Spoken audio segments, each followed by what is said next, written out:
Alright, we're starting soon. Welcome back, everyone, to another edition of Late Night with Eric Malikyte. And we're going to be doing some cover art tonight. It's going to be a chill stream, a little bit more chill. Oh, we got to update this pre-save. This, not even a pre-save goal. That's not what that is anymore.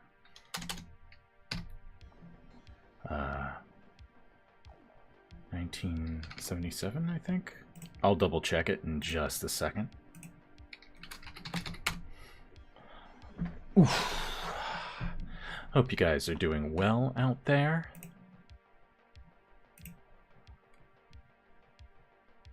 Yeah, I'm right.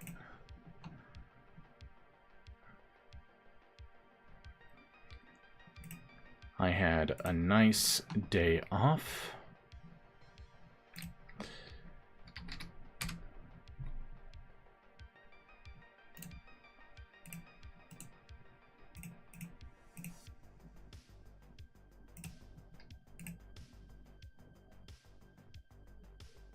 Nice day off. All right. And we are once again live on both Twitch and YouTube. About to get this show on the road.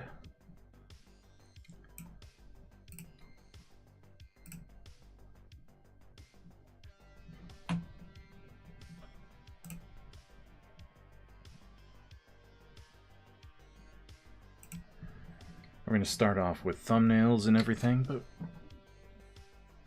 we're going to chill, listen to some music, and tell some spoopy stories as I figure out what I'm doing for this cover.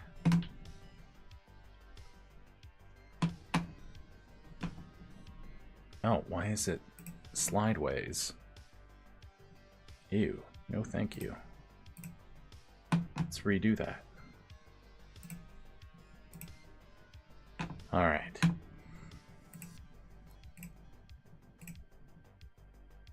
And I'm gonna want to import my title.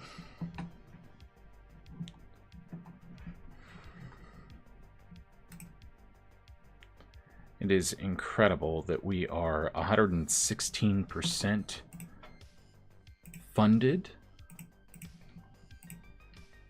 116%, people.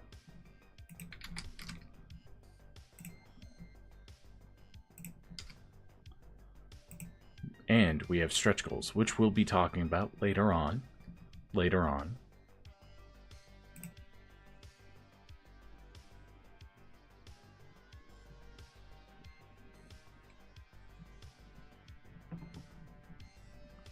Making sure I'm live.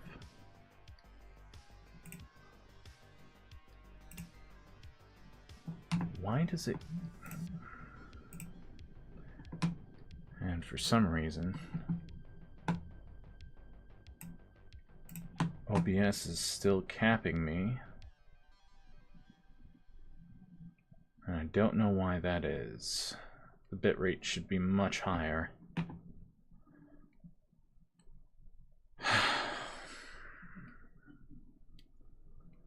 We'll just use this as the template.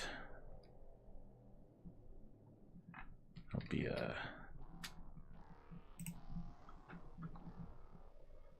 but we're gonna do thumbnails too, so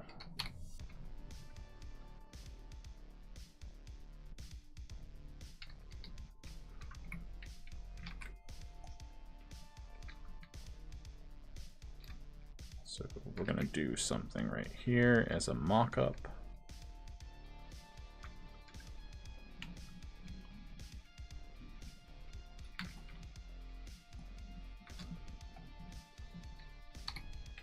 And no way that's being delivered in June.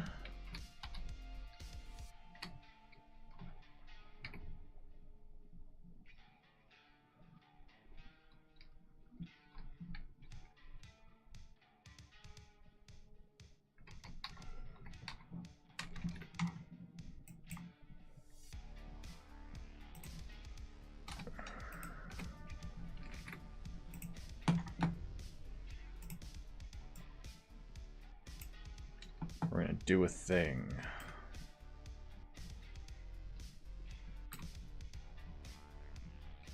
And remember, this is just a mock-up, so I'm gonna make a more official one at another point in time.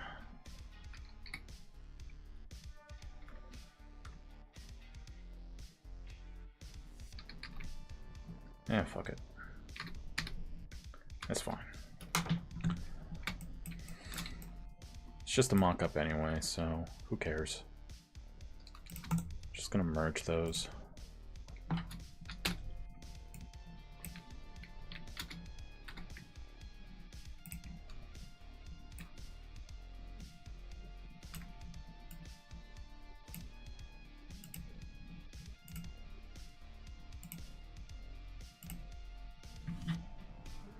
Actually, we'll do them inside this box so it's less of a pain to tell what's going on. Know what I'm saying?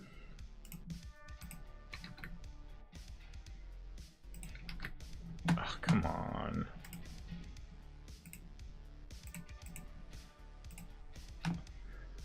It's amazing that we're already to one of our stretch goals. And keep in mind, the stretch goals that I'm about to show you guys later on are really more pie-in-the-sky things. They're what I would like to do.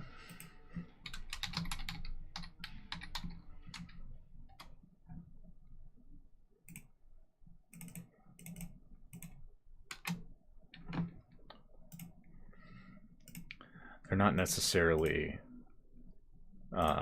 what I think the Kickstarter is going to do. It's like if we get all the things that I want, you know, if we somehow get picked up in Kickstarter's algorithm and everyone loves the project and everything, then it's maybe a possibility, but it's more likely for a later Kickstarter. It's more of a, this would be nice, it would help keep the lights on in the studio, that sort of thing, and would guarantee at least 2 more chapters before we're able to launch another Kickstarter for like Volume 1 or something like that. Because I think if we have 4 chapters under our belt, I want to include 7 chapters in Volume 1 and then 7 chapters in Volume 2. So, you know, pie in the sky. And I did real quick calculations for whether or not it would be feasible to add some of these things time-wise and whatnot. That's why some of them are a little more up there, because printing costs are expensive. So adding something like Spot UV is like that extra 60 cents per printing, and then increasing the size as well, which we'll take a look at in a little while. But yeah, if you're new here, be sure to drop your ghost stories in the chat. Not just ghost stories. Here on the show, we talk about any number of paranormal things, but there is something that I want to talk about. I went down a little bit of a rabbit hole yesterday, but we're gonna wait. We're gonna wait a little while to talk about this subject.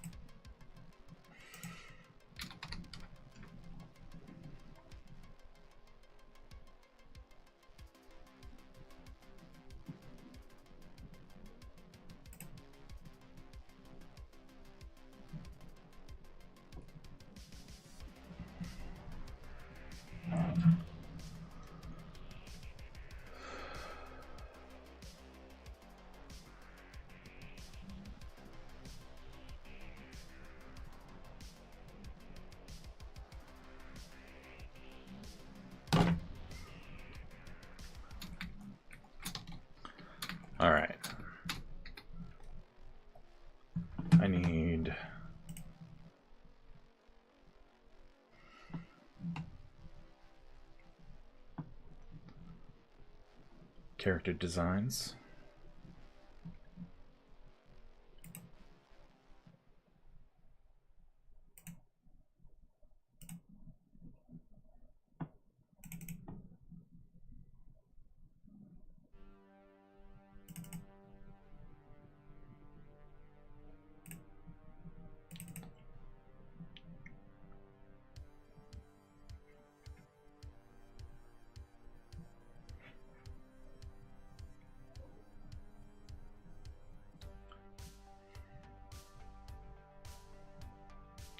Keelan's new fit. Can I not see K things right now? Keelan new fit.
All right, let's get started.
Actually kind of want to Oh, that's not gonna happen.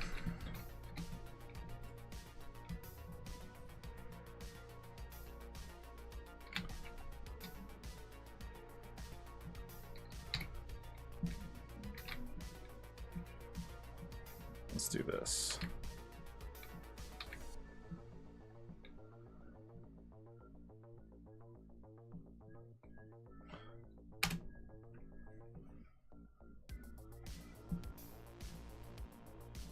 So we know how much room we have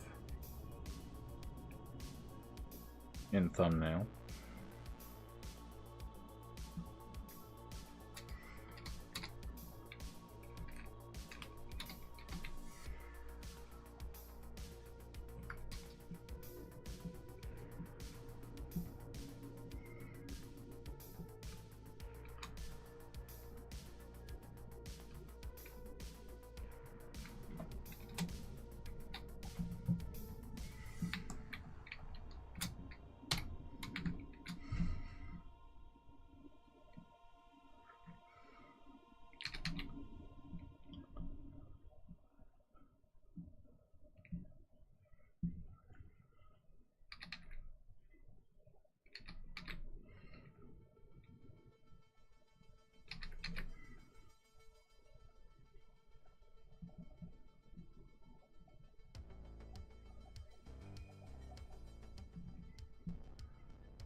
Make sure that's off.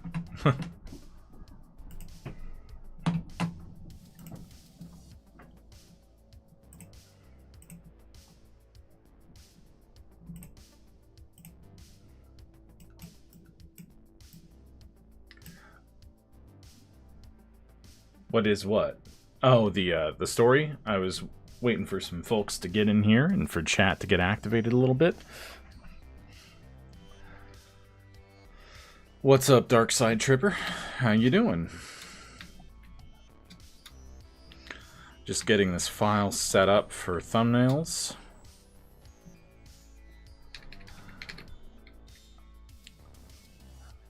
Gonna redraw this thumbnail for the 10,000th time.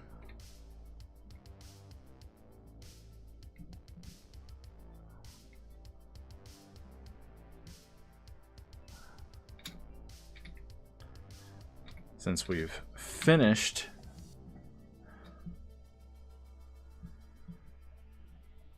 chapter 2.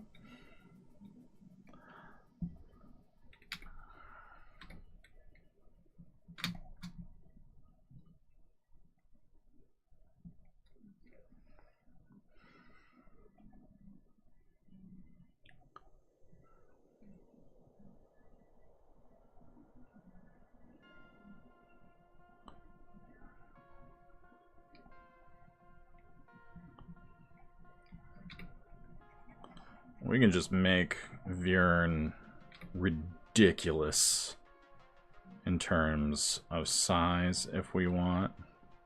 And I usually want.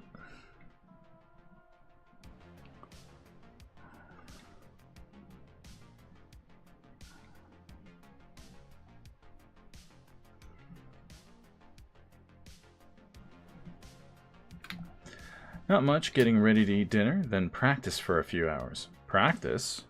Practice what? Are you doing music?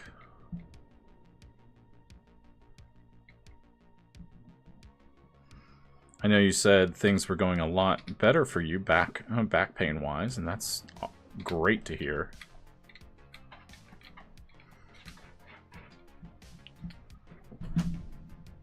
Jade wants in.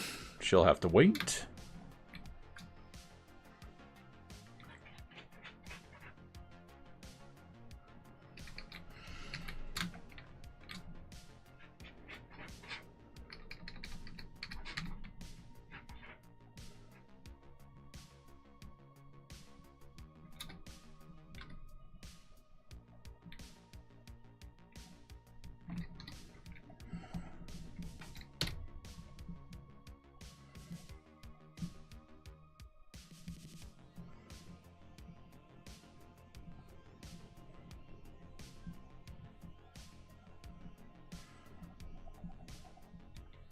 Bass, been playing since I was 16. That's badass, man.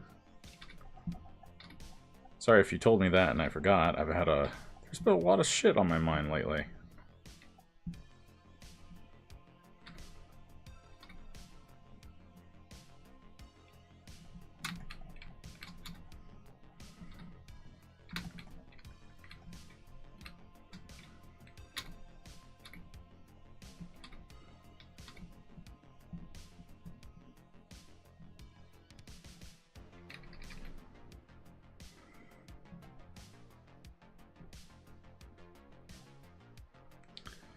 We could do a cover of Viren about the pummel Keelan. We could do one of Ryza.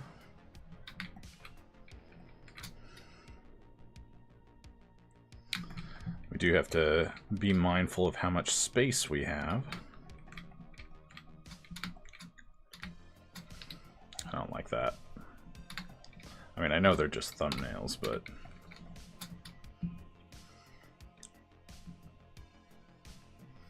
I want to lower the opacity a little bit. They're only there as a suggestion.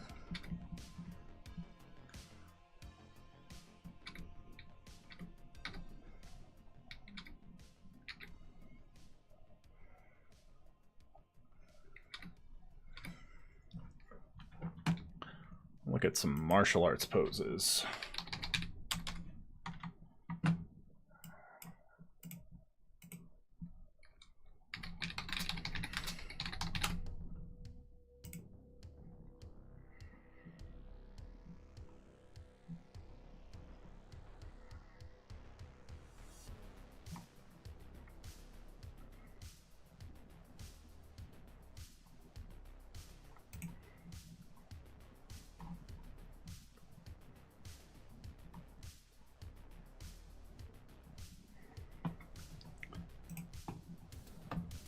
I like that one.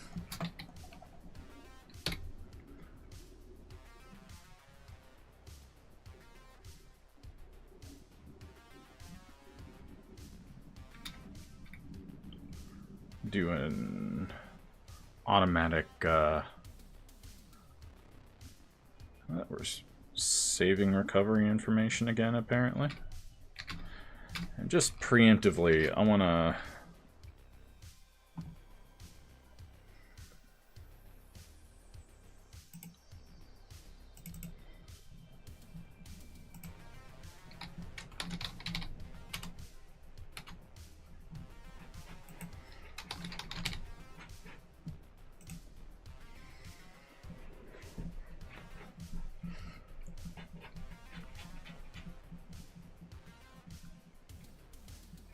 Don't crash, don't crash, don't crash. Alrighty then. Okay, so for the thing I was going to talk about, and in Darkside Tripper, maybe you're familiar with this, but yesterday I decided to mow my lawn, and we'll just talk as I draw.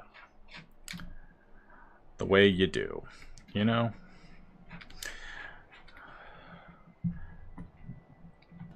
I decided to mow my lawn, which took several hours. My wife and I wanted to go out and celebrate a little bit because, if you didn't know, my Kickstarter funded at 116%. Well, it funded at like 104%, and now it's up to 116%, which is very cool. But I digress. So I was mowing the lawn. Decided to do the front yard first. My yard is huge, and I just have a push mower. That's all we can afford. It's a big yard, and I hate doing it, but someone's got to do it, right? And I accidentally... At first, I thought it was a live snake, but I accidentally ran over a snake with the lawnmower. And I know to watch out for copperheads. Because A, it's illegal to kill them, and B, they deadly. Well, they're not deadly, but I don't know. Point is, it wasn't a deadly snake, it was a rat snake, and I felt bad afterward, but I was freaked out at first, because you see a snake and you think the worst immediately. Oh, crap. So I decided to educate myself last night while I was continuing my day off. And I stumbled upon one of those wildlife shows. One of those wildlife shows where, I think it's Jake's Wildlife or something on YouTube. Great channel. Dude basically helped me through, I'm still arachnophobic. For many reasons, but I'm less arachnophobic now that some of the old wives' tales have been debunked.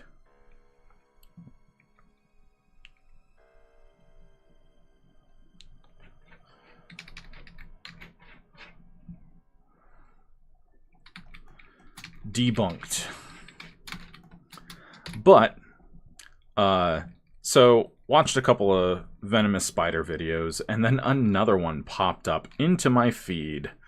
And I almost wish I hadn't clicked on it, because it was about kissing bugs. Do you know what kissing bugs are? Well, don't worry, chat, because I'm going to tell you what kissing bugs are. Kissing bugs are these insects. They're insects. They're not arachnids or anything like that. They're not scorpions or anything like that. But they're one of the most deadly insects in the country. Yes, here. Because of climate change, they're going further and further north as the climate warms up. So you can now find them in places like Virginia, in Colorado, and stuff. They used to only be in like Florida, Texas, Arizona, those very, very southern United States, right? They're a big problem in other countries further south. Big problem. So, why are they so deadly? Well, they're parasites. They're a parasitic species, similar to mosquitoes. But the difference is, and this is primarily for the variety found in Texas and Arizona. If you're in Texas and Arizona, I'm sorry. They're still deadly everywhere else, and you should watch out. But in Arizona, they target you when you're sleeping. They're a bit like cockroaches like that. They find their way into your house, into little crevices, and then creep out while you're sleeping, crawl onto your face, and then feed. But in Arizona, these things will gorge themselves and will start pooping just so they can suck more blood. Now, here's the dangerous part. That's not the dangerous part. The dangerous part is the poop. The poop. There is a protozoan that lives inside of its abdomen, whatever. And when it poops, it contains this protozoan. So when you go to, like, your face is itchy, right? And you know that it's like a mosquito bite. You rub the mosquito bite, right? And then you rub your face or wherever on your body it decided to suck your blood from. And that seals your fate. Now, this thing, it's almost like Lyme disease on crack. Like, it is incredibly deadly.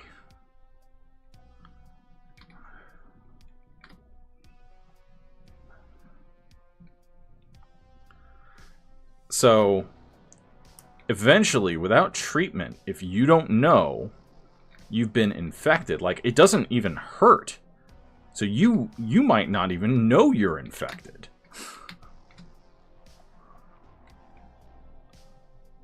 You might not even know that you're infected. That is how insane these things are.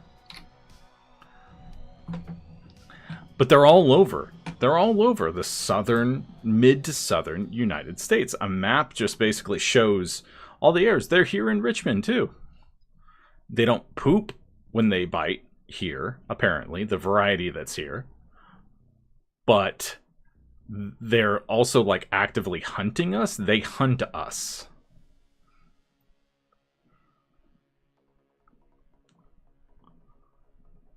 And that's insane.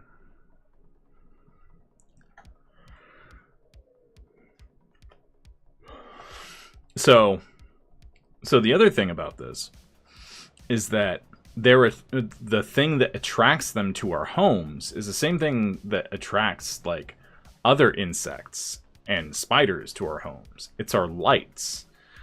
If you leave your porch light on all night, that's likely attracting them. So, you know what I did? I double checked to make sure that our porch light was off. Call me paranoid, but I don't care. I am awake, I swear. No, I got decent rest last night. And yesterday in general. I got to chill out on the couch. And I watched Throw Mama from the Train, which is a movie that came out when I was born. So, there you go.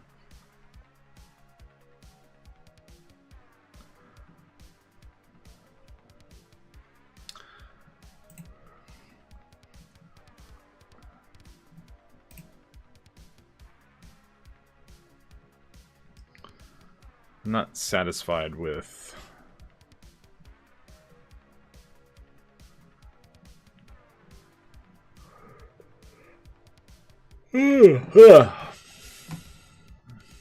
Sorry if that's contagious.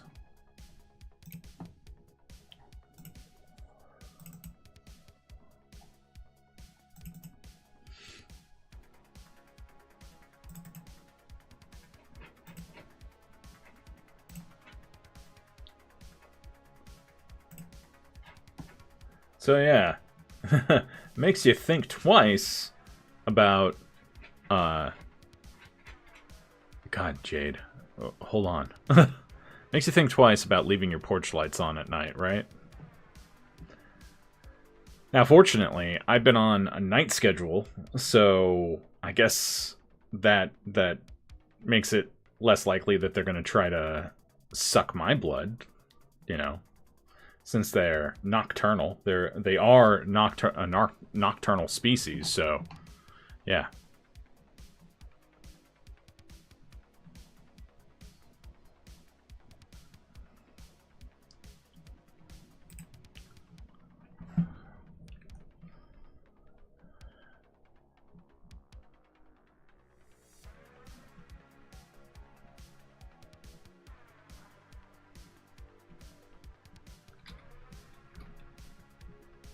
Remember, these are thumbnails. They don't have to be insane. In fact, we're going to zoom out a little bit.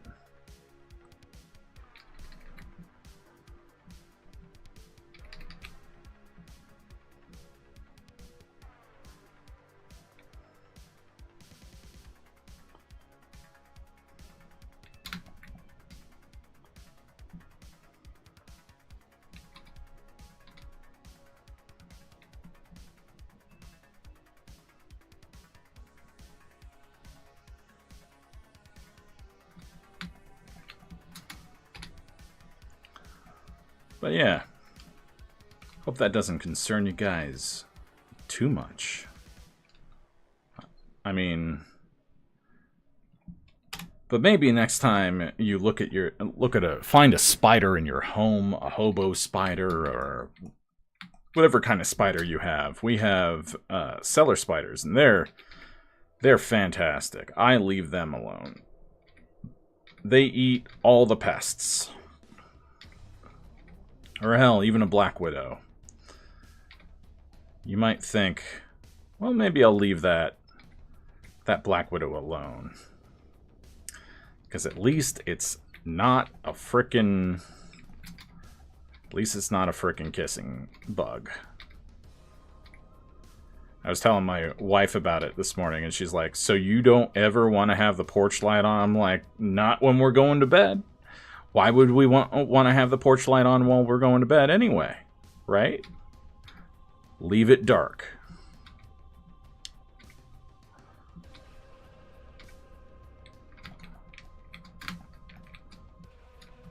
Then we can have Metal Mouth over here.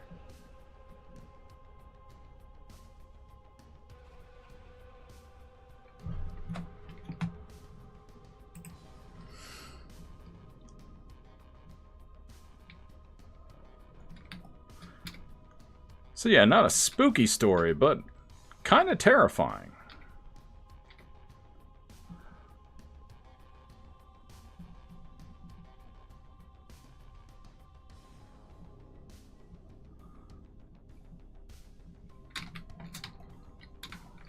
Terrifying, terrifying. I never leave the lights on at night. Yeah, seriously. And like, wife used to just have them on an automatic timer. And we're not doing that anymore. We haven't done that in months, thankfully, but now I'm like doubly like, yeah, maybe that's for the best. And maybe we just won't anymore, you know? Not if this is becoming a problem. Like, you can, if this enzyme gets to your heart, it'll shut your heart down, basically. Or, protozoan. Yeah, protozoan's the word.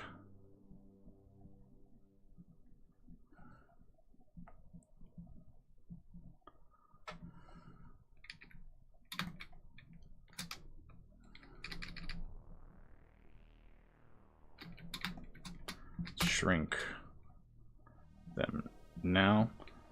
Plus, I have so many spiders and bats around my house, they eat everything around. Yeah, we have a lot of bats here, too. And we have lots of rat snakes and stuff. I ran one over yesterday and felt really bad. Like, apparently even the dreaded diamondback is really beneficial and is really a docile snake. Like, as long as you don't step on it. Like, they just want to be left alone. So, the reputation of the danger noodle, is greatly overblown, it seems. Even Cottonmouth, even the Cottonmouth, fucking, come on, brain, catch up, buffer. I guess I'm still a little tired. Like, you guys don't understand. I did 30 plus hours of work Friday and Saturday alone, probably. I don't want to say that I did 100 hours of work last week, but I might have. especially with getting Chapter 2 finished. Barring any, like, corrections or anything I have to do, because I haven't read the completed draft. Like, so nothing's, like, finalized.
That's a thumbnail. But yeah, I know we've got... And we don't see a lot of bats, because we're not usually out at night. Or at least, I don't go out a ton at night. So there is that.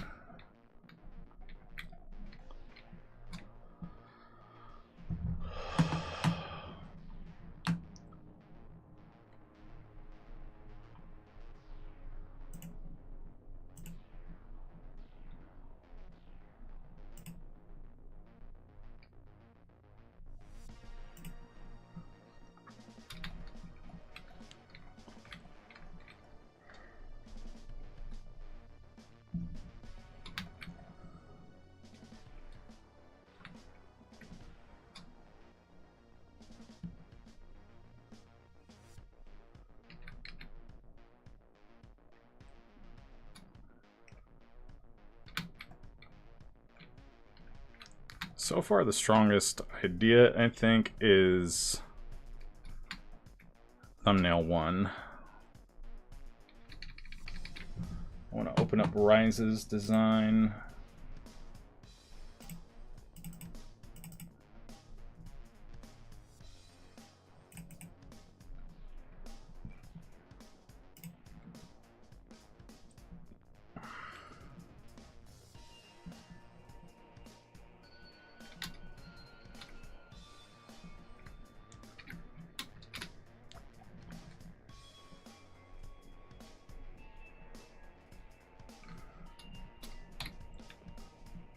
I think the idea might be nice to do.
Recovery information.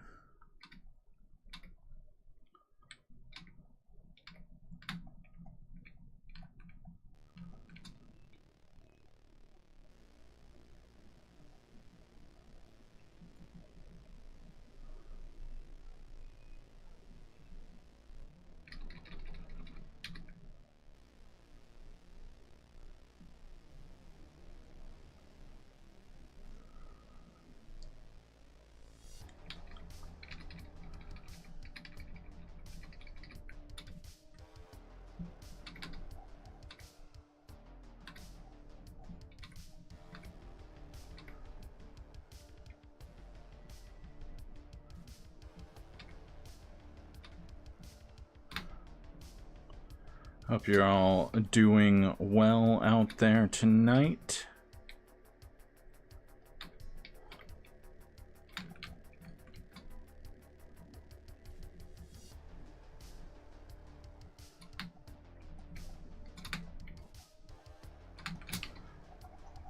Better idea.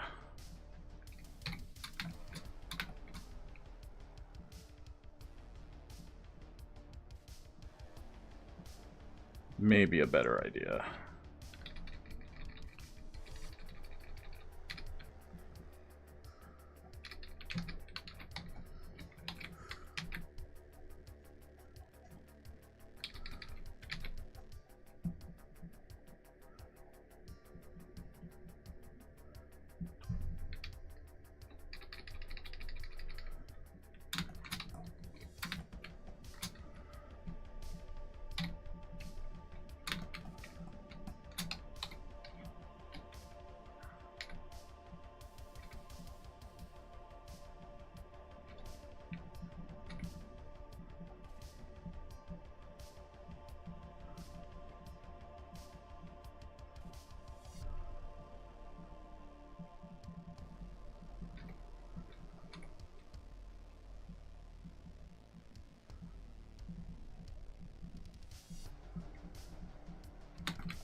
I don't like that either.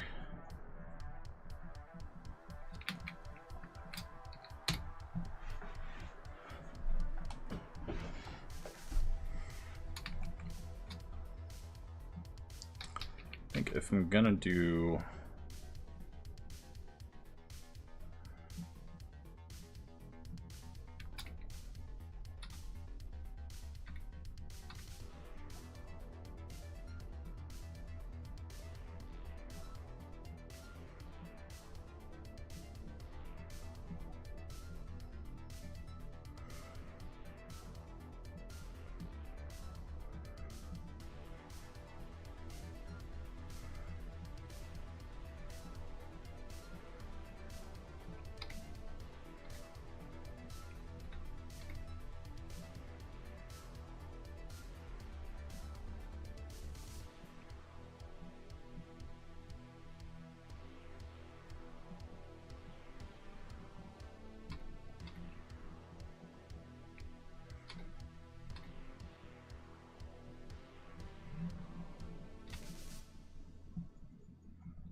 city can be.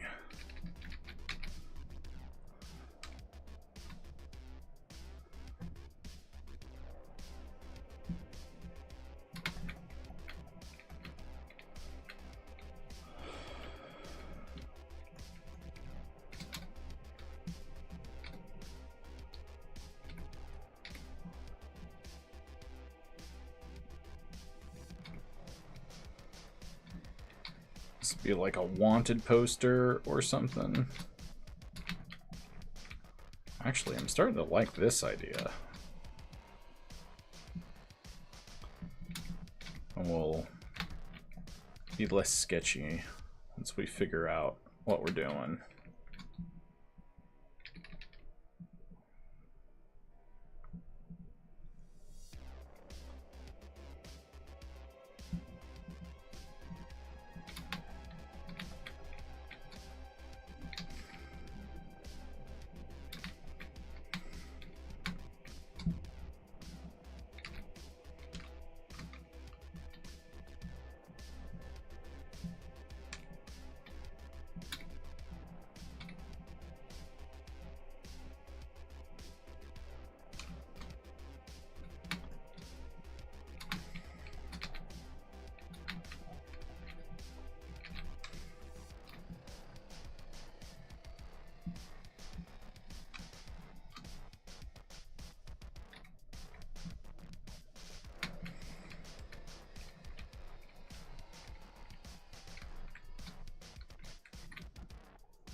I'm gonna go ahead and save.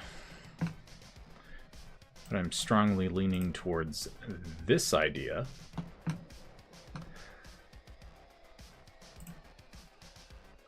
In a little bit, we're going to hunt down.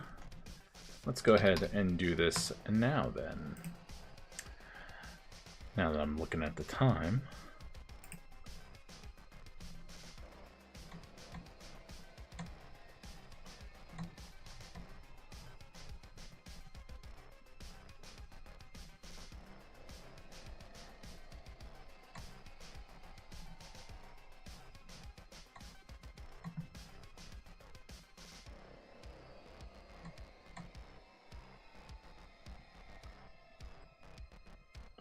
All right, this is from Ken Iron. Reddit user. Always believed my old childhood home was haunted, as me, my mom, my dad, my sister, and my aunt all had experiences there. Those are just the ones I explicitly know of. There's likely more people who've experienced things. My grandfather worked his ass off to build the home and get everything set up, and we were inclined to believe he kept watch over us regularly after his tragically early passing. None of his grandchildren ever got the chance to meet him. However, according to my mom, I had seen him sitting on his old wooden stereo that spanned the length of our dining room wall when I was a toddler. I don't remember that experience because of how young I was. I asked her, "Who is that man there?" And she responded with, "What man?" And I walked over to him, acted as if I was patting his leg, and said, "It's okay, I see you." If I recall correctly, I think I even pointed him out in a picture as the person I saw. There were several other, mostly minor instances that weren't too difficult to rationalize that occurred to all of us, but I'll share the spookiest thing that happened to me during my middle school years. One night, I kept hearing creaks, cracks, and knocks near my bedroom door and in the hallway just beyond it. My bed was positioned where I couldn't see directly into the hallway, and my door had to remain open to supply heat to the rest of the house, as the vent in my room worked better than any of the others. These noises occasionally happen from small stretches some nights, and I don't know exactly how to describe their frequency, but I will say that they always seemed deliberate and relatively intelligent. Like whatever was making the noises was acutely aware of if I was paying attention to it or not. The noises would usually die down when I actively listened to or looked for them. and if I outright ignored them, they'd usually stop after a bit, or I'd just fall asleep in spite of them, which was admittedly rare because this spooked me a lot as a kid. This particular night, however, they were a bit more aggressive, almost like there was a certain excitement to them. They continued for a few hours in the middle of the night while everyone else was asleep. I'd say roughly from 10 p.m. or 11 p.m. or to 1 a.m. is when this took place. I could not sleep at all, and every time I started to drift off, the noises became much heavier. So I figured I'd read a book to make me as sleepy as possible. I grabbed a Bible and read the most boring passages I could find. Fair. I was to the point where I was drifting off with the overhead light on and me on my side with my head propped up in my hand, like I was trying to do a sexy pose or something, just without bringing my knee up. And every single time I began to doze, I'd be woken up by these noises. I'd finally had enough and decided I'd sleep in my mom's room if she'd let me. I always felt like her room was afforded a certain sense of privacy, further lending to our theory of it being my grandfather. This is where things went from, I can maybe rationalize this, to this is freaking insane. I closed the book, set it on my nightstand, got up, and began walking to the door when I started hearing clinking behind me. Us kids had ruined a mattress or two in the past by spilling stuff on them, so the plastic wrapping was left on our current ones for easier cleanup and to avoid having to buy new ones in such cases. Now, sometimes there would absolutely be a little crinkling heard after getting up off of it. But this time, it was quite a bit louder and lasted longer. I got to my door, realized it was still crinkling, and my curiosity got the better of me. I turned around and could see the material moving on the side of the mattress. There was an impression in it, moving from the lower end towards the headboards, like someone was brushing up against it, walking by. I immediately noped the hell out of there, and I was speed walking. I didn't run because I didn't want to wake everyone else up, down the hallway. I thought I heard footsteps behind me. I got to my mom's room at the other end of the house, woke her up and asked, "Can I sleep in here tonight?" She asked why, what's wrong, and I stammered, saying, I don't know, there's something out there. She said, "Well, do you have your pillow? You're not taking mine." I didn't, so I went back to get one of mine. When I approached the hallway, the footsteps started again, directly behind me this time. Again, curiosity got to me. I've always been fascinated by the paranormal, but part of me was also hoping with every fiber of my being that I could find a rational explanation.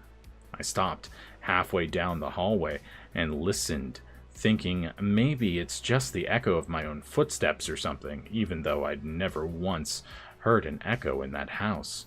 As soon as I stopped, I heard another 2 steps behind me that sounded like it was getting closer to me. I stayed still for a split second, but when I realized that the second step I heard after I stopped was maybe a foot away from me, and the first one was further away, meaning I was being followed, I stopped worrying about not waking anyone else up. I sprinted to my bed, snatched a pillow up, and sprinted back to my mom's room, hearing extra footsteps in the hallway, no longer following me, up until I got to her door. I fell asleep probably close to a half hour later, and the next day I tried to just let it go. Not necessarily forget about it, but just let it go. Let it not get to me. After all, I never explicitly felt threatened by a presence in the house. Being spooked a few times, but that was the closest it ever felt like it was specifically messing with me. I didn't realize until after getting back home from school the next afternoon and hearing my mom on the phone that it was my grandma's birthday. Something that I learned years later as an adult and living in a different house was that my grandmother always loved celebrating and making a big deal of grandma's birthday. Grandfather wanted to make a big deal of Grandma's birthday. But certain things, maybe he was just celebrating that particular night, or in his own way preparing for her birthday the next day. But certain things began to make a lot of sense in hindsight, at least as much as they can for something paranormal, as around that time of year when I would tend to have more of my unexplained experiences. Anyways, thanks to anyone who took the time to read this. Well, that was long. Thank you, wife, for the lurk refresh. What do we think about that?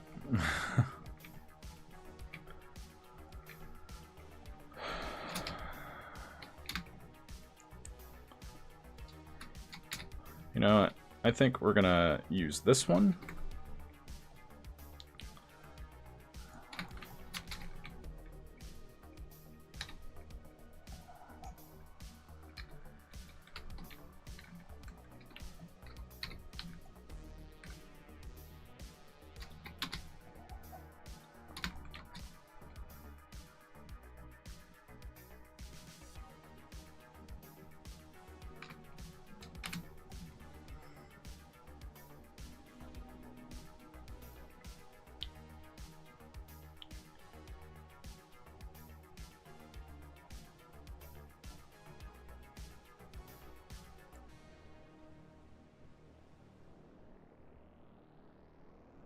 Use that as the tentative placement for the title. Although, realistically, like...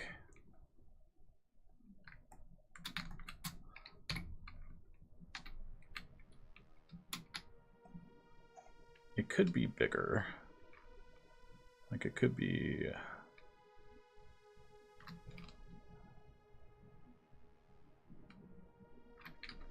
it could be different. That's all I'm saying.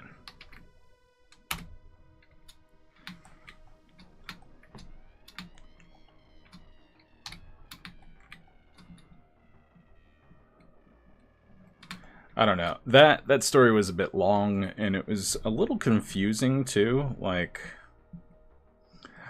here's my problem with Reddit paranormal stories. A lot of the time...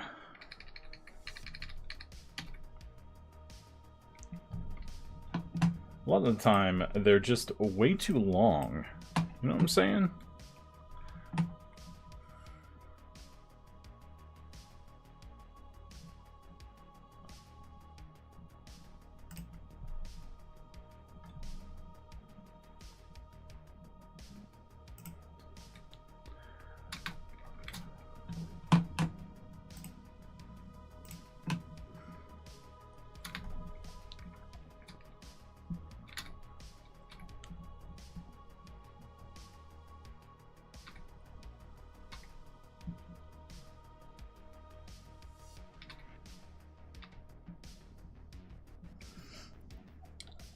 And sometimes they feel like a creative writing experiment, too.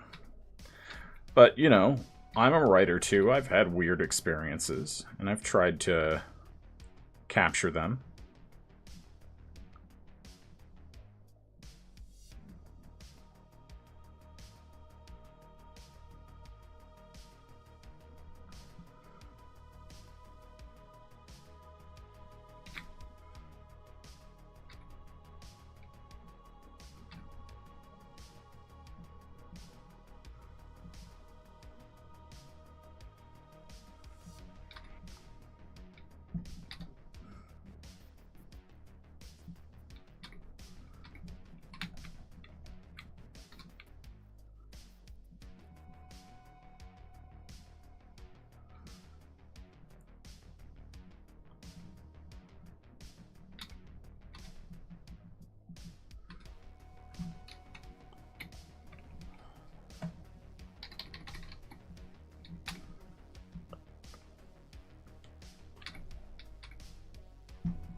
like I said, tonight's going to be a chill stream.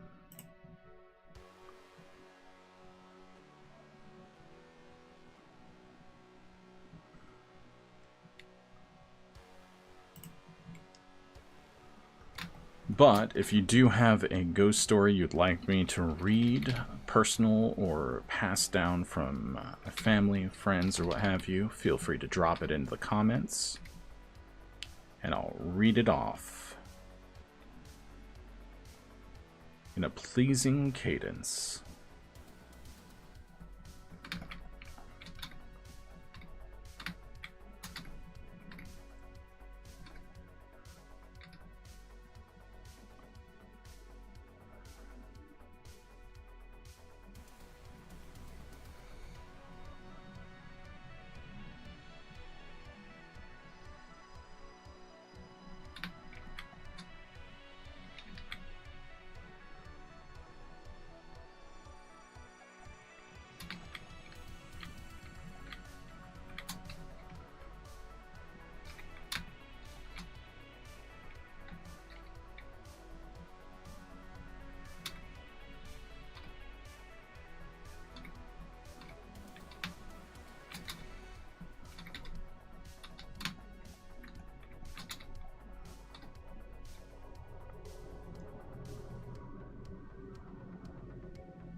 I'm gonna need to find some anatomy reference in a little bit, but I want to block this out as best I can with my applied knowledge.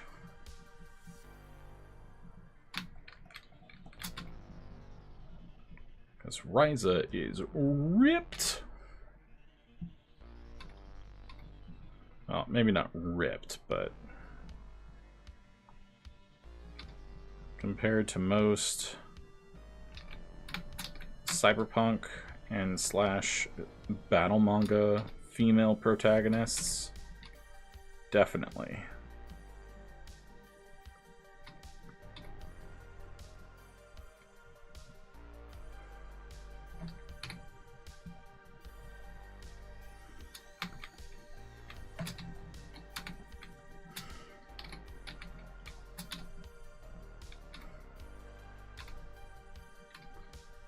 So I was reading a post on this Artists Against AI group that I just joined. And it got me thinking, because I'm about to do my first show. Literally. And this artist was talking about how this lady came up to her artist alley booth and just started taking pictures of her prints. Didn't buy anything, not even stickers, but was complimenting her work the whole time.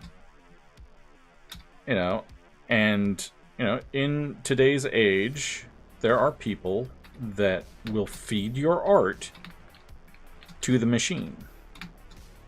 Which is, oh my god, such a fucking awful thing to do. Don't ever do that. Never, ever feed somebody's art to a machine. Don't even use one of those AI checkers, because they are trained on AI as well. Don't do it. Don't do it. It's a bad idea.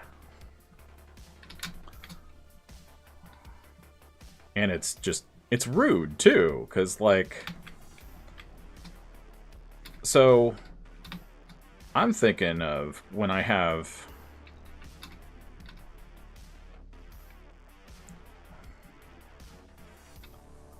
maybe this is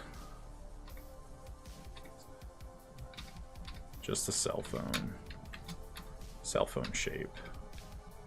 I'm thinking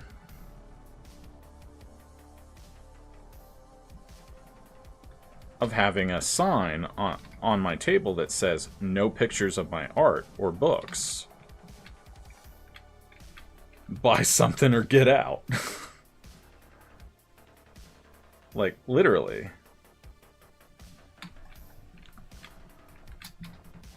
Like, just the audacity of some people. And then you have people that are like, oh, well, you know, you're just jealous, or,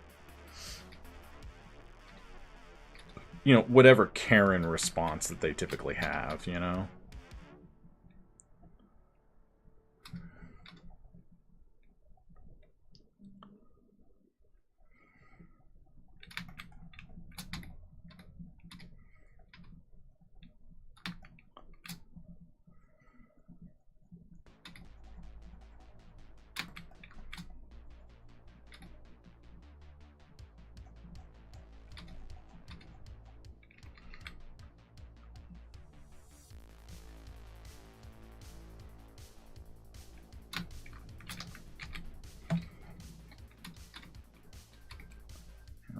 Make it more like... I want it to look like she's searching for something, not like she's just standing there posing. Like she's in an action in the middle of something.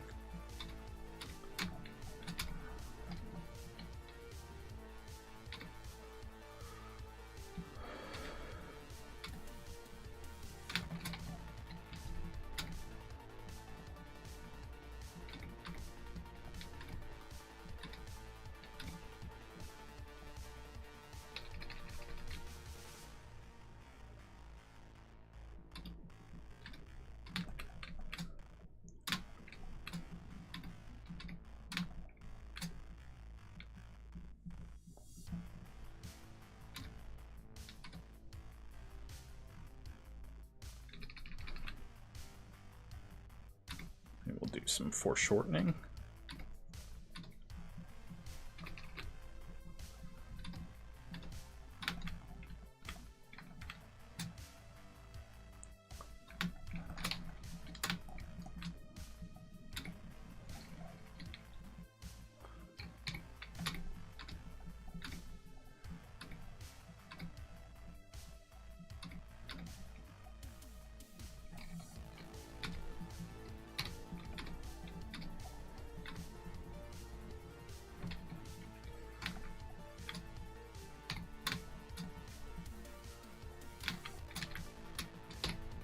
just want to lengthen the torso a little bit. I feel she's a tall lady.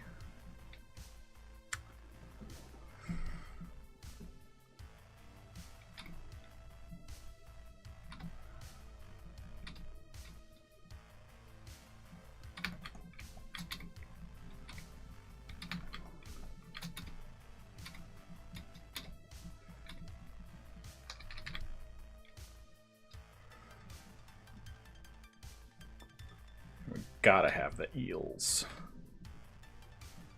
That's the real reason we're doing this shot. You thought it was a cake shot. It's not. It's an eel shot.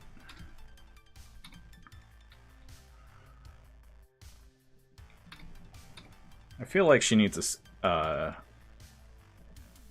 companion space eel.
Flip your canvas, people. It helps.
Now, people sometimes ask me, I find it funny how everyone is saying AI is the future when what we call AI isn't AI.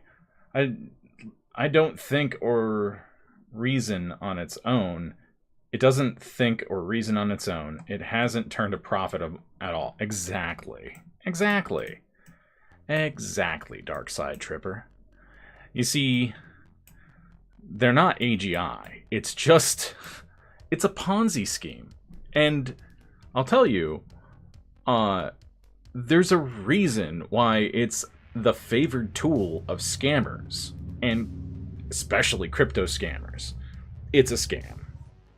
It's a scam. And, like, I saw a post from a Facebook account I really like called Neurodivergent Rebel. Awesome trans, non-binary person. You should follow them. They're fucking funny and whatnot. So, but they were saying that they and their partner, they basically do van life, and they travel up and down the coast and everything, or not the coast, but all over the central Midwest area. And they've been noticing that most of the lakes in like the Utah, Texas, and Colorado area are going dry. A lot of them are dry. And yet there's this huge push for AI that is going to... these data centers are just destroying the water table in all over the planet. All over our country.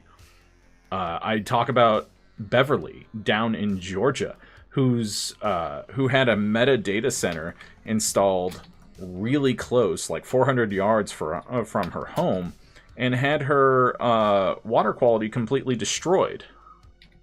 Completely destroyed. Like when is enough, you know? And they're basically, by the way, there's, I think, a place in Washington where a power company is just saying, oh, by the way, we're not going to let you have power anymore because AI needs it. Because these AI companies need it. Like, they're going to rob people of their electricity without any, like, public comment or public vote on it. They're just going to take their electricity away. We got an ad break coming up in a minute. And I'm like, are you kidding? Like, no. You can't do that. They're just going to switch because AI is more profitable for them because these corporations are paying out the ass for a product that doesn't work. That only works for them because it disseminates bullshit. A recent study found that, like, companies that rely on AI for picking resumes, that these models, whatever the models are, 100% of the time, basically, would only choose resumes that were changed or altered with that model. So ChatGPT-4 would choose GPT-4 resumes. Like, and they were often, when they had actual editors come in and look at, like, spelling mistakes and stuff like that, they were always the worst ones. Like, the AI resumes were terrible. But, you know, you're gonna have these middle manager dipshits out there, hiring people because, oh, well, you know, the AI said it's good, so you must be good. I feel like that needs to be an SNL sketch or a Ryan George sketch or something, because it's ridiculous. Like, you're gonna tell me that the AI knows more about writing than I do when I've been doing it my entire life.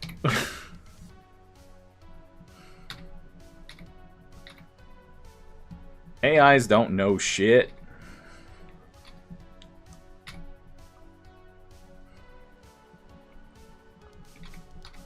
And we're the ones that are gonna end up paying the cost, ultimately.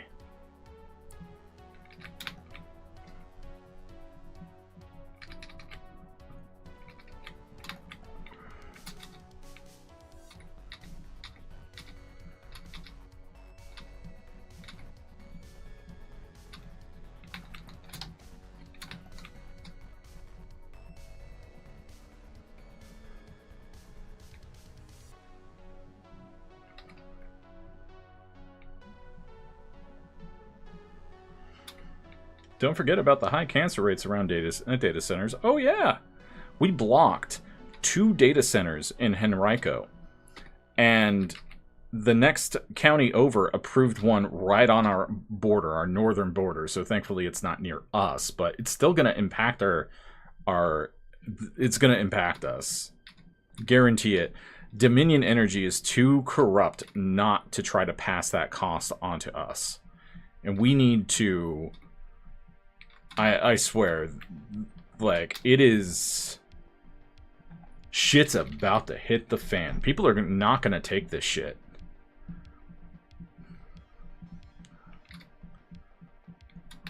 Or at least the people that haven't been fucking brainwashed.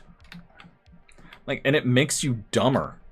If you use AI, if you rely on AI, you're gonna get dumber. Why would you want that? Like, studies confirm it, too.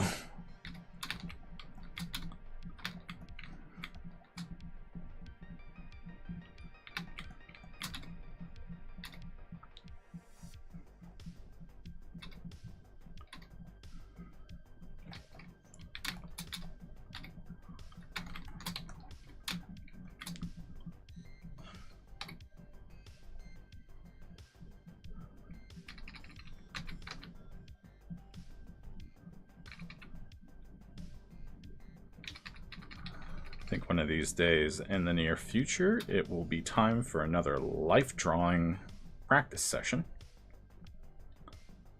Maybe tomorrow I'll do some of that as warm-ups in the morning.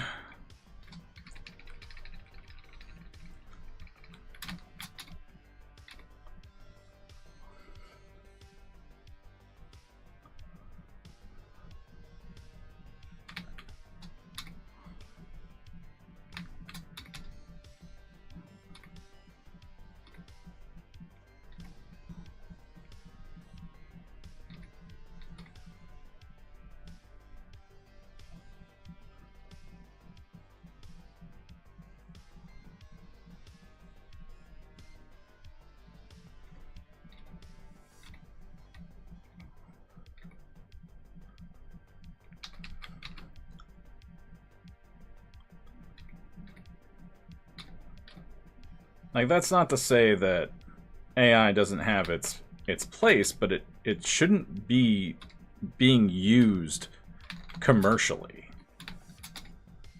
It shouldn't be used commercially at all right now. There was no need for it. There's no way to power it without destroying our our environment. It's just, it's greed. It is greed. Unchecked greed. There's no other explanation for it. And anyone who defends it is just drinking the fucking Kool-Aid. People that I used to respect, even.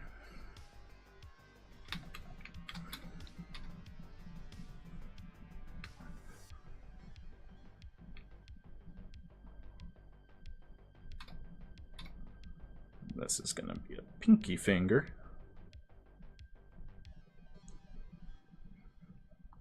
Yeah, I'm good. I always get a little fired up when I talk about AI.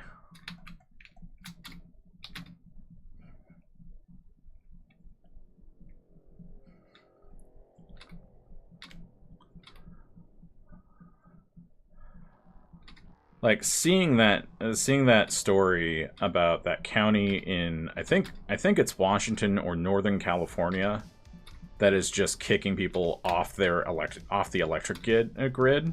Like, they're a power company, and if you know anything about power companies in the U.S., they're a monopoly usually. You don't have a choice in who your power company is.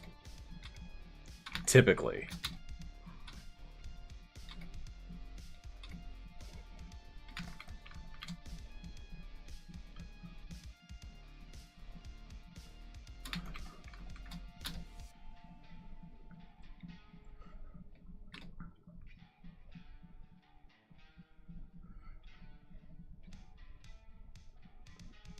I have a different idea.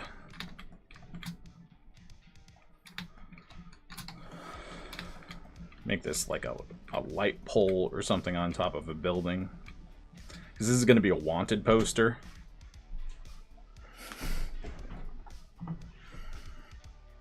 It's the late 1800s all over again. And they didn't end too well for the man. You'd think they'd learn. No matter how much they try, they can't rewrite history.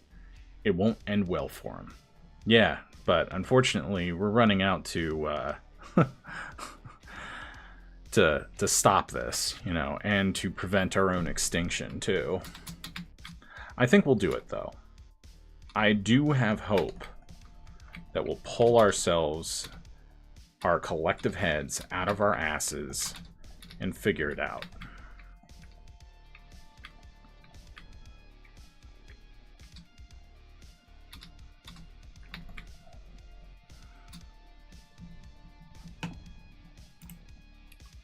But it's insane, you know.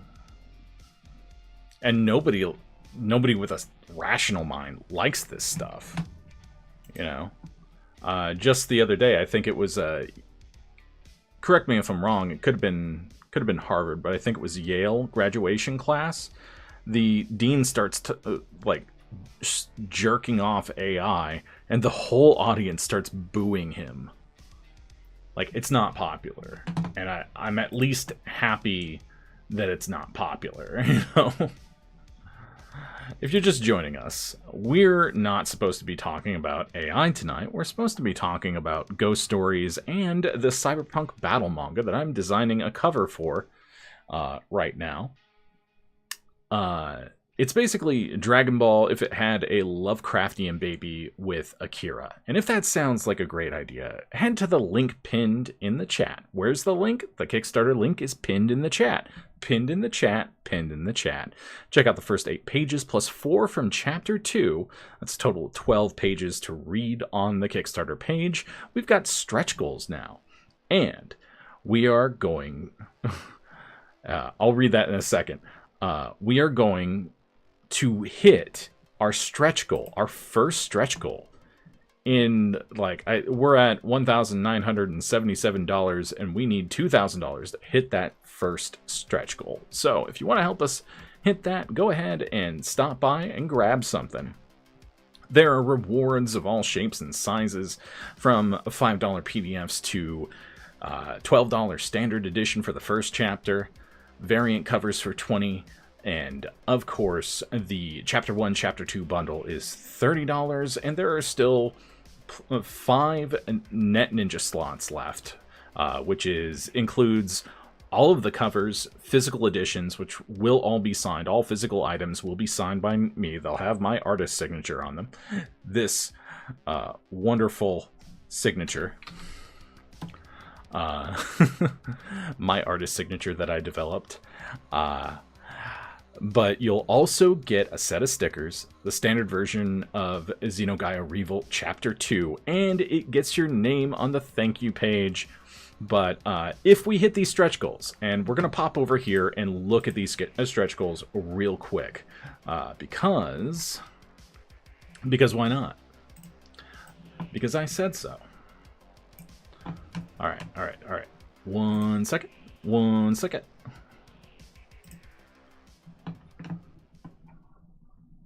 Alright, let's scroll down past all these goodies. There's so much. I am offering so much. So these are all the tiers right now, but I whipped these up today. And keep in mind, like, yeah, the numbers are big, but we hit close to $2,000 in like 3 days. So I'm not saying that this is impossible, but it is kind of pie in the sky, right? But at $2,000, we're going to add a cover gallery to the standard edition. You're going to get a cover gallery of all the variant covers. And then at $3,000, I'm going to lower my mic a little bit because I seem to be going into the red a lot. So I'm going to do this. Yeah. At $3,000, we're going to add personalized sketches to the Meat Space Punk tier. At $4,000, we're going to add personalized sketches to the Net Ninja tier. At $5,000, Spot UV will be added to the variant editions. And then $6,000, We're going to upgrade our size to A5 and premium gloss to all editions. And at 7,000... Oh, wait. What are we doing at 8,000 then? I goofed. I need to fix that. Well, at 7,000, we're going to do Lore Compendium 2, which will be added to Chapter 2. I didn't even put a thing there. I am so sorry, guys. I will fix it. And then we'll announce that stretch goal later. Wink. I did that on purpose. How's that? You believe me. Yes, you do. I'm a professional steamer. You didn't goof. The writing is above the amounts. No, it's not. Yeah, it is. But I did goof, because there's nothing above 8,000. Right? Did I goof? Maybe I'm more tired than I thought. Okay. Boom, boom. Oh, yeah, 8... You're right. It is. Yeah, we're good, we're good. Yeah, 8,000 is Lore Compendium 2, which will be added to Chapter 2. So... 7,000 size upgrade, 6,000 spot UV. And the reason why it goes in increments of 1,000, A, it's easier to do the math, and it's harder for me to make a mistake on how many copies are being printed.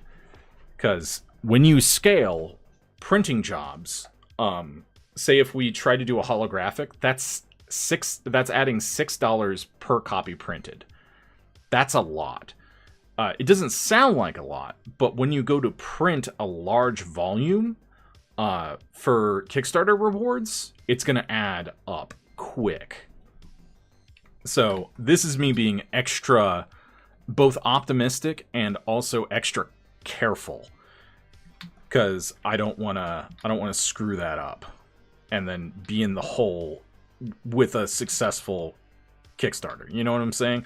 I've heard horror stories about shit like that happening to people, to creators.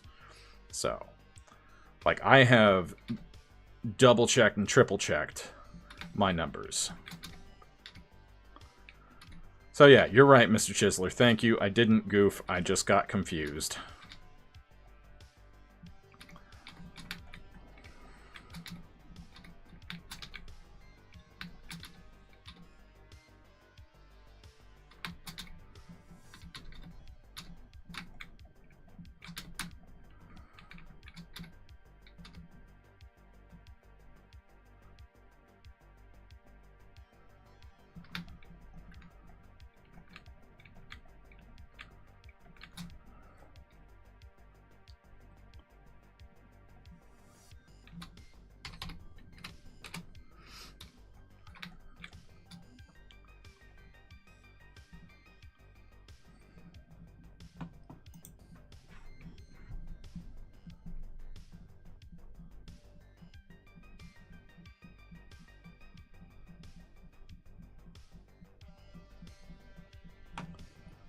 What I'm thinking for this one, I want to visualize this a little bit.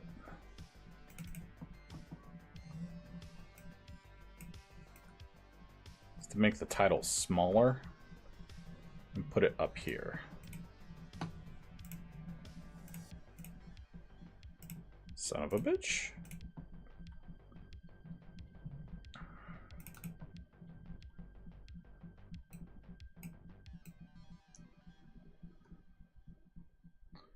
Then we can do something like that.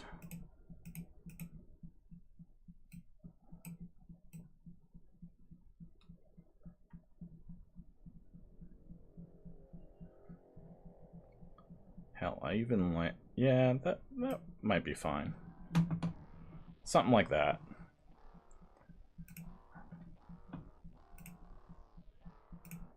Now I want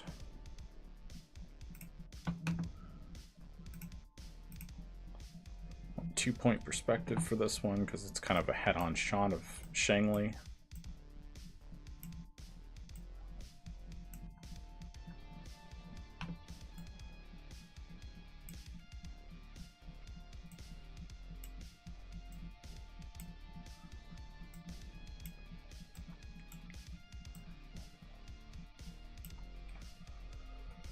How you doing tonight, Mr. Chisler?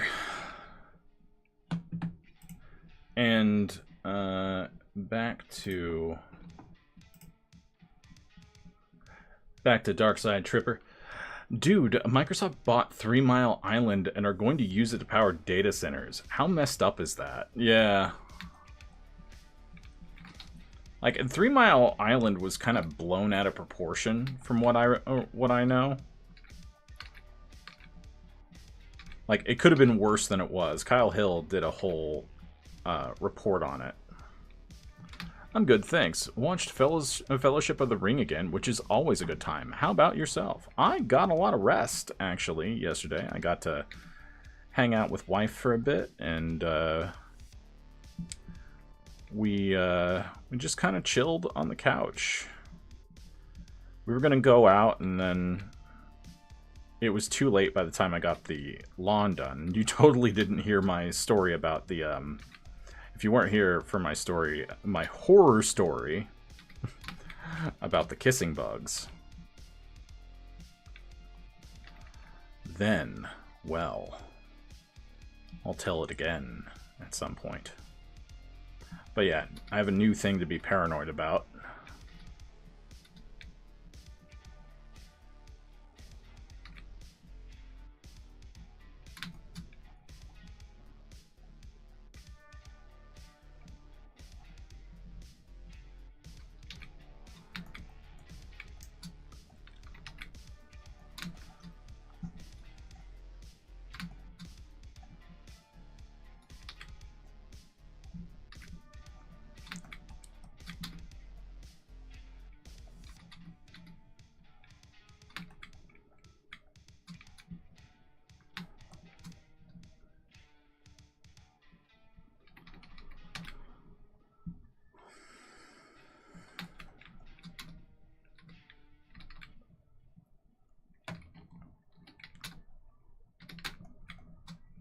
Yeah, that's... I heard something about that, but we're being bombarded by bullshit every single day. I wasn't here for that, but the chilling on the couch on a Sunday evening doesn't sound bad. Glad to hear you got some good rest, too. Yeah, absolutely. Man, I was brain dead post-Kickstarter, let me tell you. I thought I would have time to do a bunch of extra stuff. Like, I still need to do some scripts for Courage, and I just didn't have it in me. I had nothing left, like, which makes sense, you know, but me, I'm always trying to... I have this problem where I think I can do more than I physically can, you know?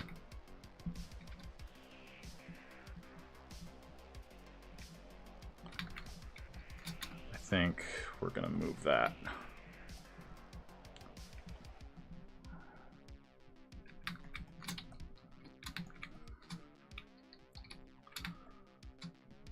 I'm not surprised. You've been burning the candle at both ends for a couple weeks at this point. Gotta give yourself time to recover. Yeah. That's why we're doing this. Why we're making a cover. Yeah, this is work, but it's fun. It's fun. It's something different.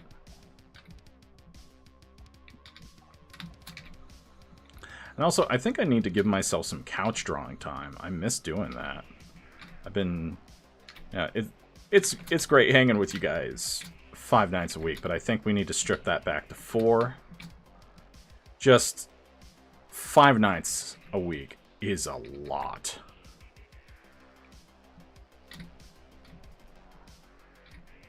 This is going to be like a beacon of some kind.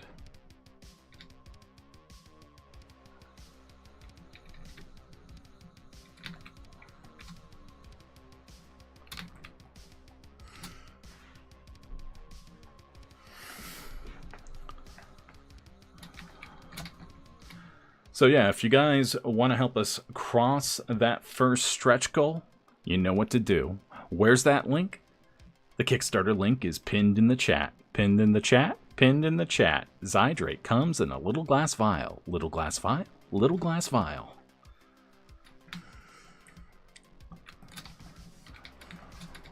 I think it's really funny that someone followed just for... Like, someone mentioned... I don't even know how that came up. I randomly reference that all the time, because, like, I haven't seen that movie, that rock opera, in ages, but, like, the Zydrate song remains forever in my head.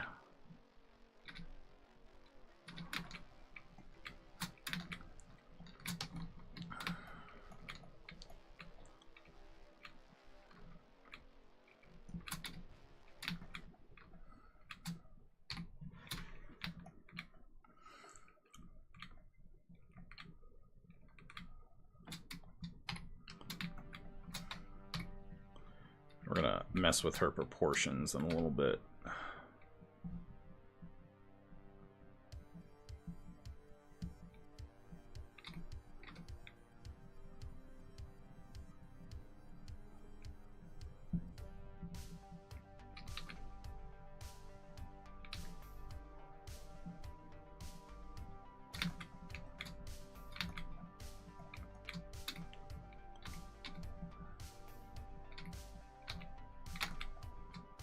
I think I want another one here. Right now we're just gonna do squares and shit. Squares and rectangles. We're gonna set it up.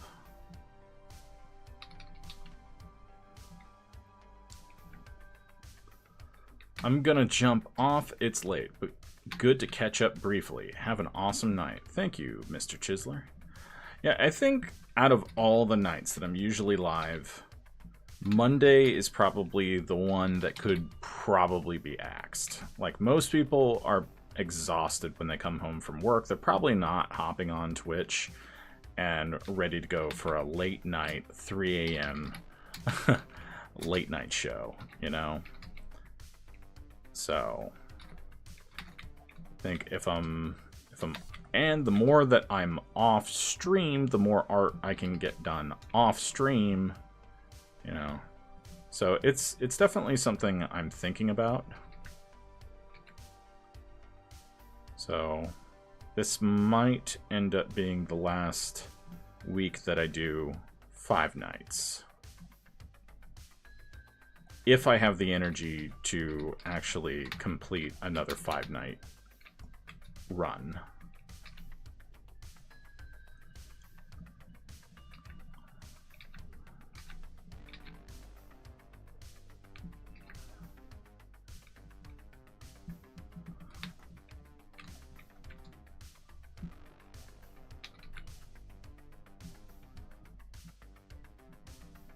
Then we'll...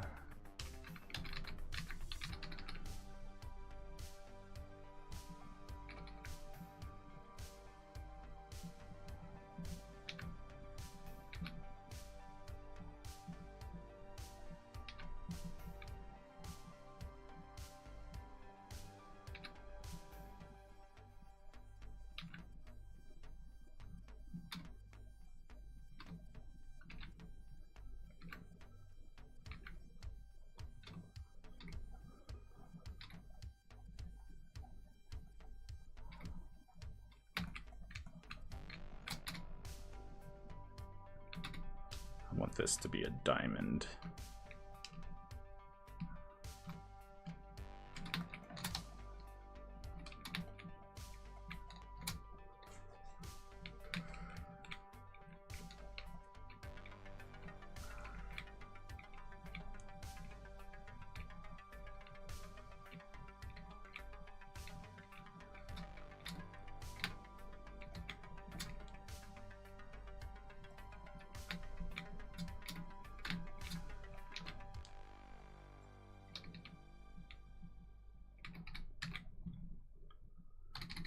Could do a short one on Monday, like cut out at midnight or start at midnight. Like, if I'm still on the late night schedule, starting at midnight and going to like 2 a.m. or starting at 11 and going to 2 a.m. might be better. But there is a caveat with that as well. If I do more, let's say if I do more drawing off stream, I might not have as much energy to do more drawing on stream. It's a can of worms. It is a can of worms. Delicious, delicious worms. Yes. But I did see that Project Hail Mary is streaming on like Pluto, or might be Sling TV. So it's on demand there, so I might watch that one of these nights and talk about it. Because I loved that book. It was a great book. And then Andy Weir came out and said some dumbass shit. It's really good. Oh, hey, Smith. Yeah, that's what I've heard.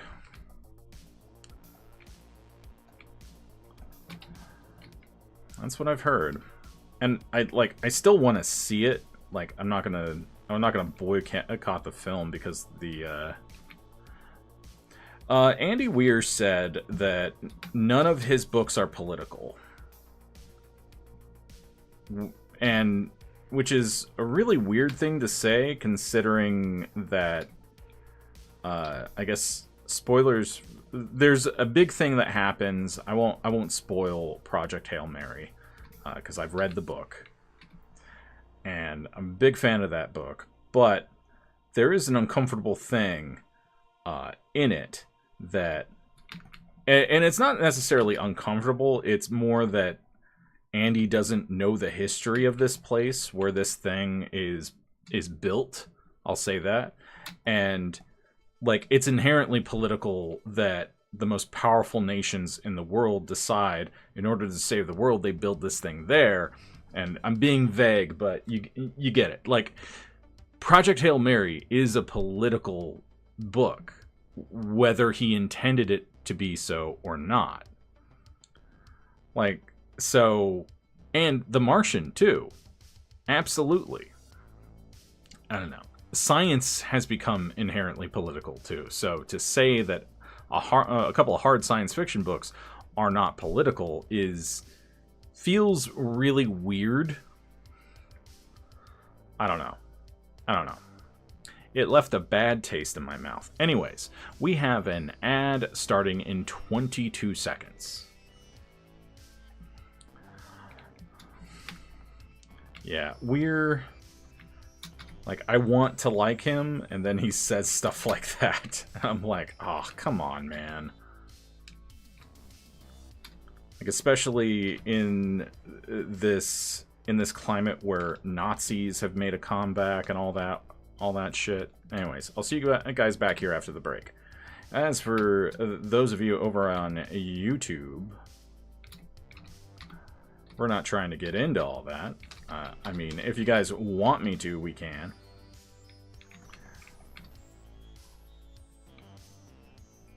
Want me to word vomit all over it? Yo!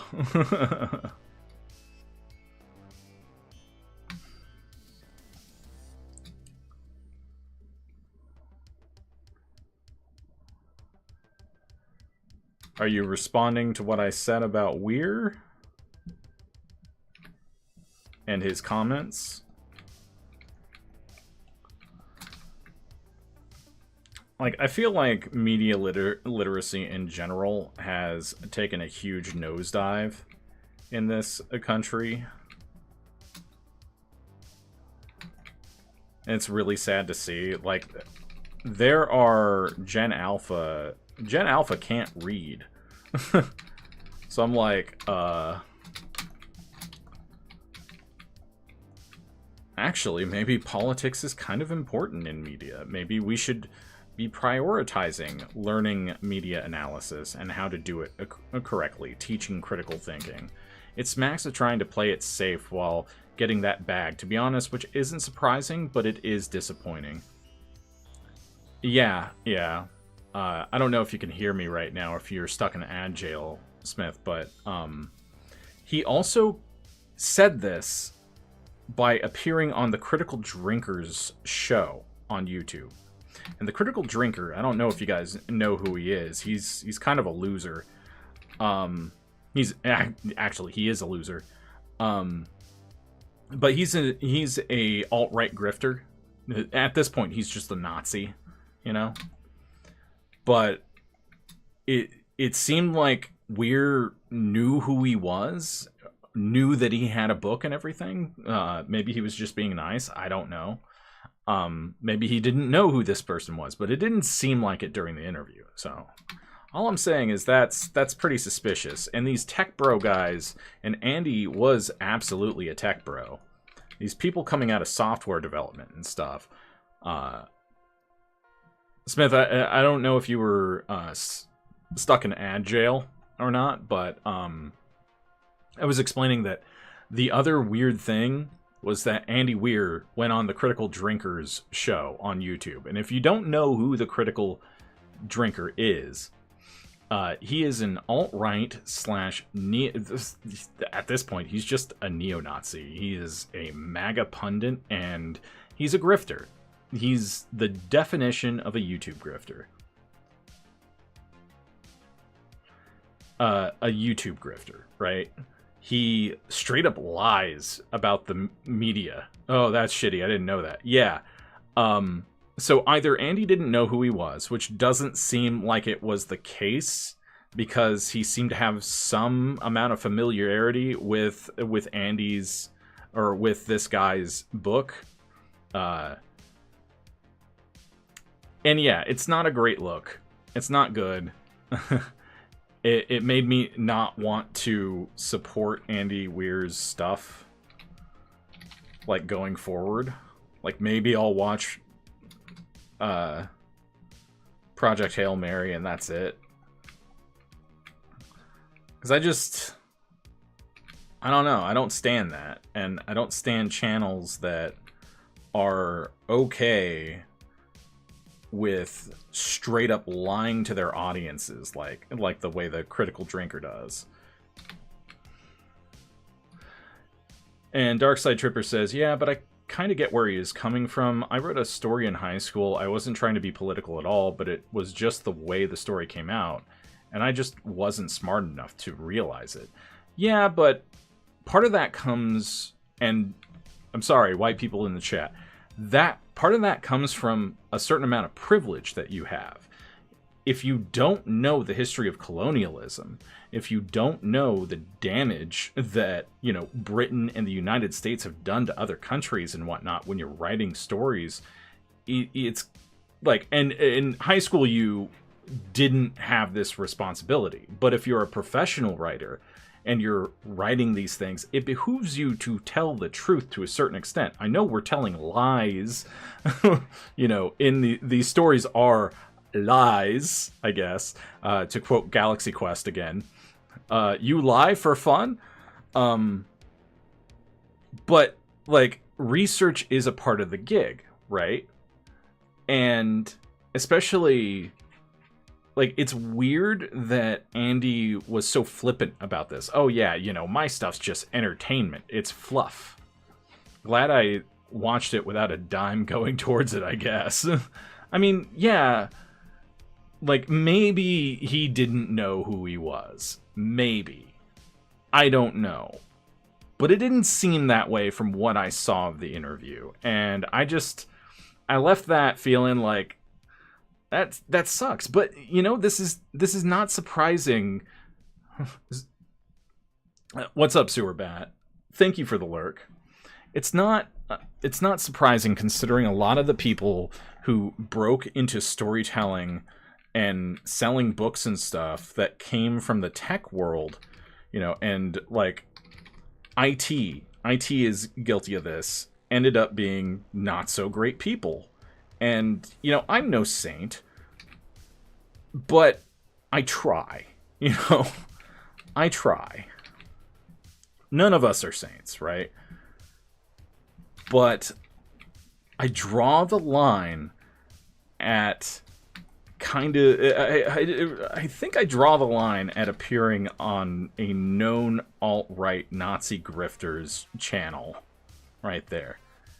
I think it's okay to say, And, like, Lacuna Coil just recently said something like that about their music. You know, oh, we're not political or what have you. We try not to be. We don't put politics or religion into our music. And I'm like, me as having been in this activist movement for a while, it's like I have to separate that part of myself now a little bit and just allow myself to feel some amount of disappointment with some artists, I guess,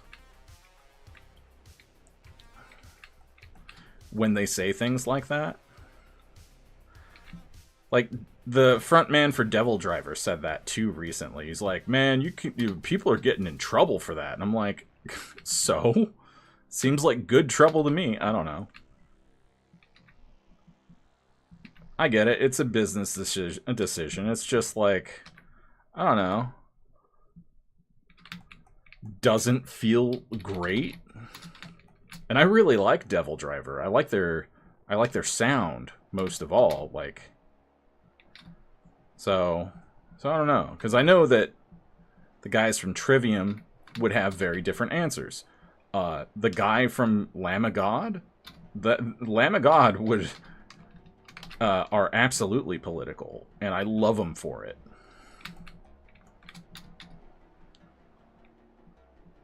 Like, I love politics in my media. I always have. I just didn't realize it. Because all the things that I consumed, you know, were inherently political. A lot of my science fiction, political, you know?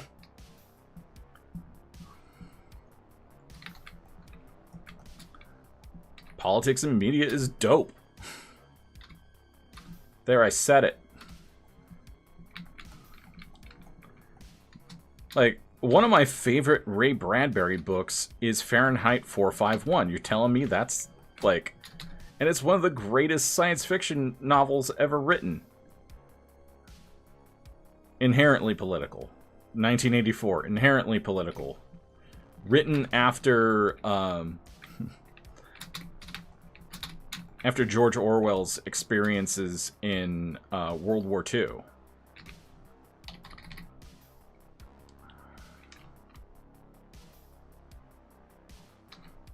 Hell, even Alien, one of my favorite sci-fi horror / cosmic horror. Yes, I will fight you if you disagree that it's not a cosmic horror film because it doesn't have as many hints to supernatural elements or what have you.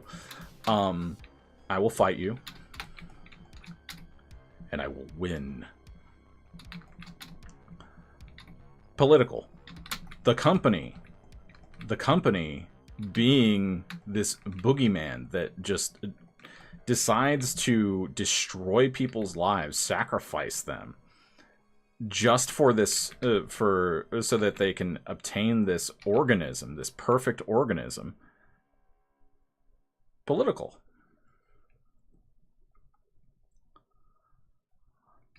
I'd even go as far as to say religious horror as a genre.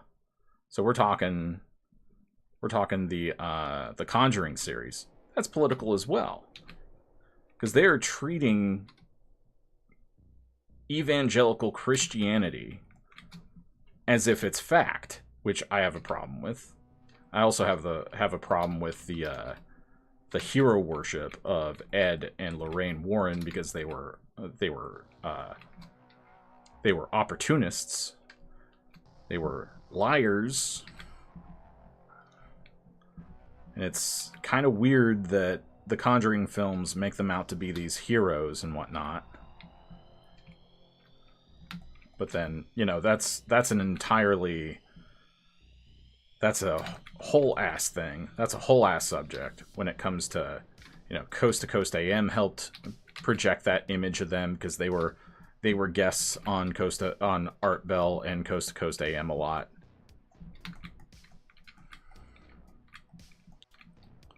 So much to say about those two. Oh yeah, feel free to. Feel free to. I'll read it off in a pleasing cadence. But like, I remember a Coast to Coast AM show with George Snorri. I mean, Nori. I'm sorry. I don't know. Something's wrong with my teeth, with my mouth today, with my vocal cords today, with my brain case. But you know, the original Conjuring house, the actual Conjuring house, the place where the movie, not the place where the movie is set, but the actual, what their account was based on. That place is still haunted. And, well, allegedly. I'll say allegedly, because, you know, we always say we take these things with a grain of salt, right? Oh, speaking of Lamb of God, my playlist just went to Lamb of God. I guess they're listening to me. YouTube, Google.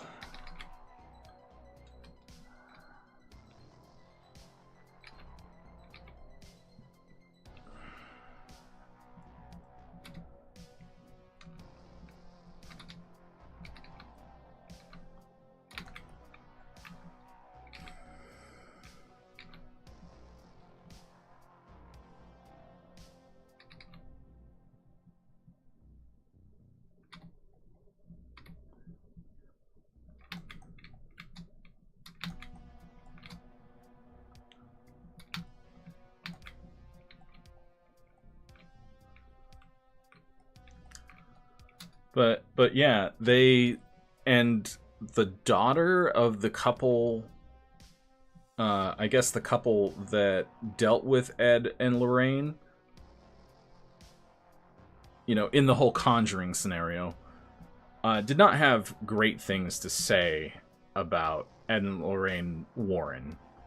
And most people who encountered them, if they weren't in on the grift, didn't like them, thought they were, you know, busybodies coming around looking for juicy stories and things like that to put in their books.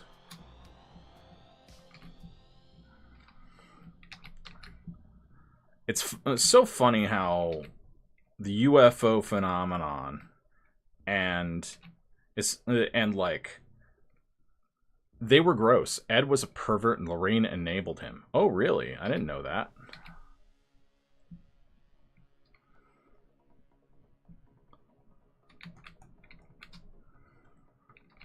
Kind of doesn't surprise me.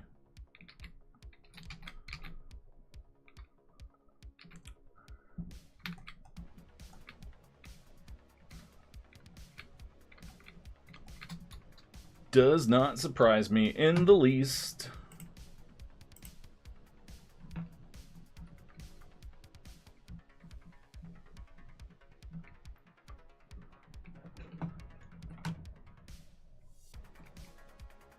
The movies cover the religious side, but failed to mention his affair with a 15-year-old that Lorraine helped pass off as a niece. What? Wow. When was this and how old was he?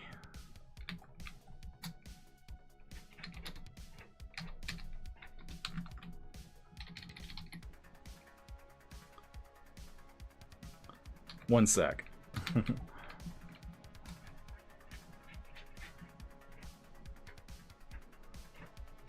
Yeah, I didn't know about that.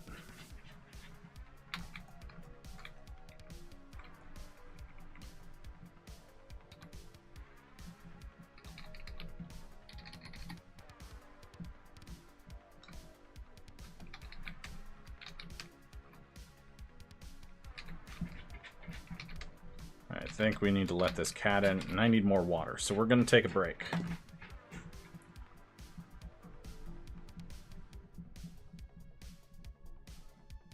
He was mid-30s, she was... Oh, wow. Wow. That's gross.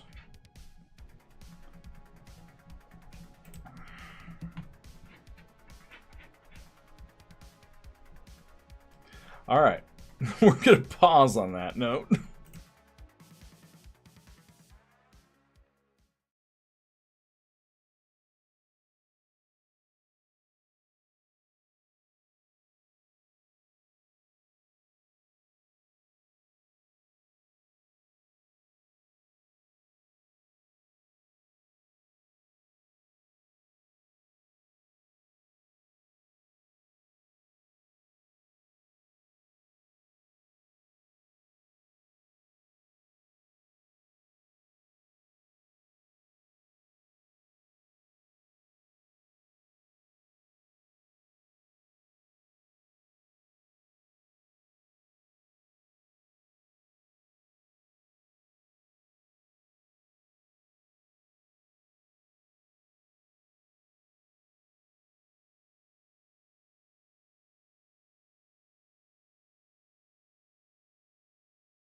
All right.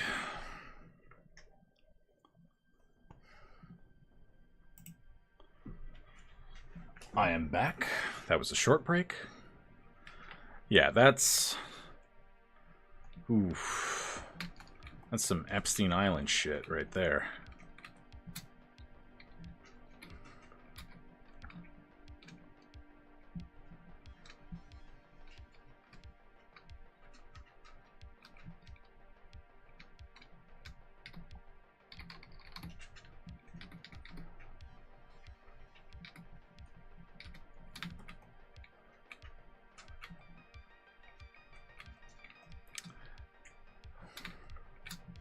But, you know, doesn't surprise me. From the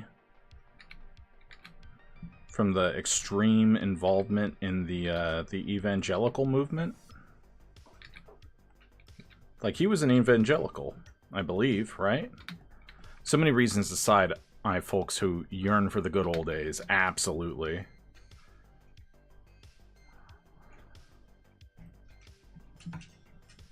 I think this is ginger. Fuck yeah. Give me ginger. Give me Tati's vocals.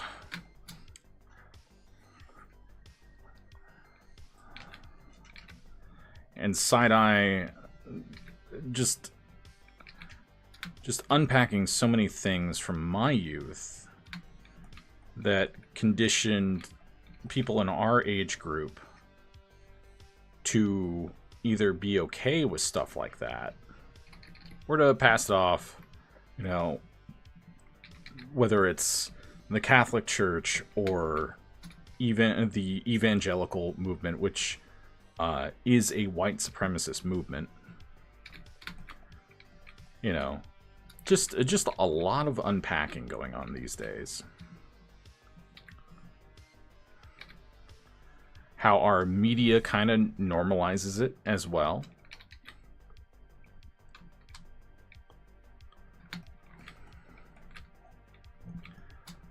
And it doesn't have to be a problem. There can, like, education is a thing. Like, that can be solved with education, but society, mainly, you know, the people in power have to want to help make change. Or we need to force them out, vote them out.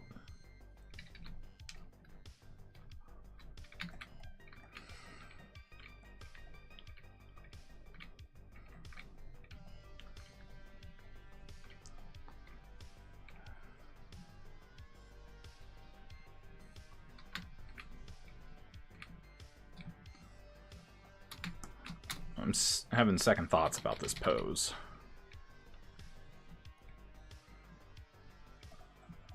Like, I think I'm gonna duplicate this. So I don't know about the wanted screen.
Hope my friend's doing okay.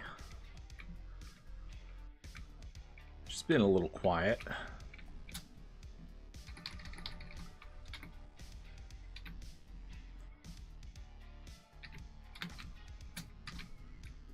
All right. Maybe we need more of an action pose. That's what the kids want.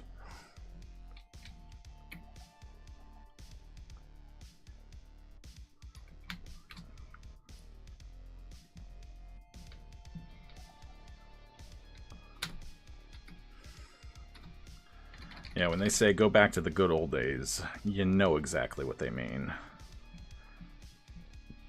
They mean gutting the Voting Rights Act. Stripping black people of their voting power. That sort of thing. That's what they want.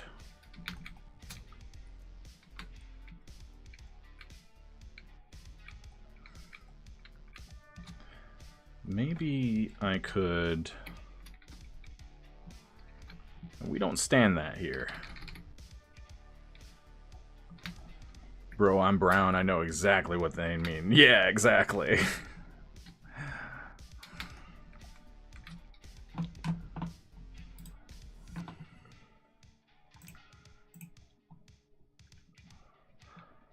Like, I'm of the opinion now,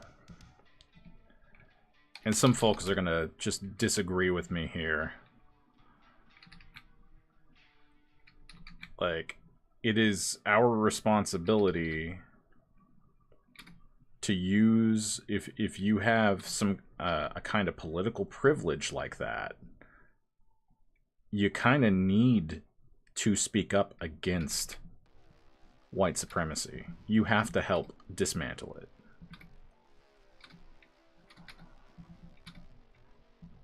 Like, undeniably.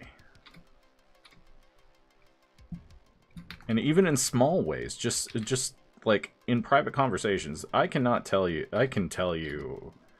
actually, I can't tell you how many times that, you know, random white dudes just say the weirdest shit to me because they think I'm the right kind of audience for that. And I'm like, no, please don't. Like, I was at a Little Caesars not too long ago, and I promise we'll get back to paranormal discussion a little bit. But, you know, every once in a while we need to talk about the real world. Because how else are we going to make it a better place, you know? I was at Little Caesars, and they're always swamped. Always swamped. And this dude is just, like, really impatient with these couple of high school kids. They're teenagers. Like, they don't want to be there. They want to be with their friends, you know? Anyone who's been a teenager knows you were probably a little shit when it comes to work ethic and stuff. Because you're a kid. You should be able to be a kid. And he, like, keeps looking at me for affirmation. Can you believe this? And I'm just waiting patiently. Because I came in late, you know, ordered something, and I knew it was going to take a while. Like, they're busy. Get over it. And this other lady comes in and just starts complaining like she's going to call corporate or something on them. And there's only 2 people back there. Like, maybe have a little bit of, I don't know, sympathy for these kids? Corporate stuck them on one of the busiest nights, apparently, with no help. And you guys are just... Yeah.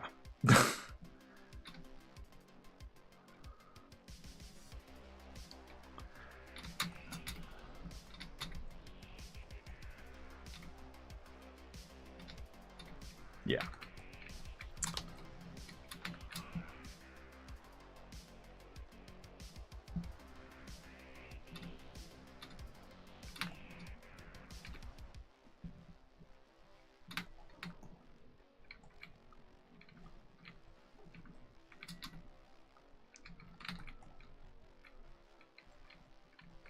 Maybe what it needs instead is just this platform being smaller. Maybe I will do that after all with the hologram. Yeah, you know, I remember a friend of mine telling me, you know, when the first round of this shit started, you know, they were like, yeah, we just rolled up on this army base.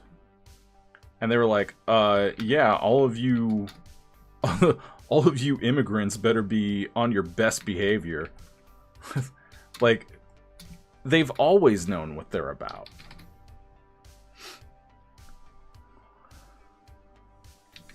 And it's so funny that so many people just want to play kumbaya with these assholes. Like, no. This is, irreconcilable differences, you know?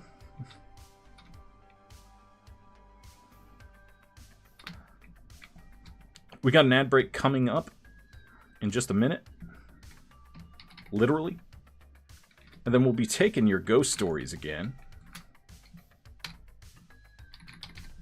I promise. What?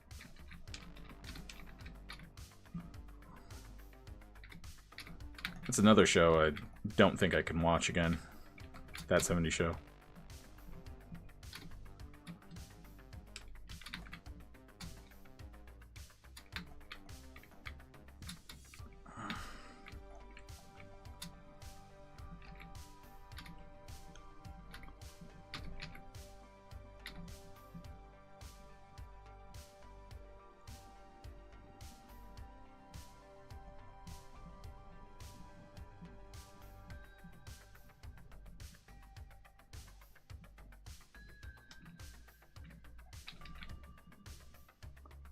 See you guys back here after the break. For those of you on YouTube, I have no control over where the ads are placed.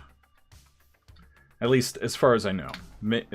Correct me if I'm wrong, and I'll endeavor to fix it. It would be nice if I could synchronize those things.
What is this?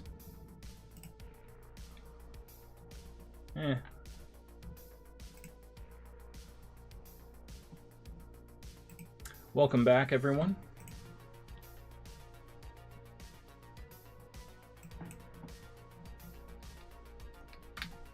Once again, I will remind you guys, especially those of you who are tuning in for the first time, what the hell is going on? I don't know what's going on. We are working on a cyberpunk battle manga. The Kickstarter is ongoing. It's going to keep going for the next 26 days. You have 26 days to pledge. Remember, you do not get charged right now. You will get charged in 26 days. So pledging now is a great way to help support the project and let other people know that I exist, that this project exists. So if a cyberpunk battle manga that is like Dragon Ball had a baby, a Lovecraftian baby with Akira sounds dope to you, click that link. Where's the link? The Kickstarter link is pinned in the chat. Pinned in the chat. Pinned in the chat. The Kickstarter link is pinned in the chat. Pinned in the chat. Pinned in the chat. Welcome back, everyone. From the ad jail.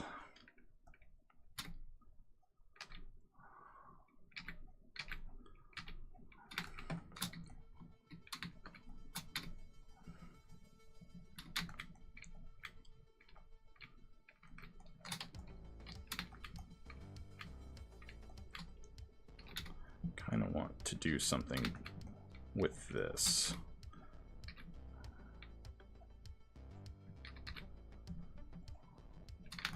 Just kind of having fun with this background. I really enjoy drawing these backgrounds, let me tell you. Let me tell you.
I almost feel like her waist is a little too skinny.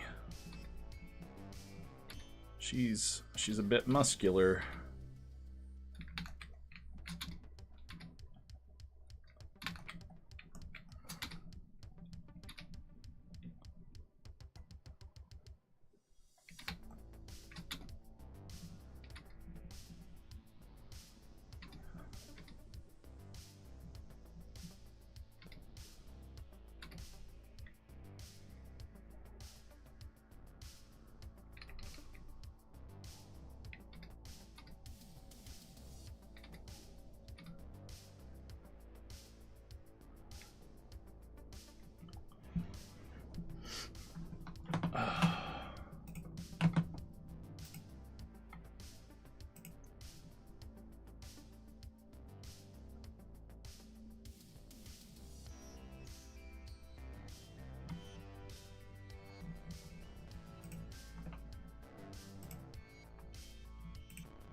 So a while back, I was having trouble remembering the name of the part of the brain that isn't fully developed until you're 26.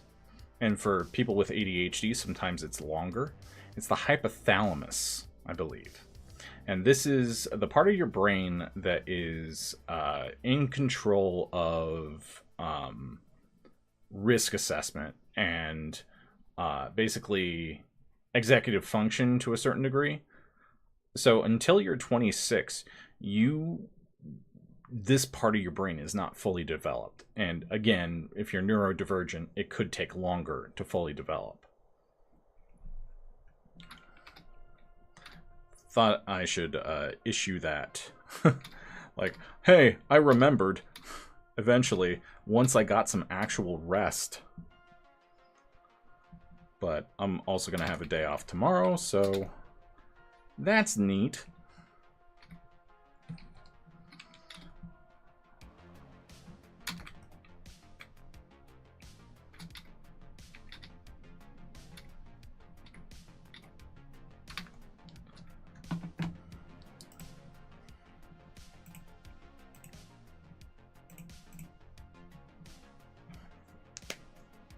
Oh, that hurt.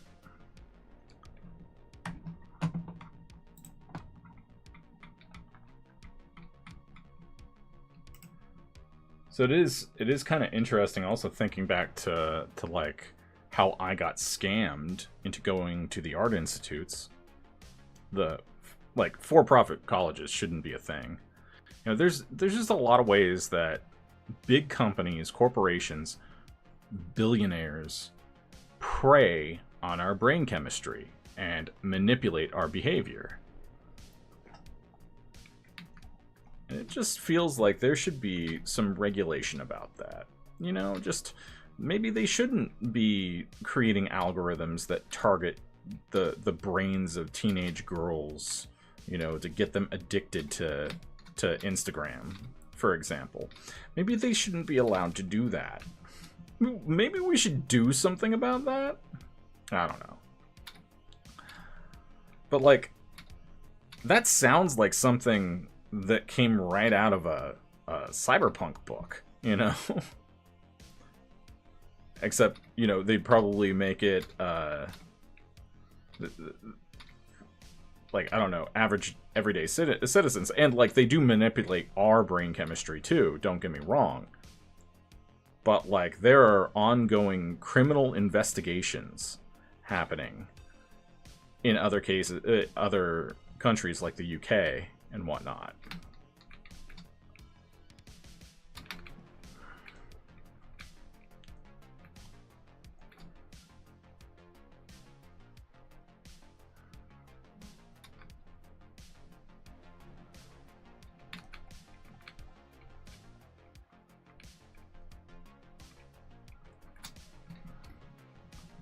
I don't know. I'm having some problems, like, figuring out whether this...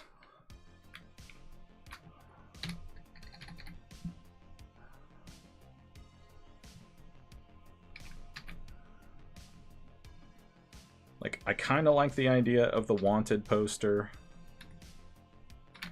And then we could give her some Sparkies. That's a technical term. Some Sparkies. Like that. Could do that.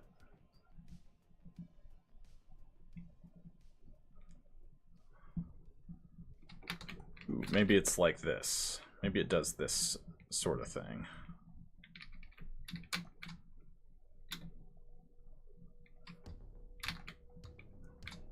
And then she needs to be staring directly at it. Keep in mind, a cover doesn't need to look like it's canon in the story. It can, but it doesn't need to. Like, that goes for book covers, too. You ever seen a book cover and been like, it doesn't happen in the book? Lies! No, of course not.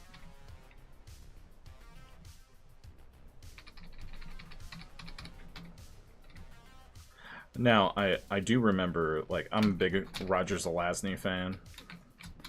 So, like, when I was first reading those books, I always felt like the covers didn't match how I visualized those stories. You know, because I was experiencing them with my own mental visual library whenever I would visualize them.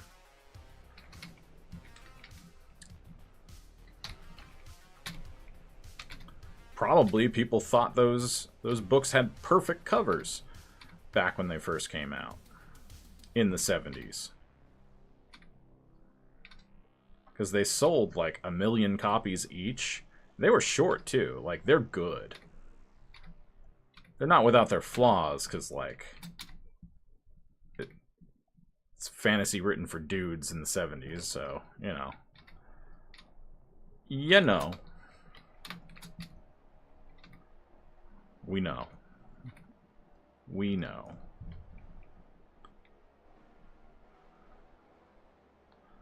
Like, I felt like those books had really strong writing for, like, the mystery that Zelazny built up.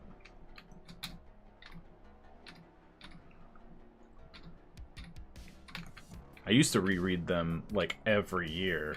I should give them another read sometime in the near future. I still have my, First Chronicles of Amber copy. Use a little bit of the French fry technique. The French fry technique.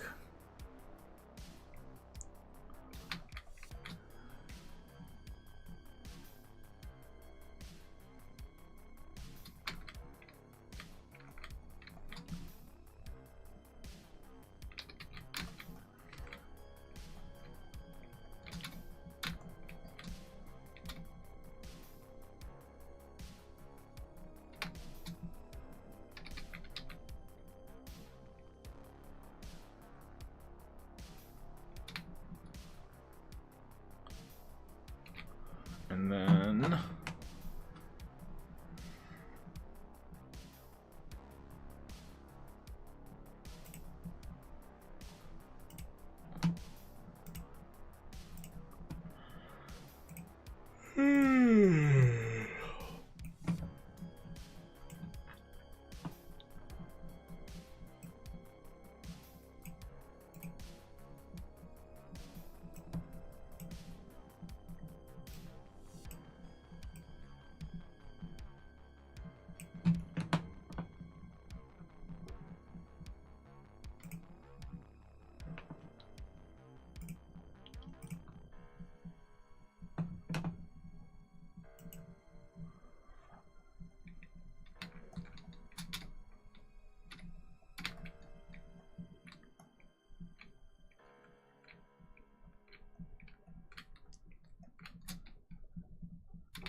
I want them to have more of a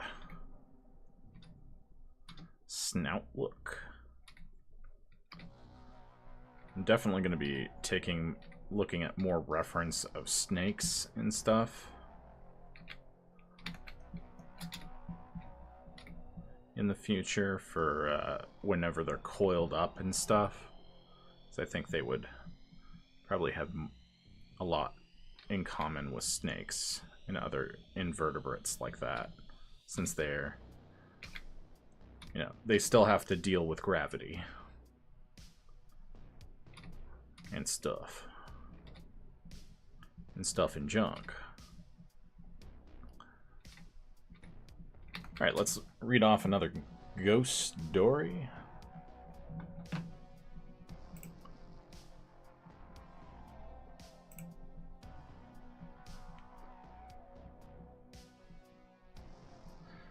Alright, this comes from Iklaf. I have so many stories. I'll share the earliest remembered experience that I have. We were at home, and my cousins and I were in the living room playing video games. Out of the corner of my eye, I saw movement, so I turned and looked. There was a woman in a knee-length dress walking towards my parents' room. She stopped in her tracks and turned to look my way. It scared me. She was transparent. She had dark hair cut into a bob. She was slender. I turned away from her, but could still see her watching me for what felt like a really long time from the corner of my eye. But it was probably only seconds. Then she turned away and walked into my parents' room. My parents came home about an hour later and called me and my cousins into the room to ask us who had been in there. We told them that no one went in there. All of their plugs had been unplugged.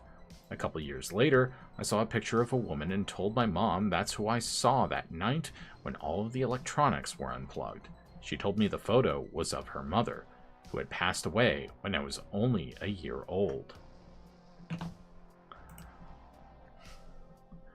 There's a lot of that going on in stories tonight, right?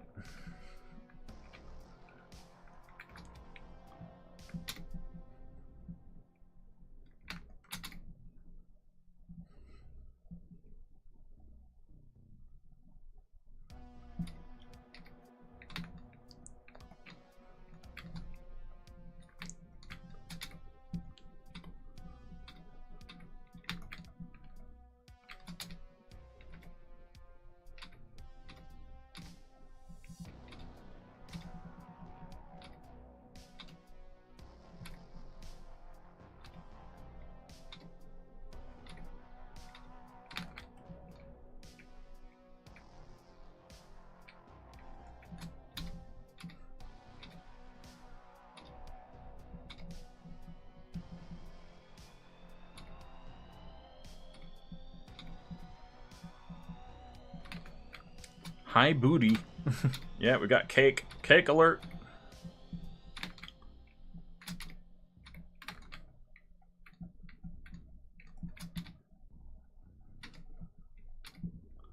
Okay, I'm done stream. All right.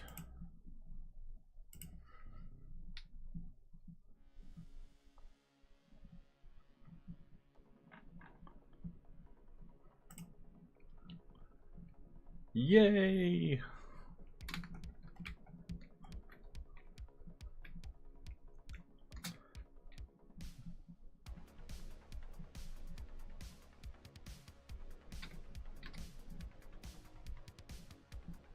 How was stream, wife? I was lurking, but of course was not able to contribute since I am live. But maybe if I axe Mondays or make Monday a short late stream or something, like we were talking about. Pretty quiet, but that's okay. Yeah, Mondays seem to be a little quiet for me as well. So maybe we'll do Wednesday through Saturday or something in the future.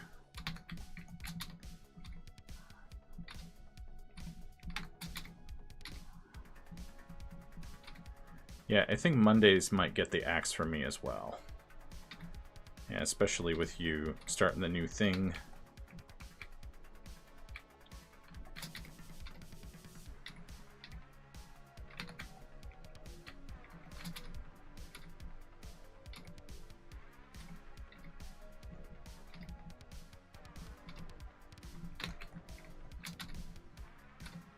When is your next longish break? Probably due up pretty soon. I wanted to hammer in some of these details, or get her tattoos in, and then I'll probably take a break, a longer break.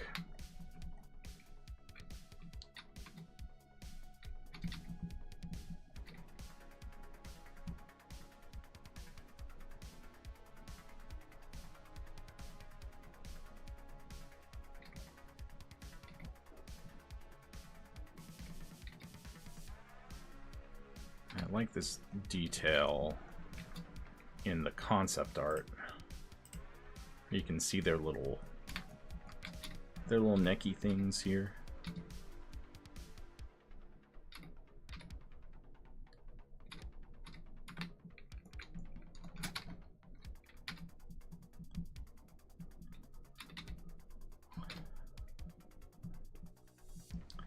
You know, I had this thought when I was looking up information about the kissing bugs and stuff. Like, what if the Earth is kind of retaliating against us, which gave me some... I mean, this is not the first time that I've thought about that idea. There's a story that is still not published yet. It's called Terror on Garbage Island that I wrote. I put it out to, like, Grimdark magazine, but Beth has been super busy, so... And it was way longer than they typically take for things like that, so...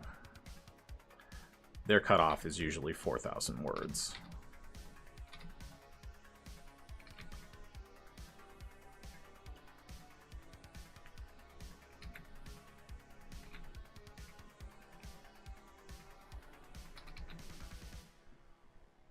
So once I have these tattoos roughed in,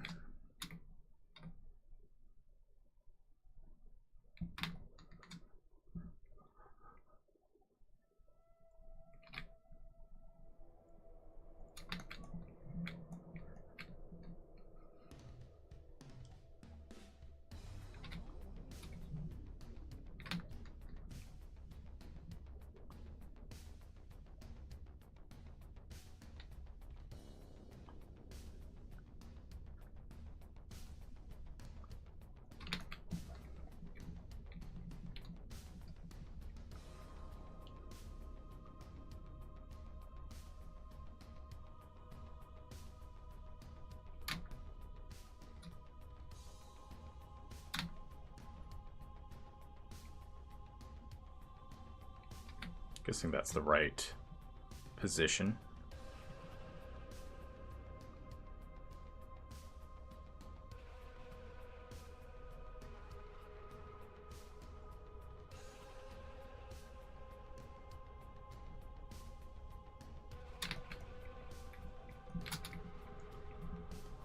I don't know, I just work here.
Wait a minute.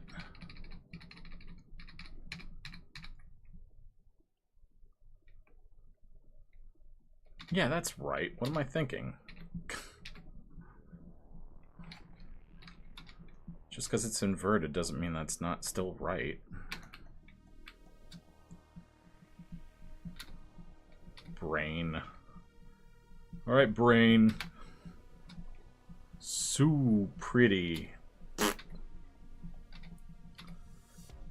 Oh, so you think I'm pretty, huh?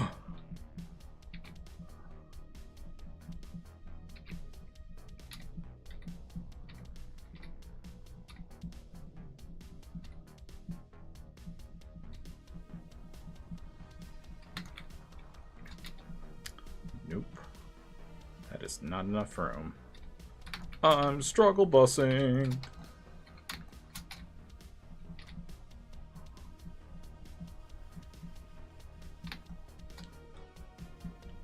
This will be better.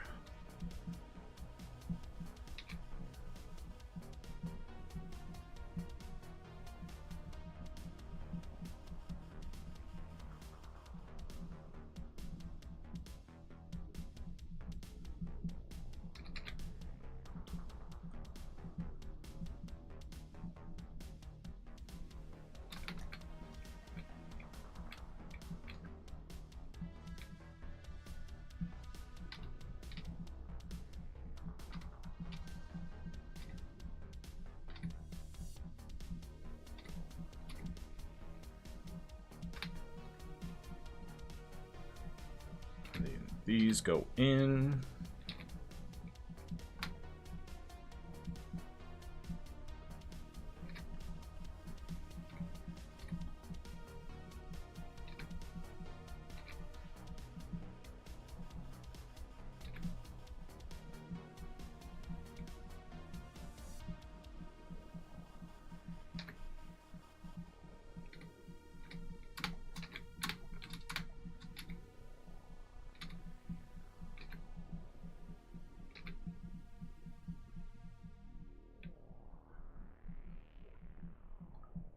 And then I'll make it look pretty.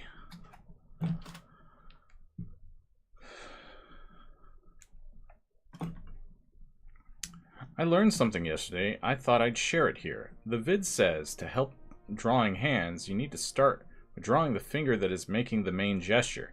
Now I haven't tried this yet, but I thought I'd share it.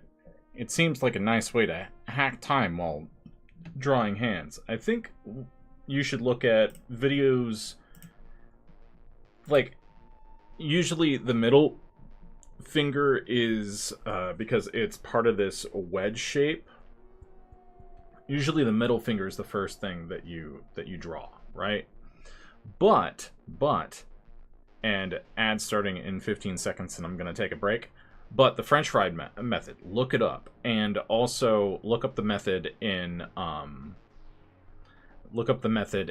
Figure Drawing Design and Invention by Michael Hampton.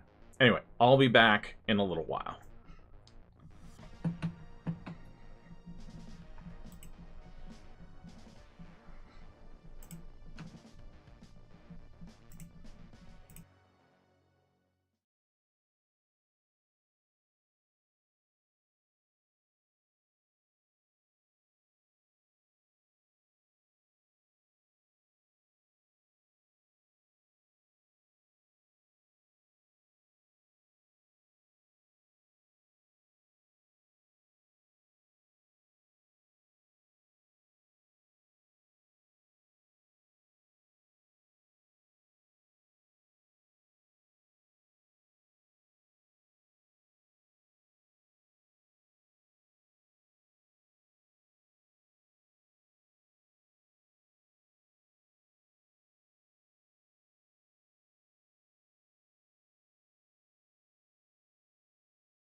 Alright, I'm back.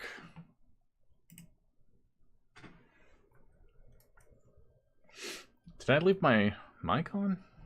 I don't think I did. Oh, whatever. Doesn't matter.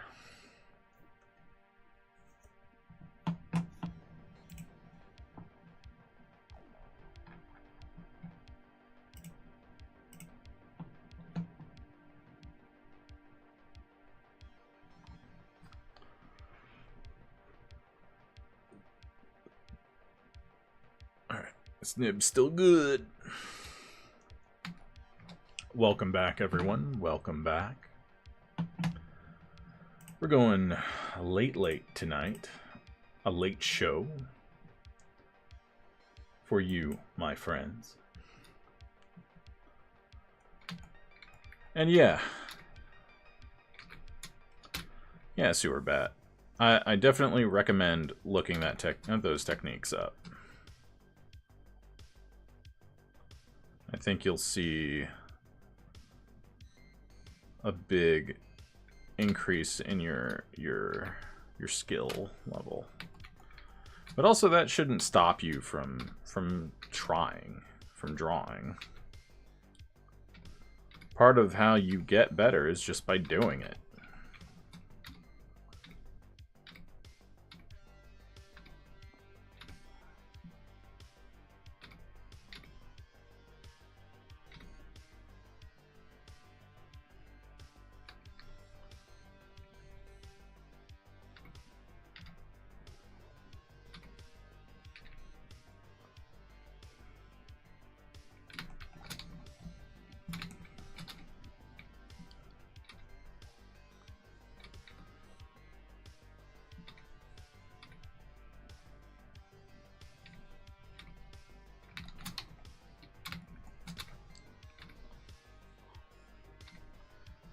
Like, hands are always going to be a problem. Because they're complicated. So sometimes it still takes me a couple of tries to get it right. Quote unquote, get it right. Until it looks good to me.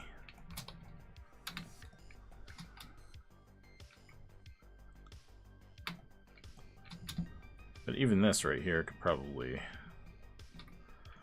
So a lot of guides tell you to start with a mitten shape, even. So we'll do this.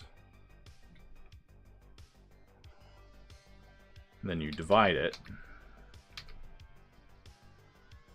Divide it again. And that would be sort of your hand shape right there.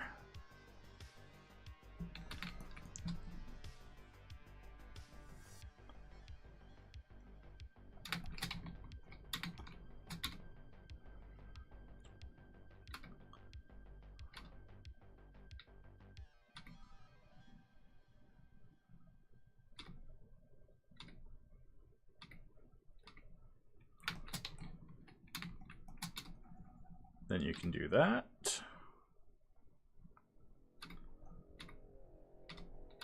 Definitely helps to have reference. I'm not using reference right now. If I can't get it right without reference, I will use reference. Using reference is a good thing. You should do it.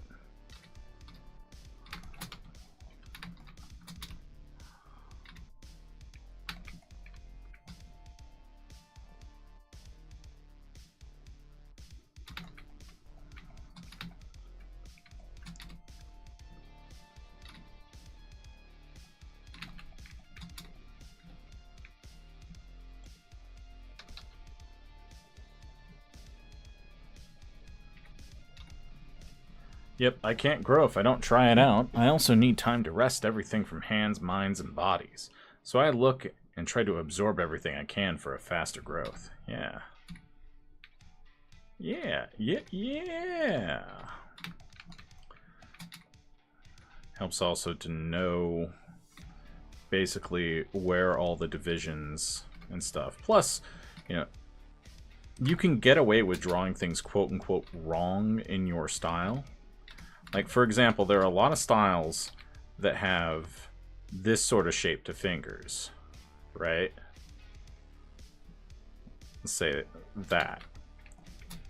That's technically, like, not easy for my hands to do. Like, I always bend. But that's valid. That's a valid interpretation of a hand. It's a shorthand. It's shorthand, get it? Mind imagining having two minds. Well, as we explained on the previous show, your reality is just a controlled hallucination created by your brain to keep you alive.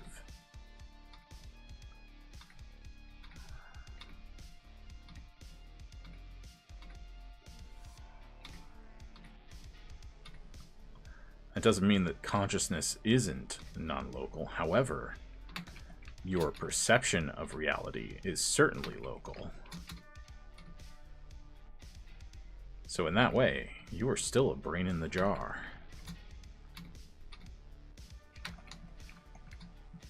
Ooh, I think this is looking good now.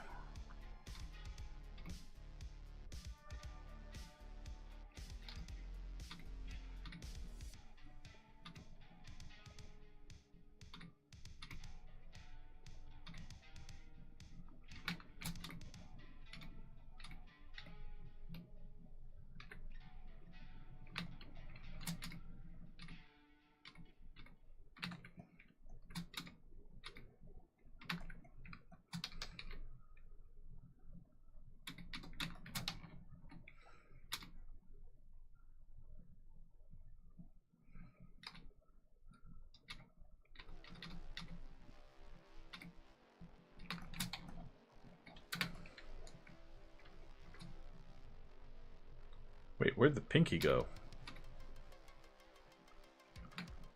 Piccolo hands. Well, no, because Piccolo, at least in the manga, has 4 fingers. She's just got nails. Well, she does have claws, technically. They're just smaller than typical Sindala.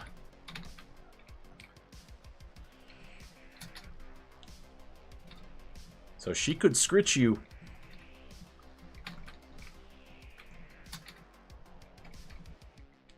Almost think like...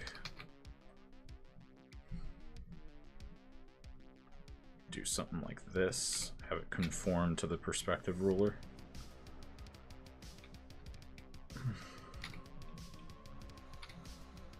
But you know, if you study Akira Toriyama's art, he would often... You know, he didn't make things look super realistic. He wasn't trying to be a camera, you know? This obsession with realism in art, I think, is gonna die off. As long as it looks dope. As long as your art looks dope, who cares? Like, I care a little bit about anatomy, I'm not gonna lie. But, like, there's some things you're just not gonna see. Like, Ryza's ripped, but you're not always gonna see every single individual muscle flexing, you know? You're just not.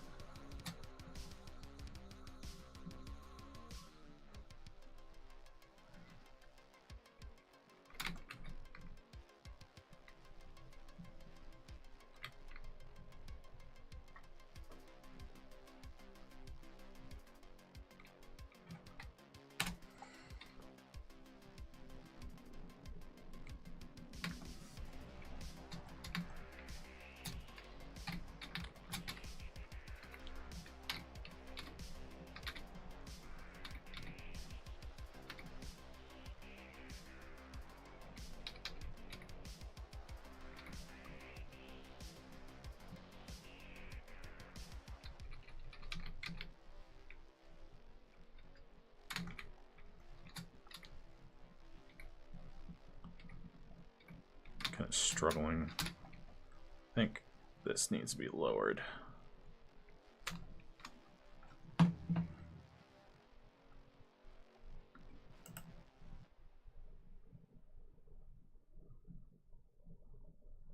Okay, I'll listen to that.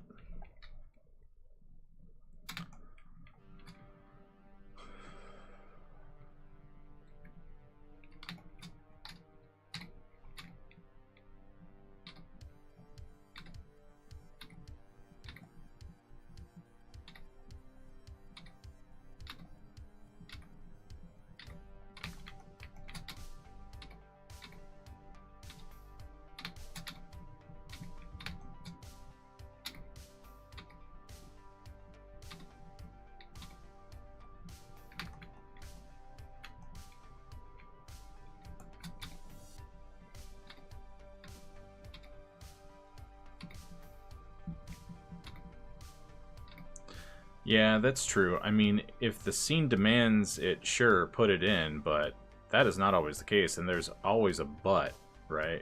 Yeah. There's always some cake.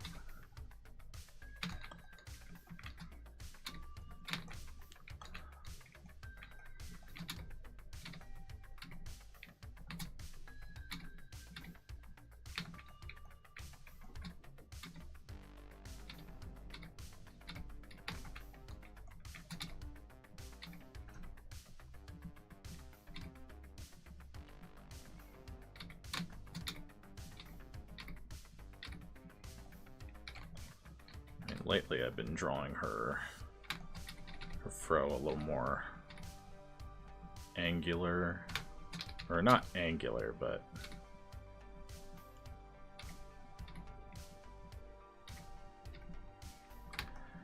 you know, I learned something today I didn't know before.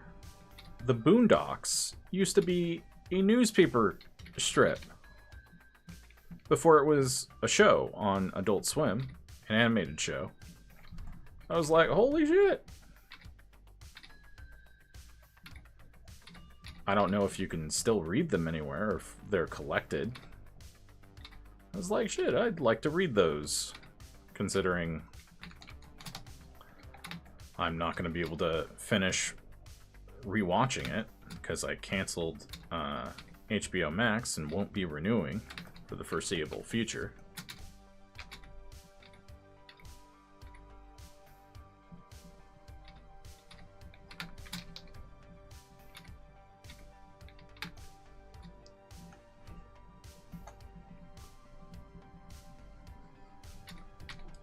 I don't know if this works.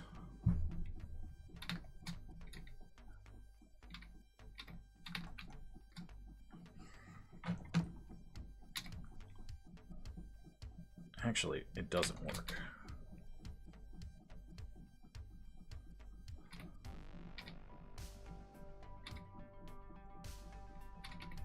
Because that head wrap typically comes back like so. So if her head is here,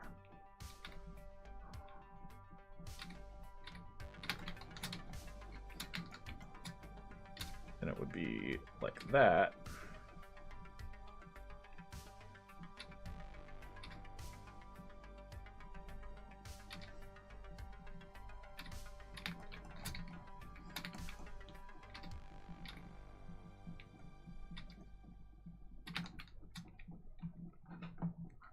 Hold on.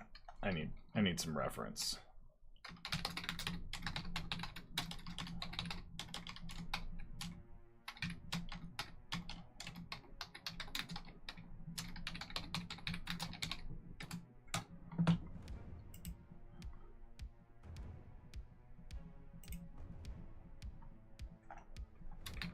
Oh, so it does do that. Okay. That looks way more badass, honestly. Seeing more of her head.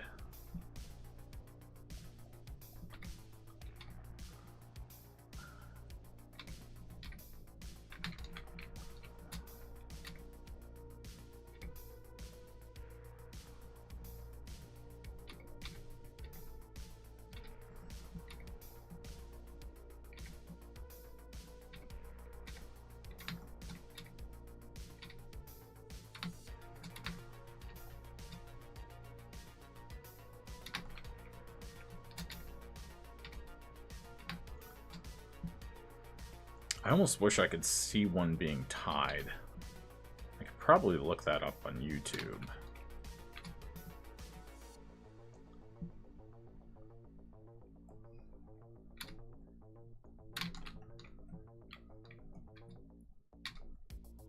Then it kind of rests on this woman's neck. So I think it would on Ryza as well. I'll have to update her design sheet to include that.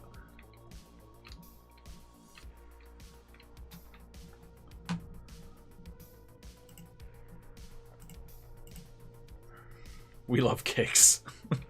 Ad starts in 8 seconds, people. We're making some progress on this cover.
Alright, I think that's gonna look pretty good.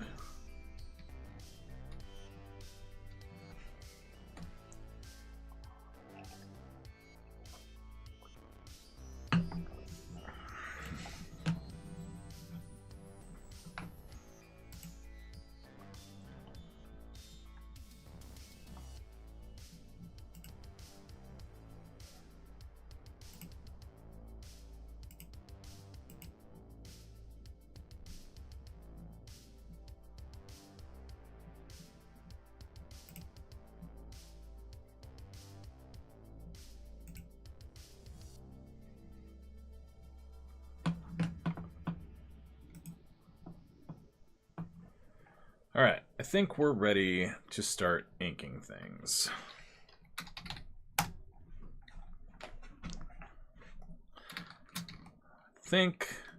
I think.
Hi, Eric. How are you doing? Hey, what's up? First time chatter.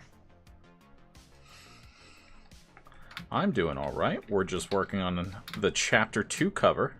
Finally got it nailed down. After a few hours. Doing the thing. I'd say I'm doing pretty fucking awesome right now. Eric, may I ask, do you watch anime? Some. Yeah, I don't watch as much as I used to.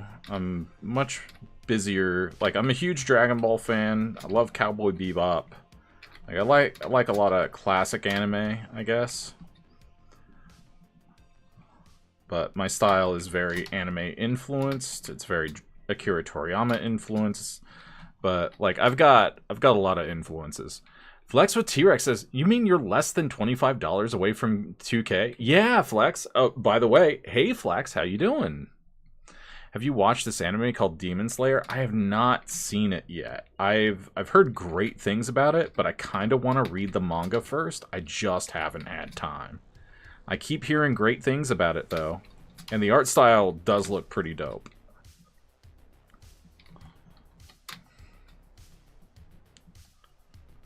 Yeah, I heard it had a fantastic movie come out and everything, and I don't have a lot of time these days. I'm busy writing and trying to pay my bills. Like, I was trying to finish reading and collecting My Hero Academia, and it's not working out.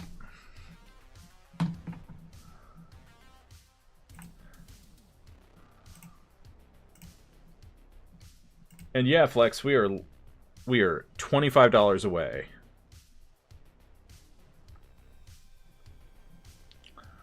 And if you like the idea of a cyberpunk battle manga that's a bit like Dragon Ball if it had a Lovecraftian baby with Akira, check out the link pinned in the chat. Where is that link? The Kickstarter link is pinned in the chat. Pinned in the chat. Pinned in the chat. You can read the first 8 pages plus 4 from Chapter 2 on that page and check out all our stretch goals. But we're $25 away from that. And Shisui says, I'm currently collecting the manga for Demon Slayer. My goal is to collect all the Demon Slayer manga by the end of this year. That is a worthy goal. Like, I have all of the Dragon Ball manga. I don't have all of Super, though. Demon Slayer was my very first anime ever watched. I read the manga in 2018 and then watched the anime in 2019. Nice. Yeah, I've heard it's really good. Like, I have a few close friends that are big fans of it and stuff. I just haven't had a chance, unfortunately. But I'm glad that you're collecting. I have, I think, up to volume 25 of My Hero. But, yeah.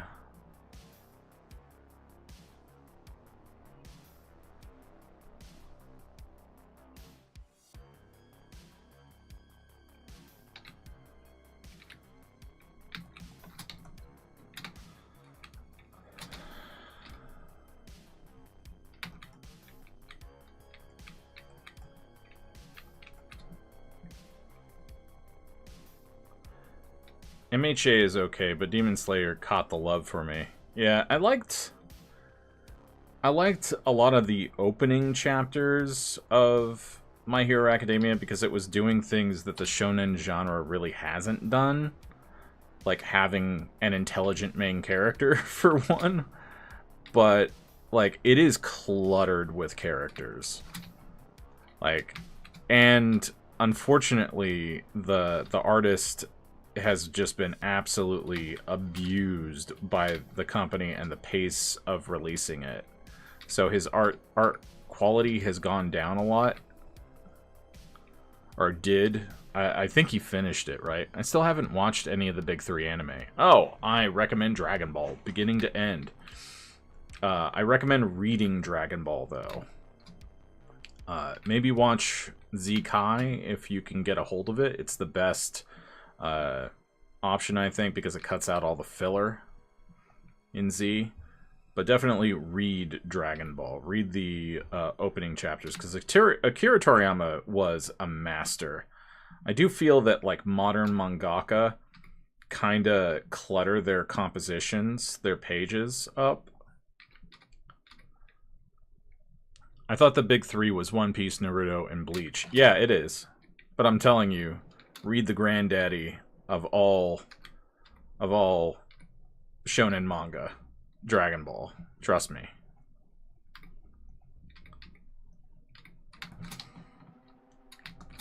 Like, of those, I've only read Naruto. I've read the first chapter or so of One Piece and haven't had a chance to get into the rest of it. But, like, I'm also influenced by Mega Man, by TMNT, and stuff like that, so I definitely will get to Dragon Ball at some point. Yeah, it's really good. Like, the manga is some of the Frieza Saga, Saiyan Saga, and hell, the 23rd Tenkaichi Budokai are incredible.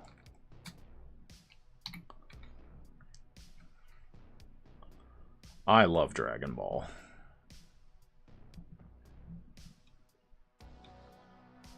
I had to double check to see if I was wearing a Dragon Ball shirt today. Nope, Mastodon. Mastodon!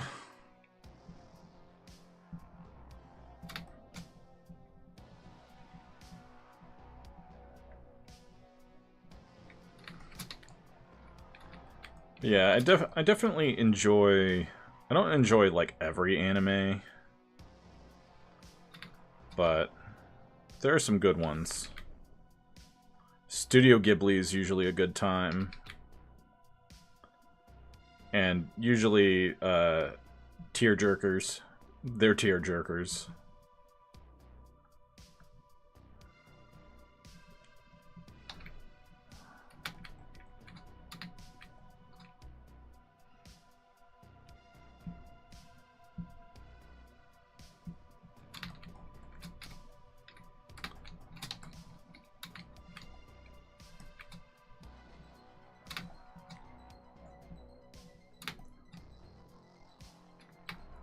Naruto, I haven't checked out the series yet, but I definitely have to now. Yeah, I read up to chapter 400 back in art school, and that's where I left off. I didn't like lose interest, but I definitely got a lot busier, and it became a lot harder to keep up with it. We're saving recovery information again. That always makes me nervous.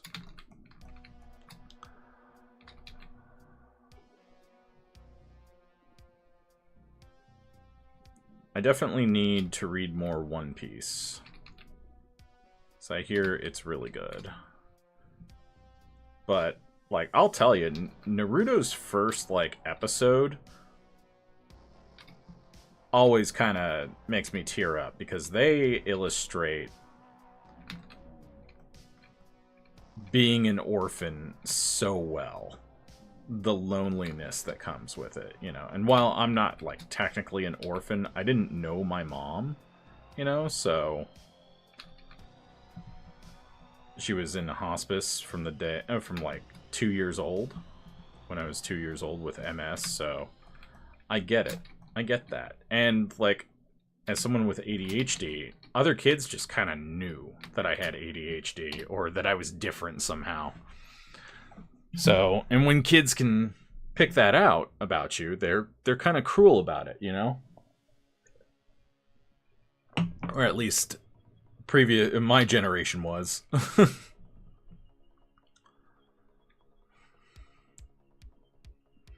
And Naruto somehow captures that so well.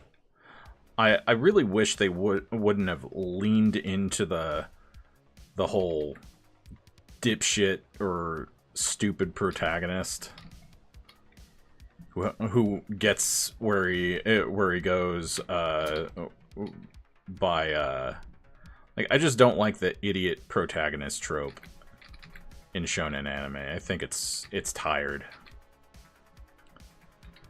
Like, you can give your characters better flaws than that.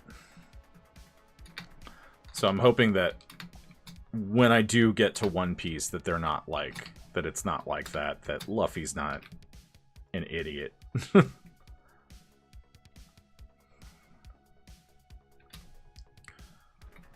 Like, I like that Midoriya was intelligent. Even if they kind of... Oh, thank you for cheering! The only reason why I know it, it's because I've watched the Naruto Next Generation movie that my art teacher played for the whole class. I still remember this because it was literally the day when they announced the school was going to be canceled for 2 weeks because of the whole COVID, and little did we know that 2 weeks will turn into a year. Yeah. I remember my nephew having to go through that. And then I was shut in my apartment for ages.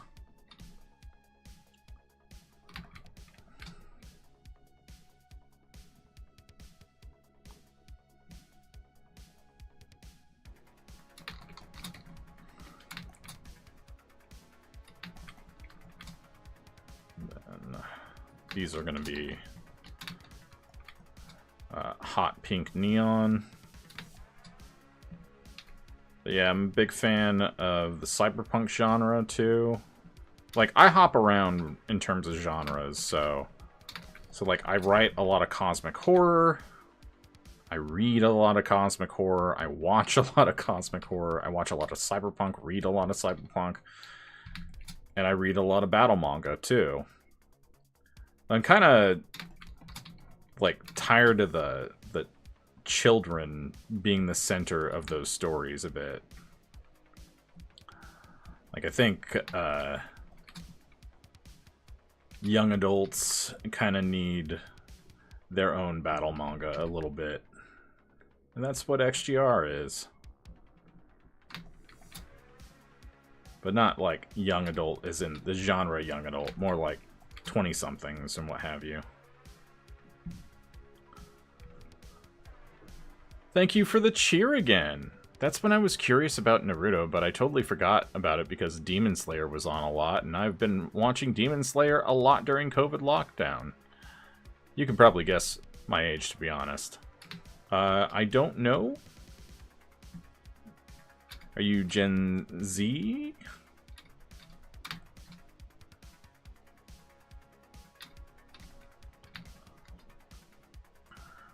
I mean, if you were still in school during COVID, then you're probably in your Gen Z, 23 years old. Okay. That's dope.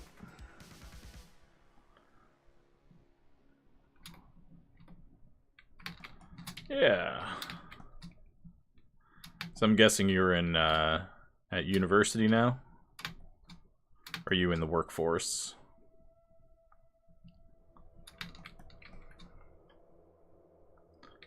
I love it. Yeah, I'm like about to turn 40 in a year. And some change. College, correct. Badass, badass. What you studying?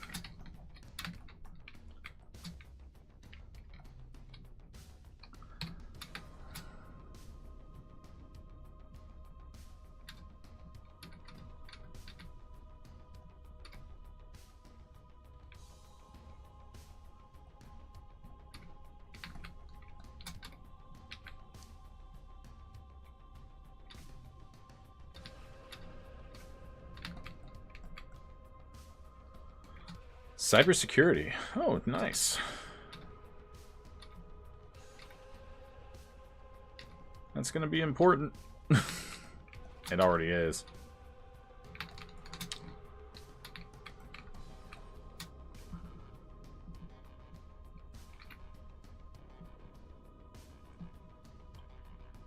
Alright, here we go.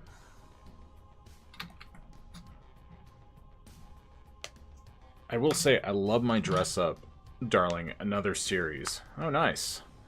Keep lurking, bud. I'ma try to and feed the pets before the rain drops heavy on us. Nice, nice. I've got to stretch my hands.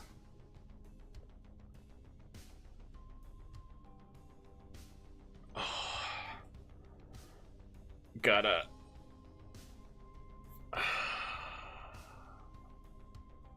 Gotta stretch.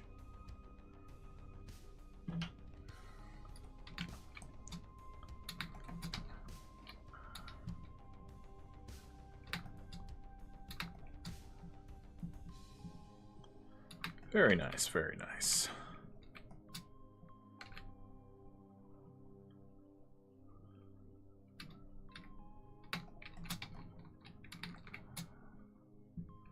But I'm a big fan of manga storytelling in general. Especially in Dragon Ball, the way... Because American comics have this problem, and it's not really a problem. I guess it's more of, like... Depends on what your preference is.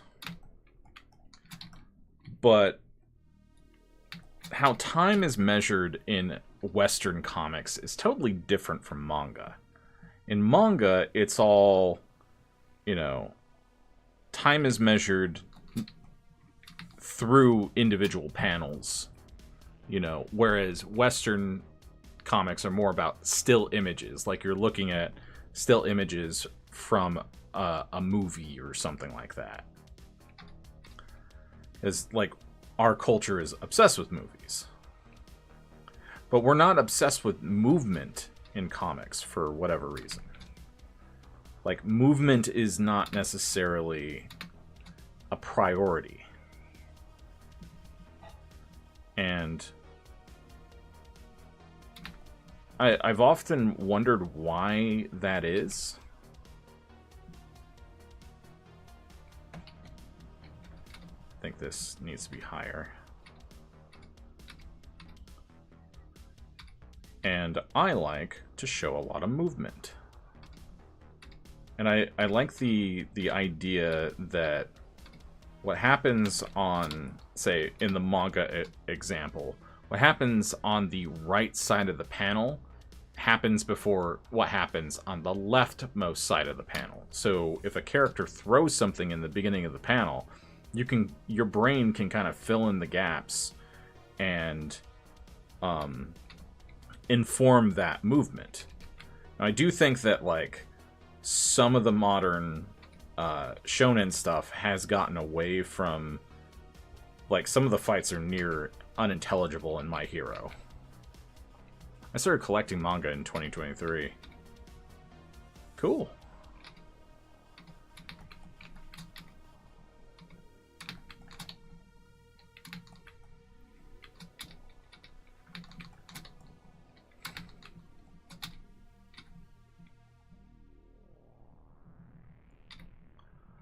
Yeah, I've been collecting for a long time. I am old enough to remember when they were originally, when Viz was serializing Dragon Ball originally.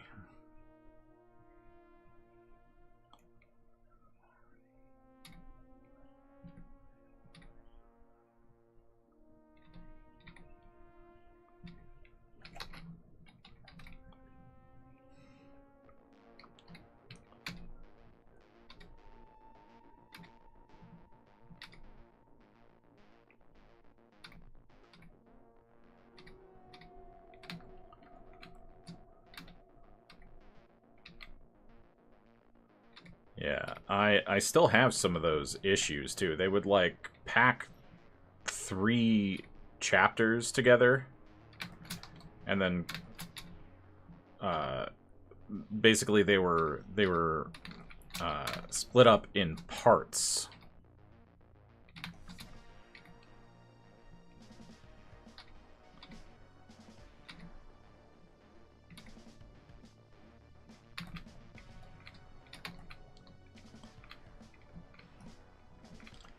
It was wild. Like, it was wild to see them try to adapt it to the way comics are marketed here in the States, with Diamond's stranglehold over distribution and stuff. Although that might be changing since Diamond went out of business. Which isn't funny to the people who lost a lot of their inventory, because, like, Diamond just decided, yeah, I get to keep this. I know a couple of tabletop RPG producers that went through Diamond originally that lost their inventory because Diamond just kept it. As, like, collateral or something. I'm not sure how that worked. But that doesn't sound legal? I don't know. It's weird.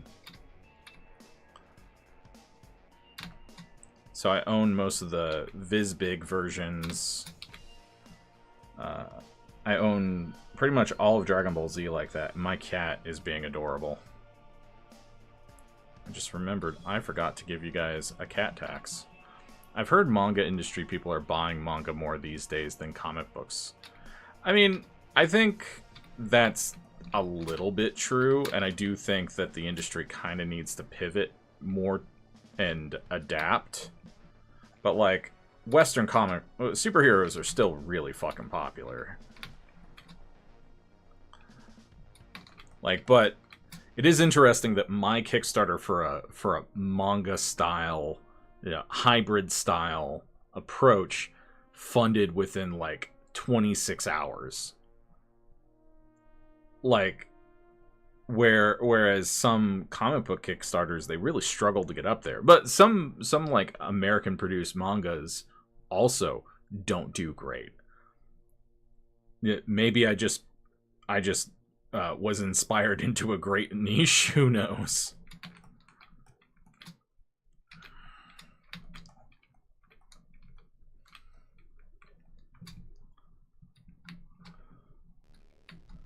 All right, I'm gonna keep that as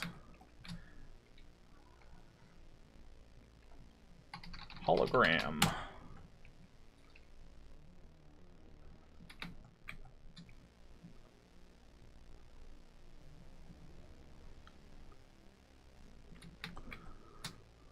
All right, we got an ad coming up in 1 minute.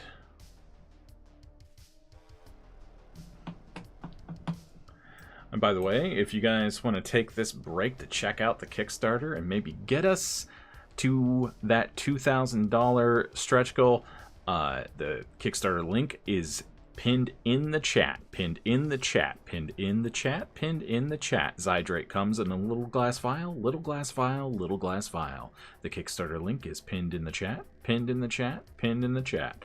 All right. I'll see you guys back here after the ad break. 20 seconds and counting. But you can read the first 8 pages there, plus 4 from Chapter 2. It is, once again, like Dragon Ball had a Lovecraftian baby with Akira. My dress-up darling manga is amazing. Let me know what it's about.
Alright, I believe you guys are back.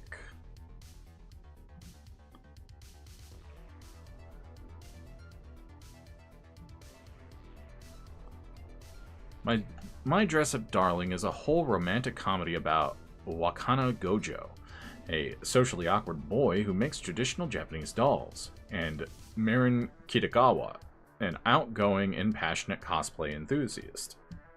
Oh, okay. So is it a bit like Slice of Life? I do occasionally enjoy Slice of Life. We were watching Apothecary Diaries because my wife was getting really into that. So I was watching it with her, and it was pretty good. The murder mystery style of storytelling was fun. It's a bit of a slice of life romance and comedy anime. Oh, neat. Nice.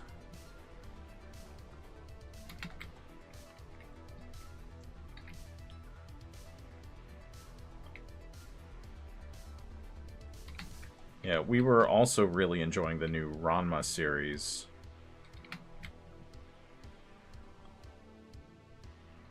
It was, the animation was really nice, and the designs are gorgeous. Animation's really good, too. There's some insufferable characters, though.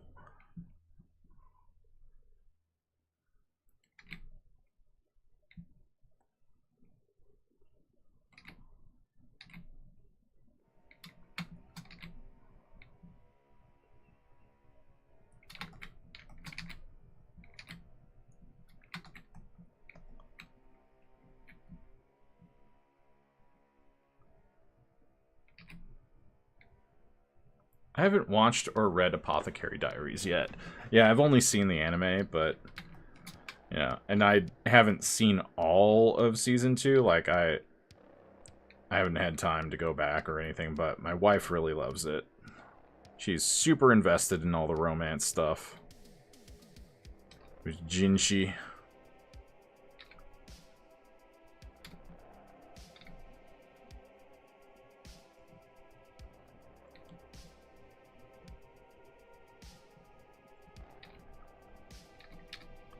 I almost want to do something like that.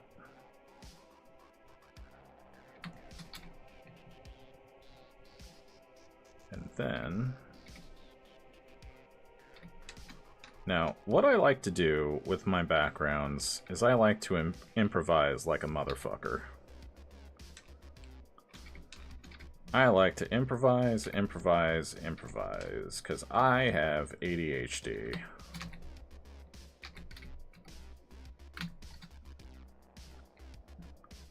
So I'm going to be doing that. Improvising.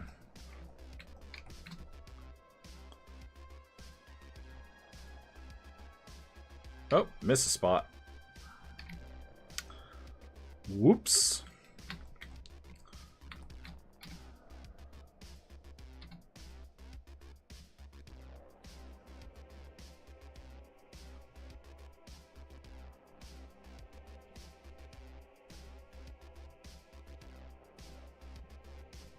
Make this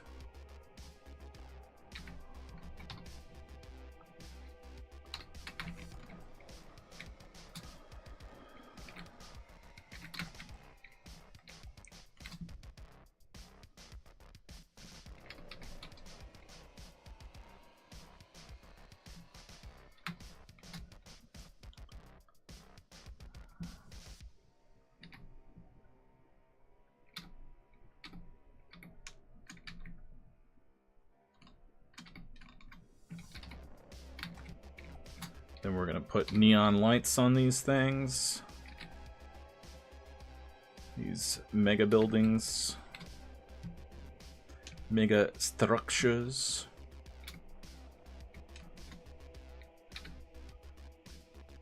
That's a good way to measure.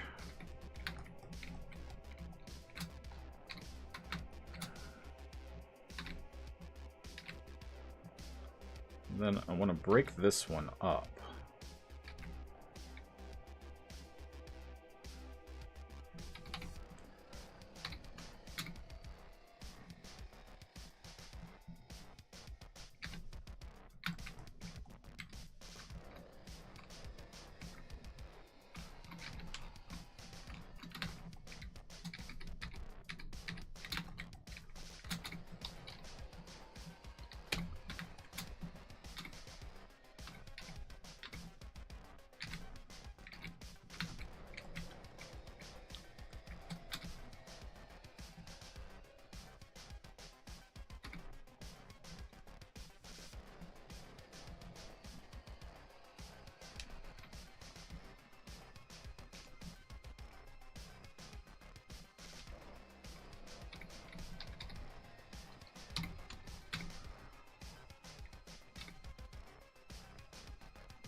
I have some awesome shit coming in chapter 3 and 4, though. Which I'm going to have to get back to writing soon.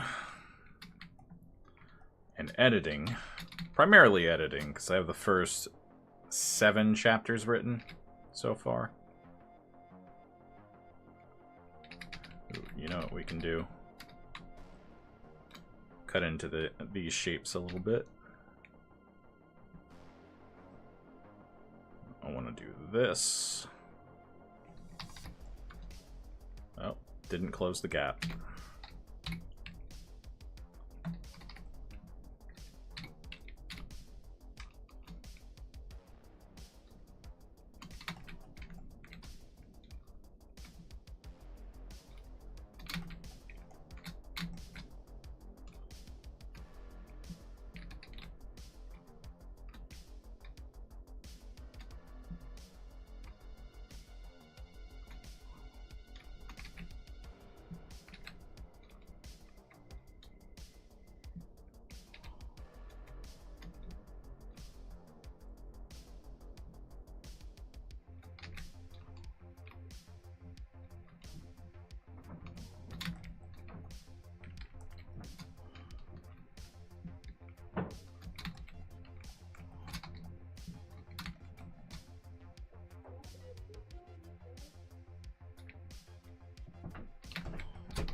That's a fun shape.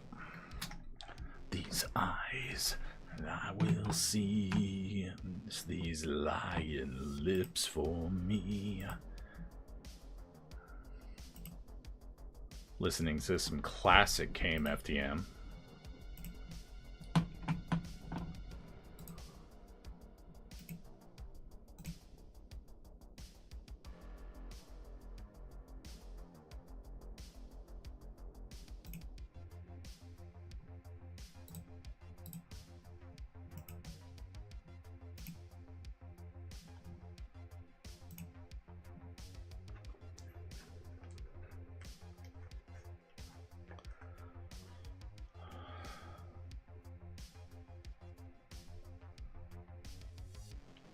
Can't really look at that right now.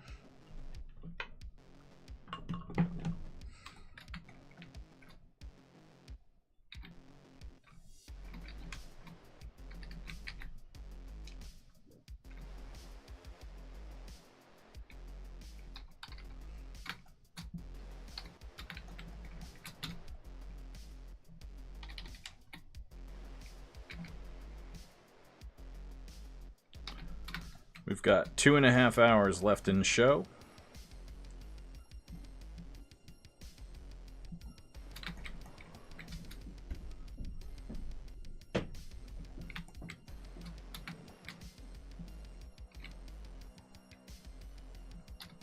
Hope you guys are having a good time. I did say we were going to have a more chill show tonight. I guess I don't need to draw that that's past the border.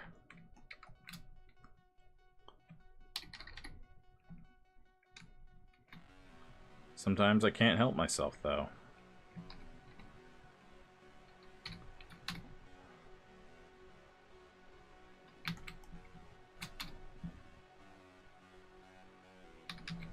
Let's do a repeat.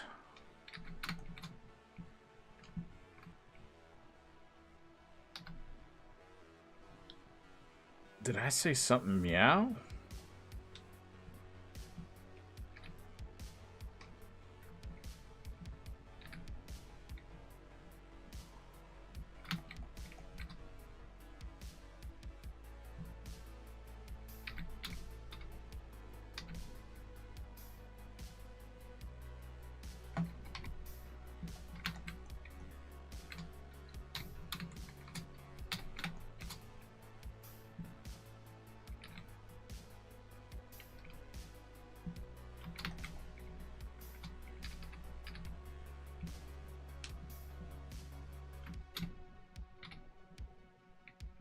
Ha!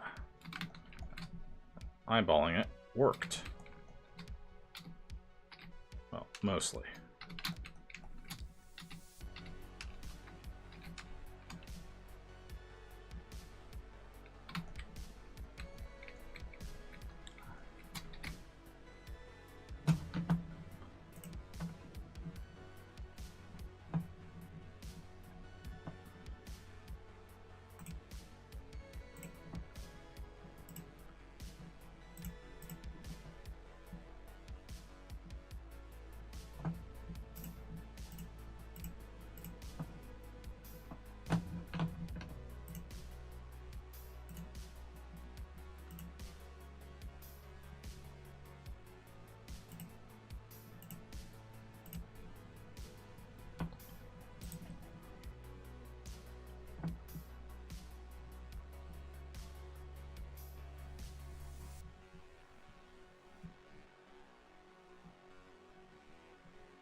We are making a lot of progress tonight, people.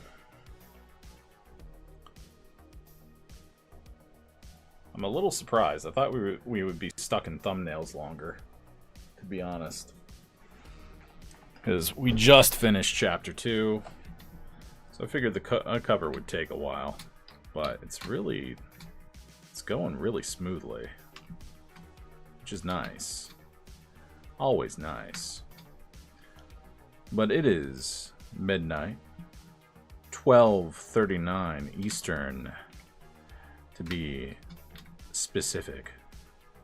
But not Pacific. Aha.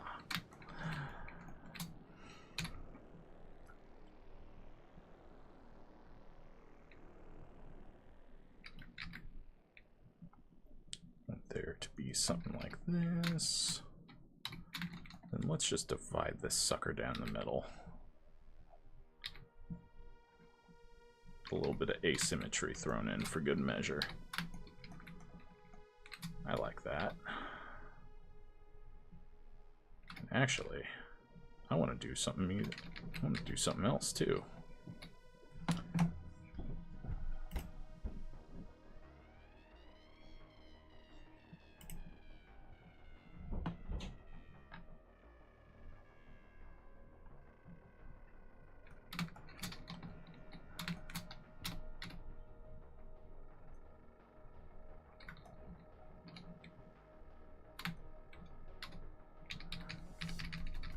I'm gonna do that. I should not do that.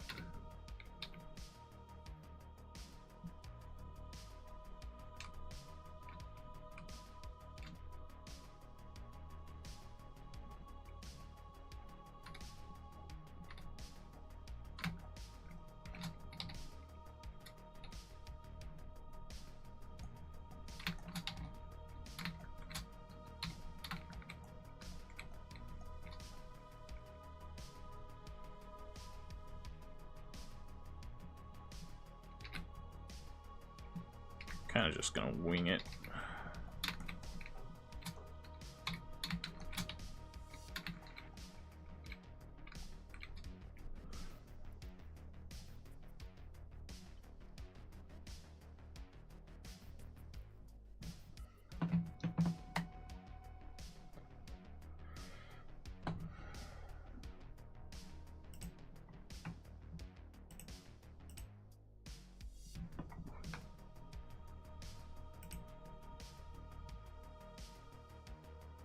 Any of you guys KMFDM fans? I go back and forth with them.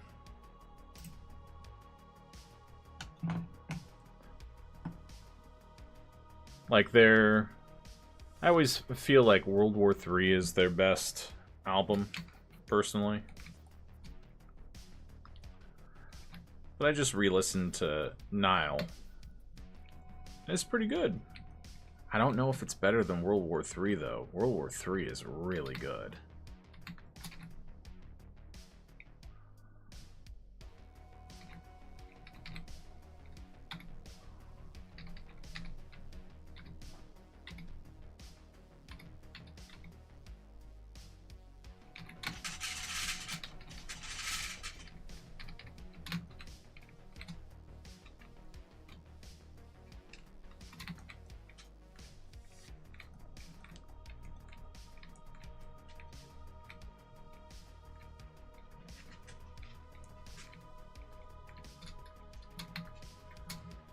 Alright, let's find another ghost story to amuse you guys.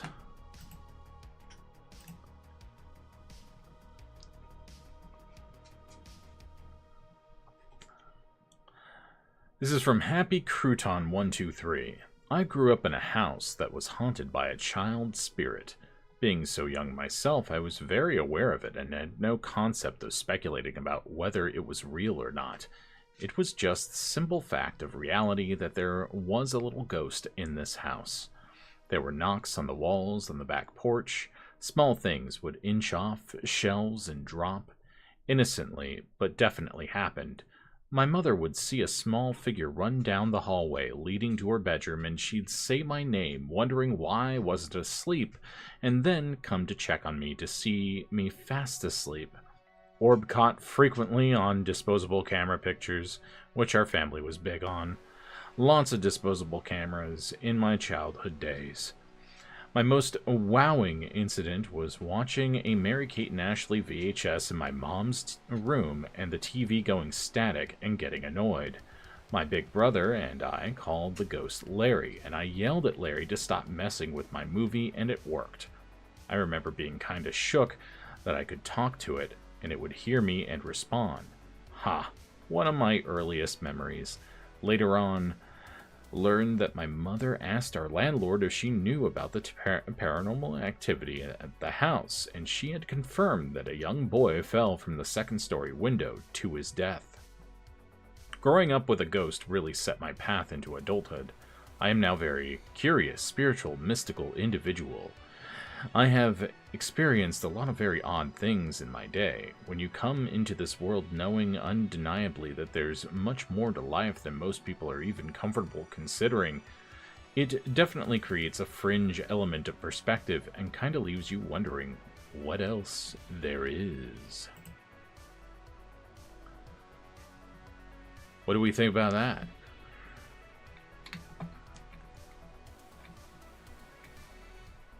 Maybe I should have a chat redeem. Is this story... Do you think this person is lying? Lie detector. I don't necessarily think that they're lying with that one. That one seems pretty believable, but assuming that it's a child... A child's ghost is, I think, weird. But, you know, I wasn't there. I take all of the stories that we read off Reddit with a giant grain of salt.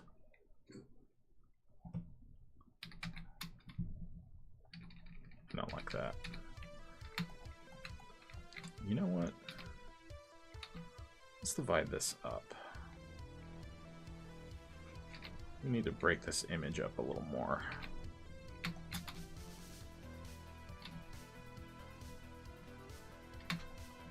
It's above the horizon line, so that'll be good.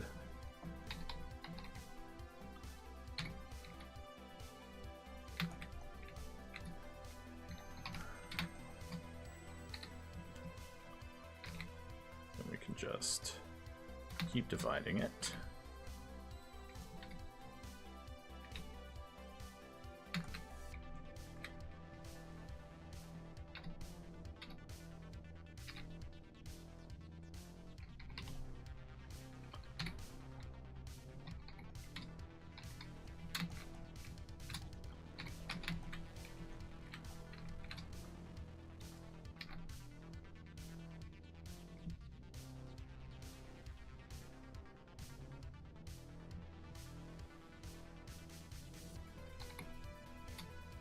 Oh, shit.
want a lot of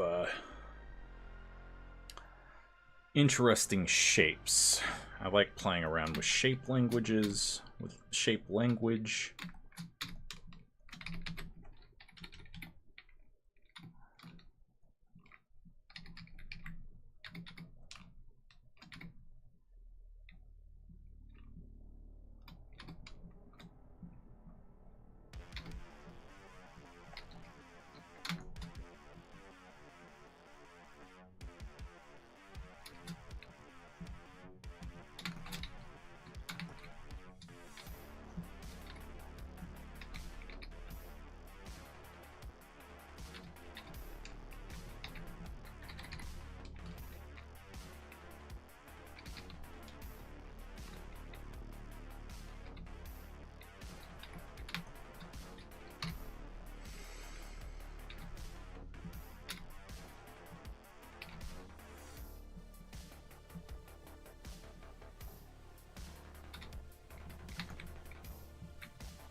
We got an ad break starting in 1 minute. You have been warned, and do keep in mind, we do not select these sponsors. They dragged us into a back alley at knife point and forced us to display their wares to you, our wonderful listeners.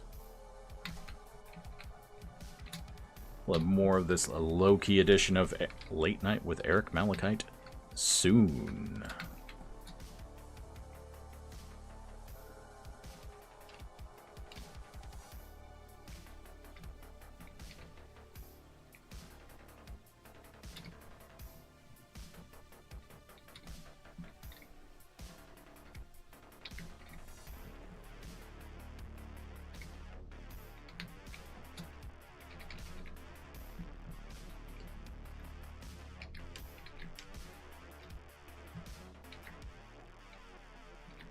Perfect.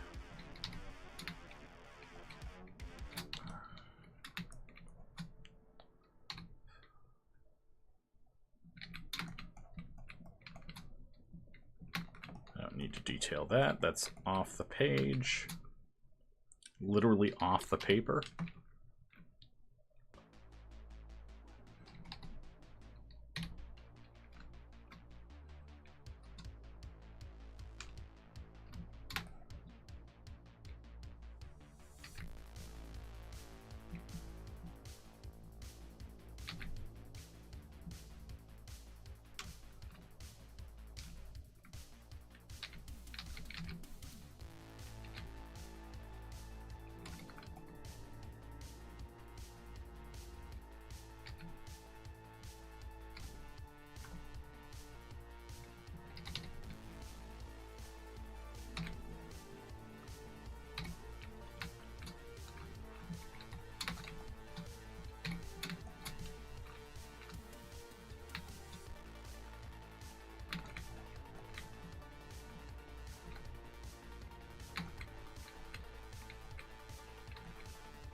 Welcome back, everyone.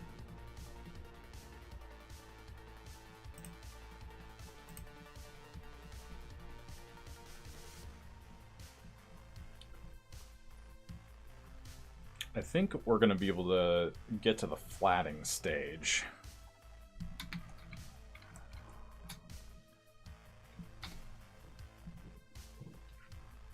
Depends on how long it takes to do these inks.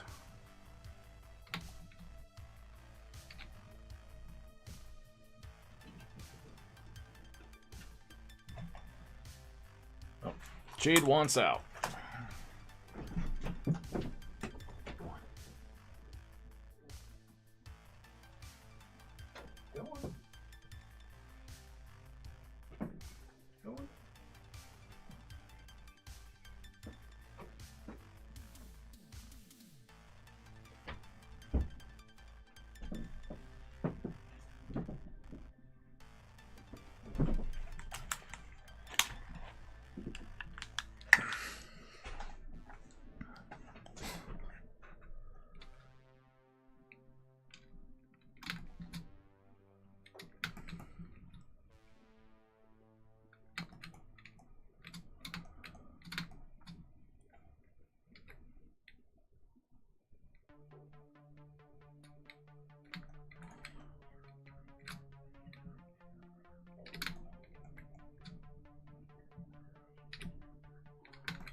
Do this number.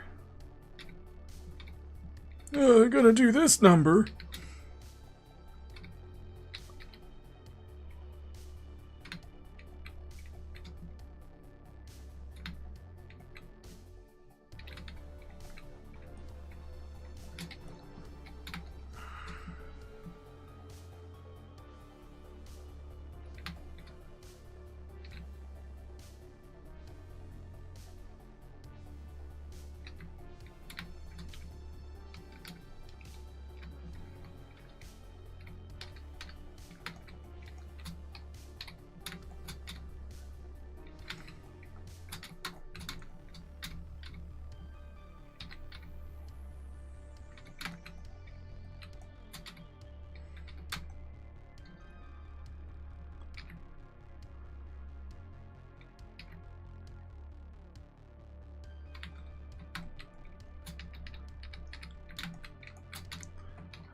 That.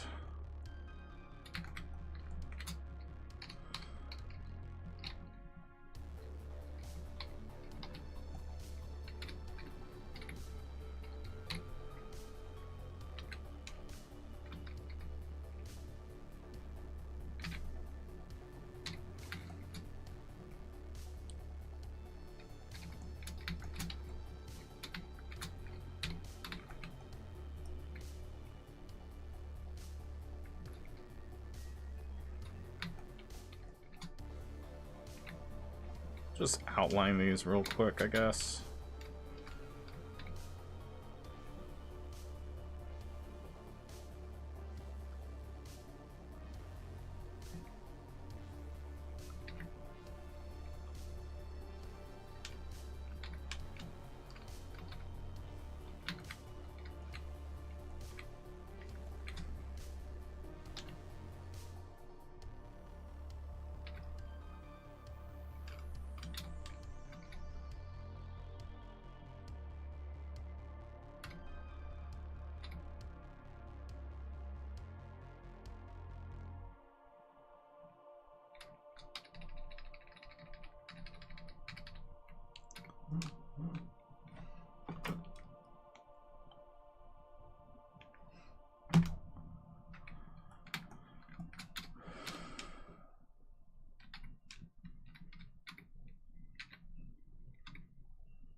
I'm not liking that.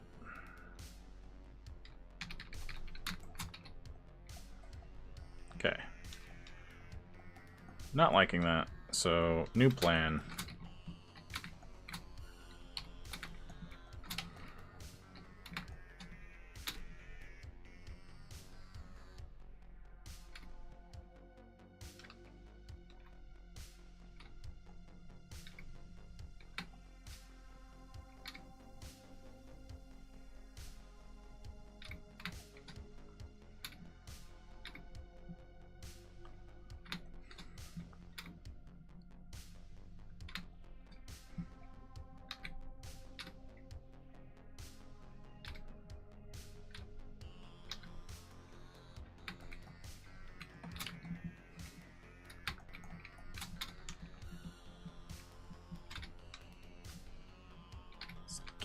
Make this just a giant fucking hole.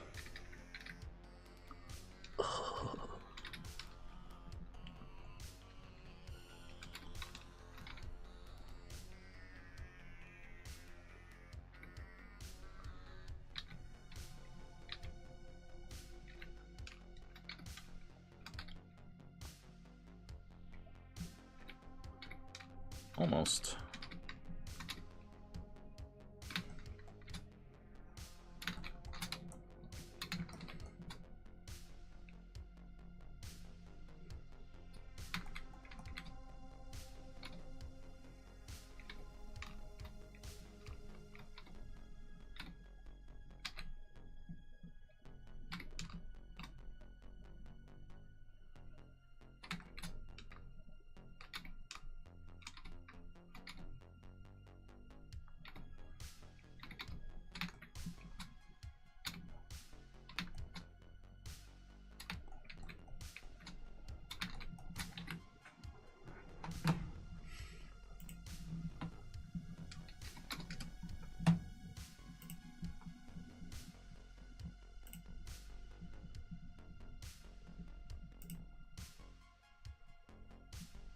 Alright, we got another one.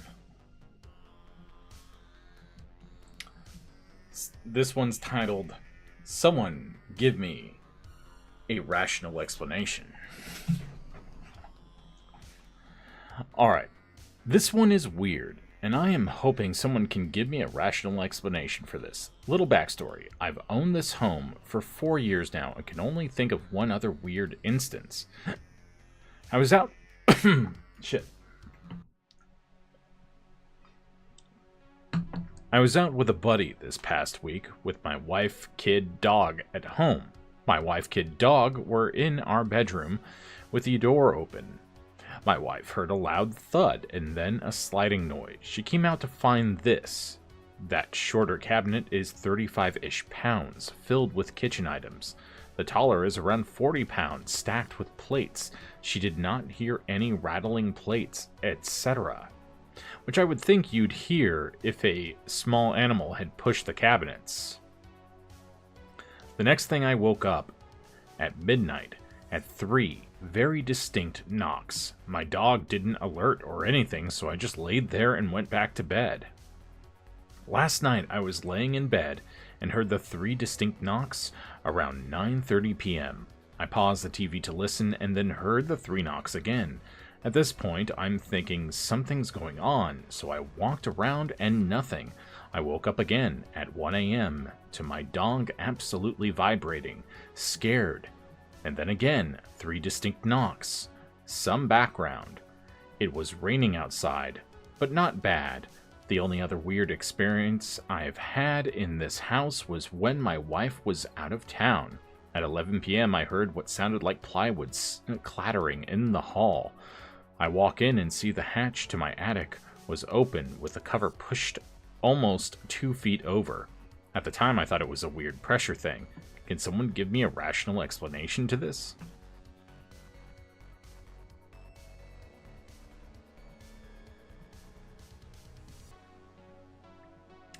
And then someone replied, I don't want to freak you out, but the attic being opened with the cover pushed to the side makes me think it could be frogging when someone is hidden living in your house without you knowing. It's happened before to people. In that case, I personally would rather it be a ghost. I don't see why they would have moved the table out, but if they were trying to get inside without being spotted, is it possible a pocket or something, some clothing got stuck on the cabinet and pulled it out as someone was passing by? There is also the possibility someone is sleepwalking. I sleepwalk and do very odd things. I don't remember until I find my messes the next morning. I'd make sure all my windows and doors were secure, and if you have a basement or crawl space with access to the attic, I'd triple check all those places are secure.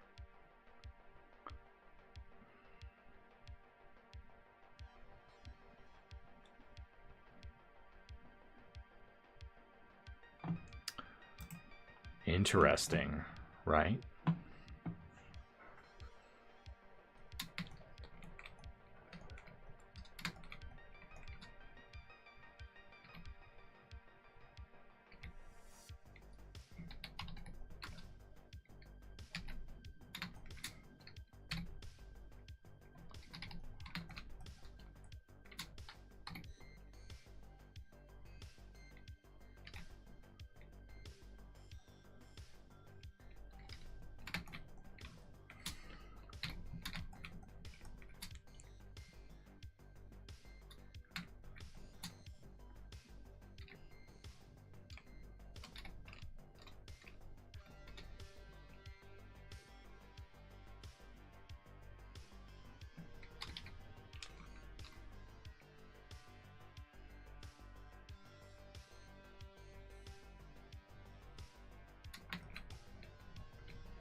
Oh, wrong one.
below the horizon line, so...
We're just dialing a little bit in.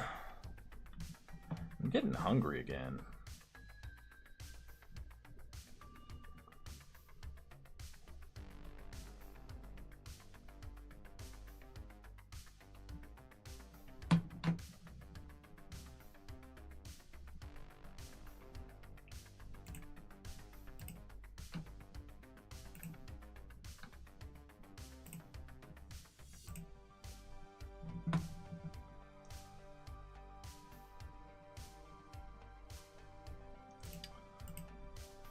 Maybe I need a snack.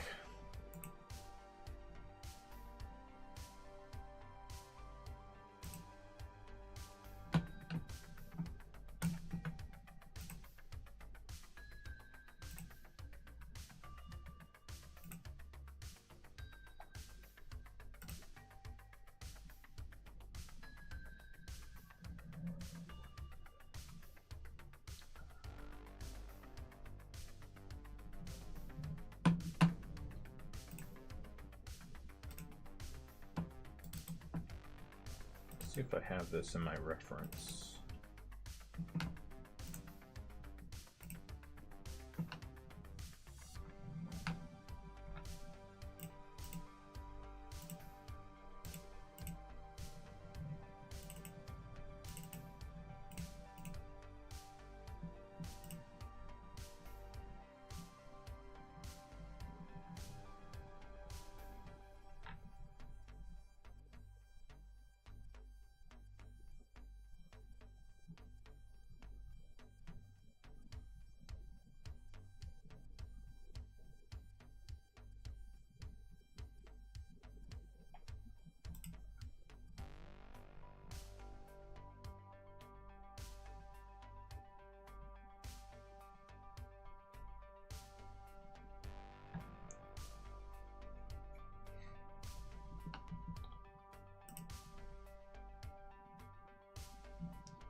All right.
All right.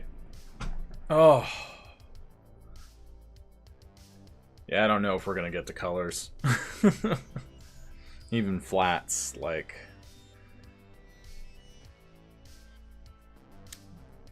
This is, it's going to take a while.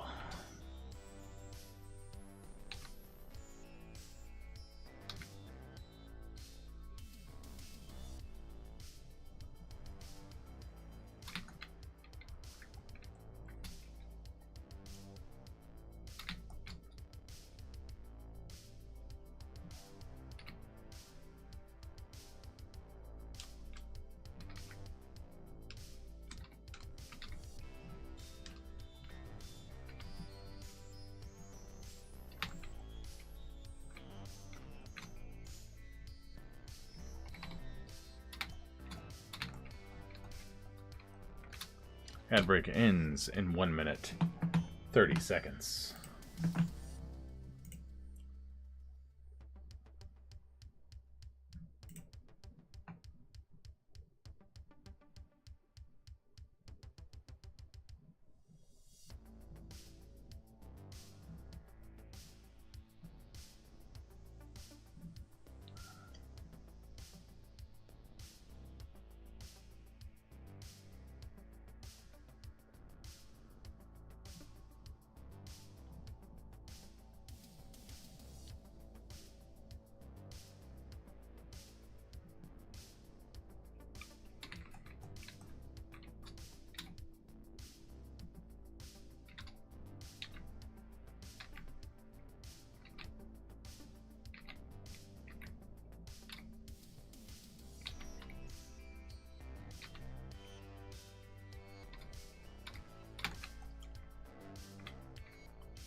Whew, scared me.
Alright, I think I need another break. We'll see about finishing the inks phase of this, but I think it's looking pretty good.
All right, I'm back.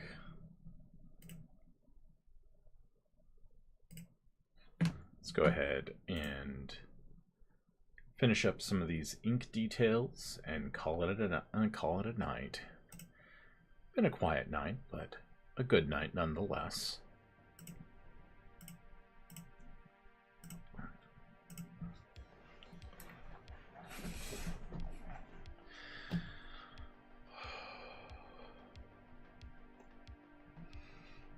All right.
If you're just joining us, we are working on a cover for the second chapter of my cyberpunk battle manga, which will be available through, or is available to order through the Kickstarter.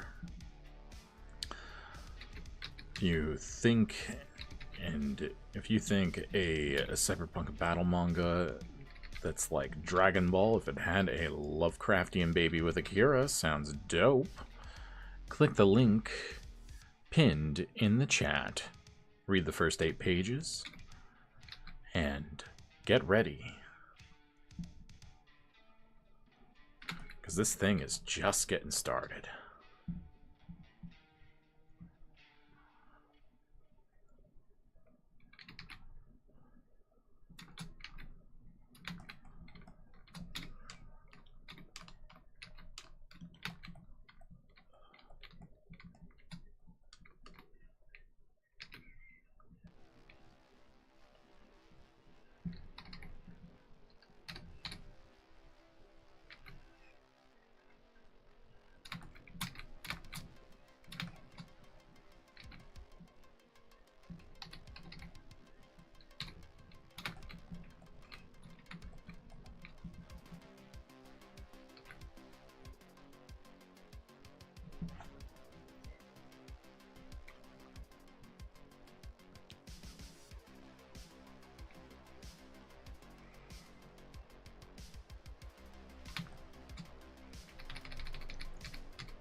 Oh, we just got another pledge. What'd they get? We are almost to that. We're almost there. We're almost to the first stretch goal. Sorry, my brain's... It's 2:04 a.m. My brain's cooked. All right, let's see. 1989. 1989. The year my wife was born. Dope.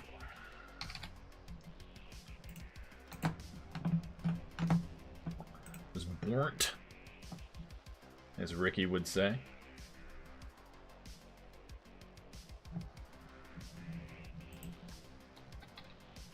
Someone got a standard edition. Hell yeah.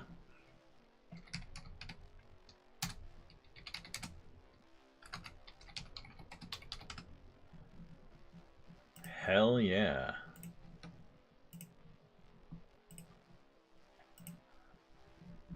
Whoever just pledged, you're going to be getting the standard edition of XGR, Chapter 1, 40 pages of content. And if we can hit that first stretch goal, you'll also have a cover gallery in there.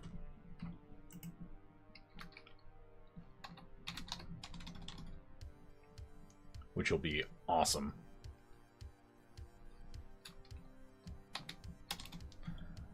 I need dashboard.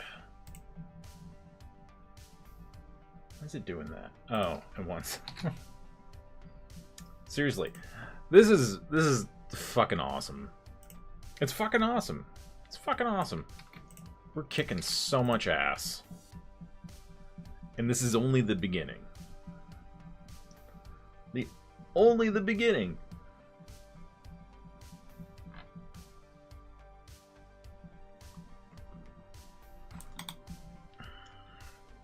Do I need to change this nib out? I don't think so. Not yet.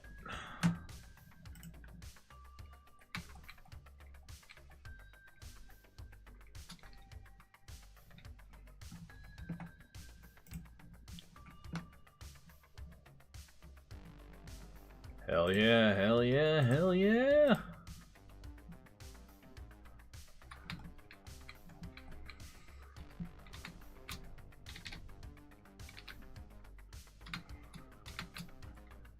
And for everyone else, there's still plenty of time, 26 days to pledge to the Kickstarter.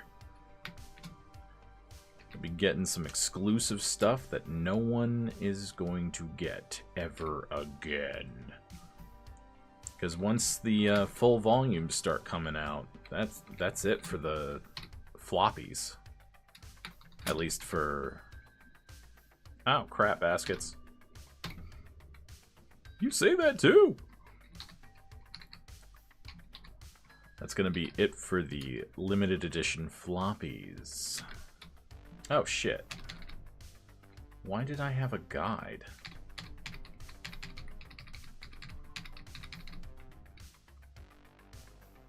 Drawing on the wrong layer. No, I'd never do that. This man's a liar.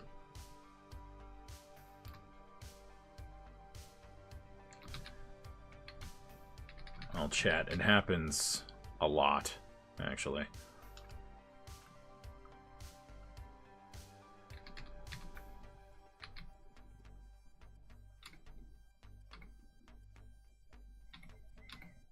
The idea is that this is just... You ever play a game called Lorne's Lure? You have an idea of what I'm going for with these mega city designs.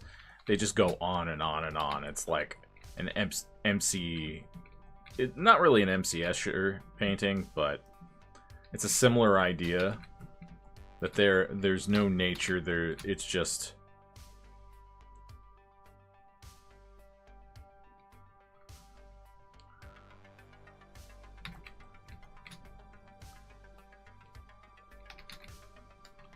You know.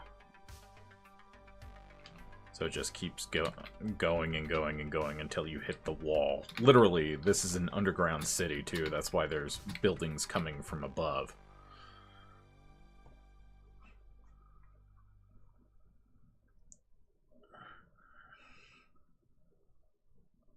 I'm gonna have to build a new playlist, I think.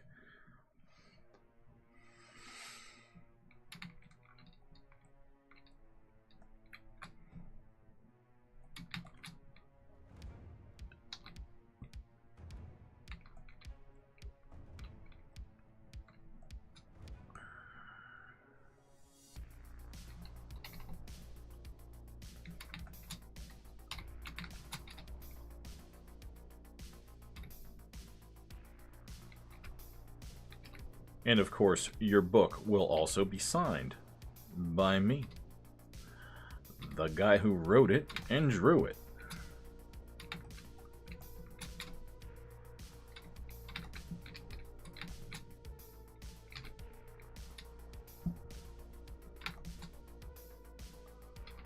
You know, this guy.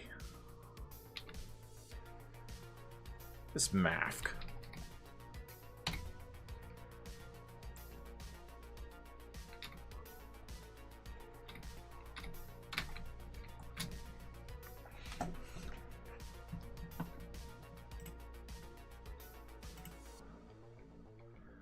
Monday has been a chill-ass stream, everyone.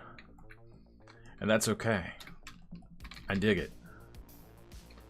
Sometimes you just want to vibe out, listen to some music, and get some fucking art done. Know what I'm saying?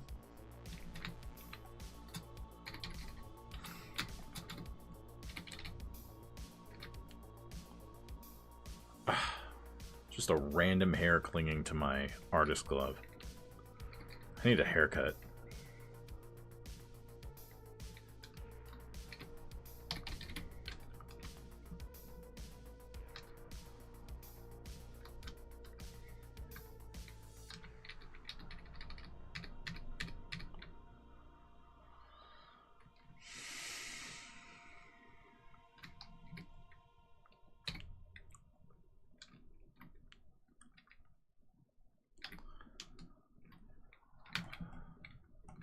I'm hoping I can get the inks done, and then either I'll finish the colors off stream, because they're going to take several hours.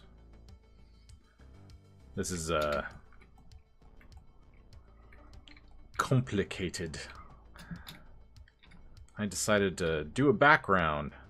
When I decide to do a background, I do a fucking background. Wanted to put the same level of detail and thought into this as I do my establishing shots, but maybe a little more dialed up to motherfucking 11.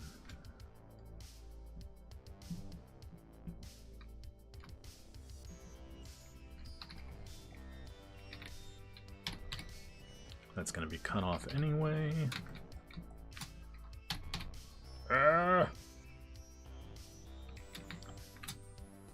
A major cause of insanity is restriction of the brain and the use of the mind.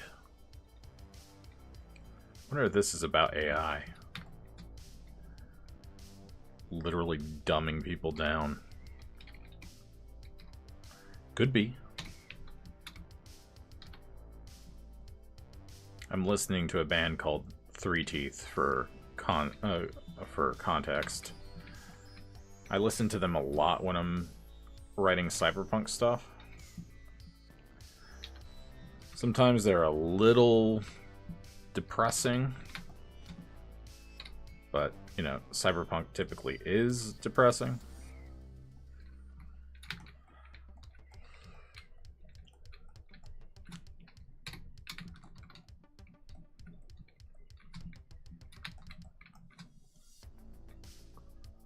I'm just in a industrial mode last couple of days. While I was mowing the lawn, I was listening to them as well, and some KMFDM. I'm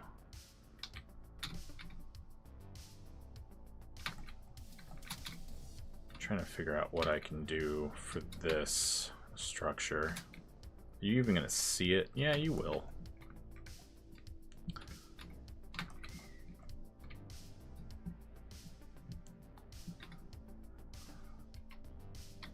Idea.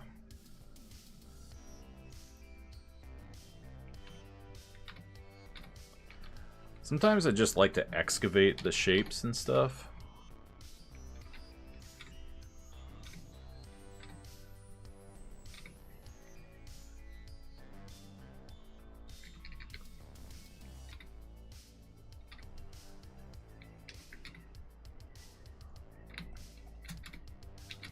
Maybe what I'll do is, like, give this a... what's the word for it? Not a bevel. A raised surface.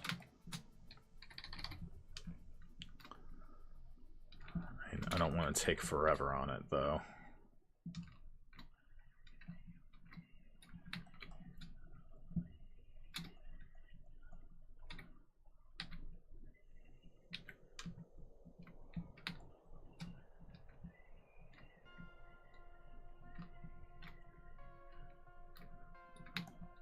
Something like that.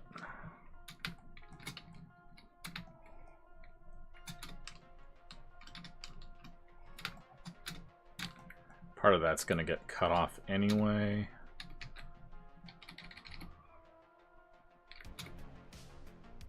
And this is kind of how I paint too.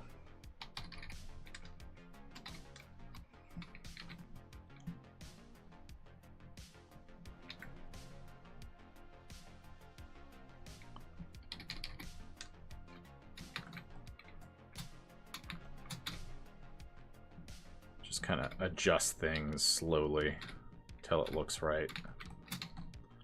It can take a while to do it like that. Like, sometimes I prefer to draw out all of the and measure out all of my perspective boxes, but sometimes that takes forever too. You're kind of damned if you do, damned if you don't. General rule of thumb for comics, though, and especially manga, is as long as it doesn't look weird as a at a first glance, you're probably okay. I say probably. But then again, that was from, like... oh, why am I even doing that? That's not even going to be in the image. That's going to get cut off by the printer. I don't know why Manga Studio does that, or Clip Studio Paint. Mobby. Like, the gutter, if you see these guidelines, this is the gutter. Nothing should exist past the gutter.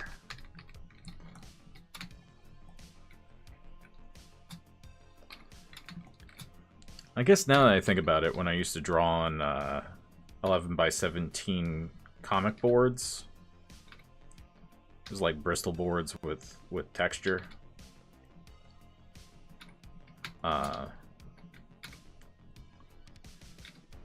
They also had that feature. So I guess you're supposed to cut them. But I was never good at using the paper cutter.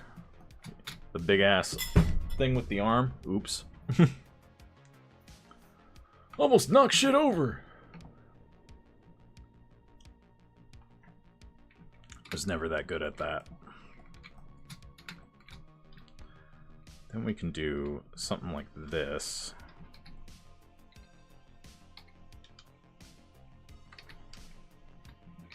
Put some neon lights in there. It'll look good. But then I also want to have a version of this that's just black and white for the inks only version that's being offered in some of the tiers.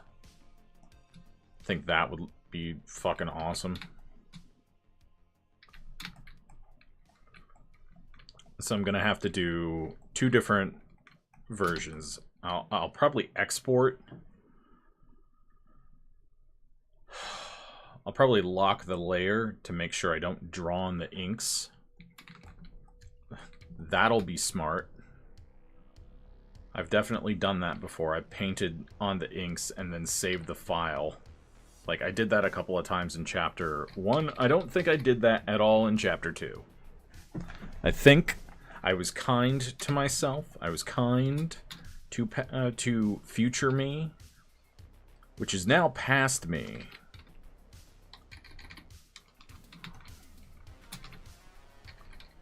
And I like the idea of, like, these little corner lights on some of these more square buildings.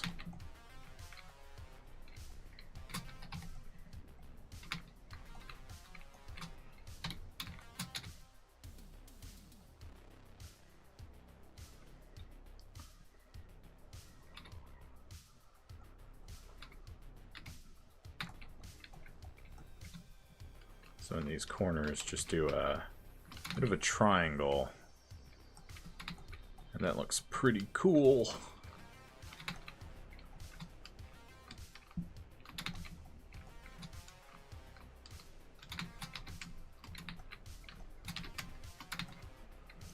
The idea is that Shangli is just such a huge fucking place that you're never gonna see, like, you're gonna see familiar locations like the Spire, where the underground fight circuit is held.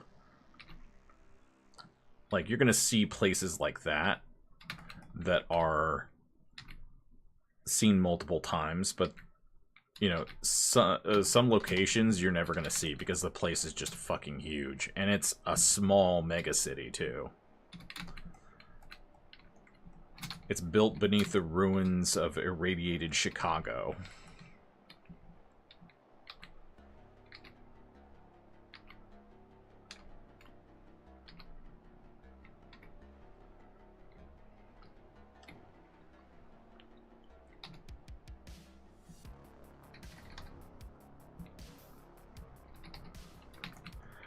It's kind of funny, actually, that Cyberpunk 2 is going to be taking place in a fucked up Chicago. And I'm like, I did it already.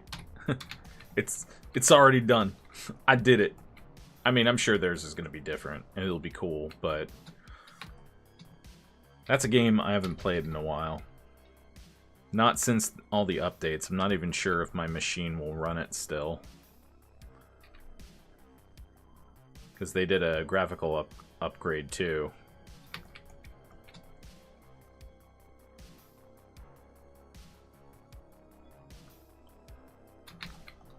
But definitely, Cyberpunk 2077's Night City is a more realistic megacity, I guess. And this is more straight up fantasy.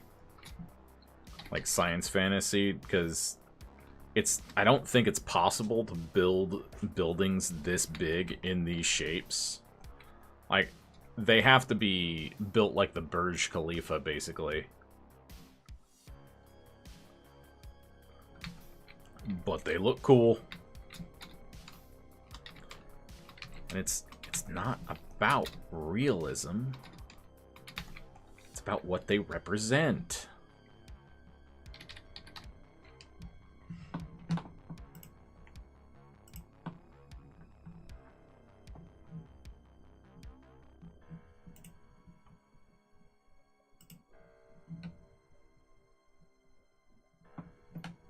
We've got about 40 minutes left in show.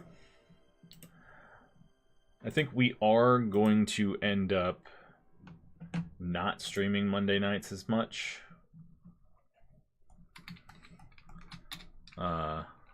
Maybe if I feel like it, but like have that be a floater day. I'll stream if I really want to, but otherwise it'll help me get more work done too. Because I draw a lot faster when I'm not talking to chat constantly.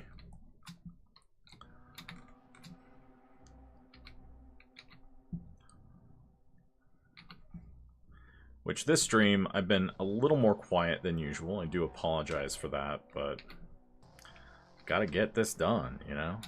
I gotta start on layouts for chapter 3. I gotta write stuff for Courage. I got stuff to do.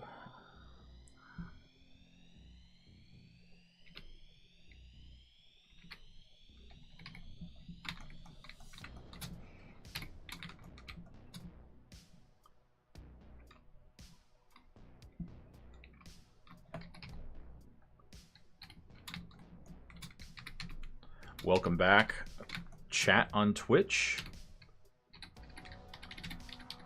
And thank you all, both sides of the stream. YouTube's a little bit different. That stream's a little bit newer, you know? So I appreciate you all. I know a 6, 7, 8 hour. Hey, I made a 6, 7 joke on accident. Didn't intend to. I know it can be a lot. Like, this meta is a little bit different for YouTube. I'm pretty sure, like, most streams on YouTube don't last 6 hours. Let alone 8. Fucking recovery settings.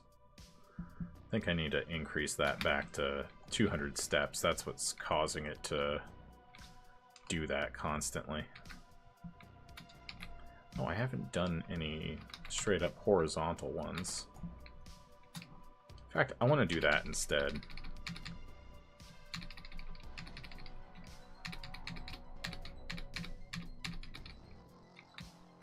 Oh, damn it. No.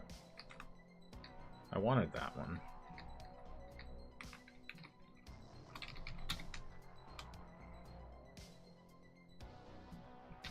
This one. So I like to cut into these shapes too. Some of these will be handled with Kirby lines. If you don't know what a Kirby line is, it's very useful shorthand, invented. We call them Kirby lines because of Jack Kirby and how he used to imply advanced technology with just geometric shapes and lines that were like neon and shit. You see it a lot in Justice League Unlimited and Superman the Animated Series, and they're really cool. Like, they're striking. There's almost nothing quite like them.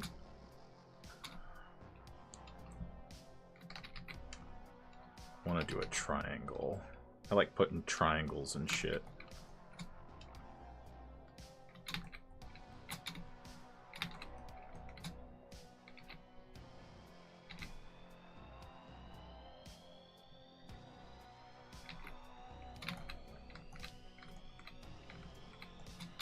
Triangles are dope. What?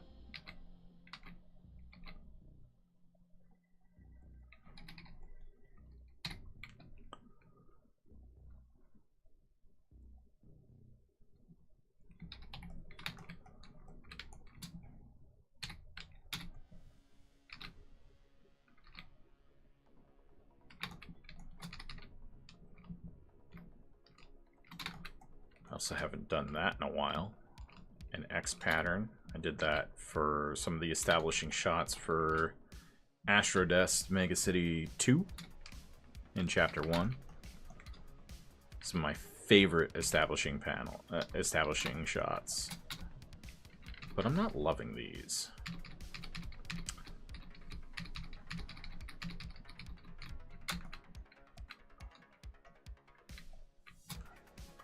Ooh, I got an idea.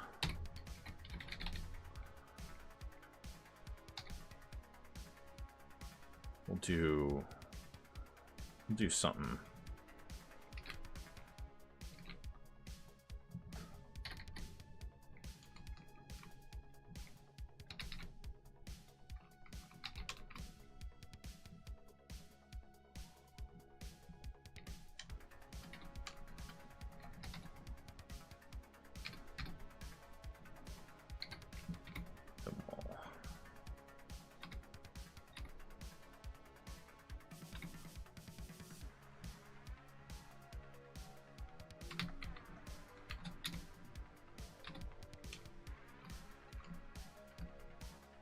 These will be like green or something.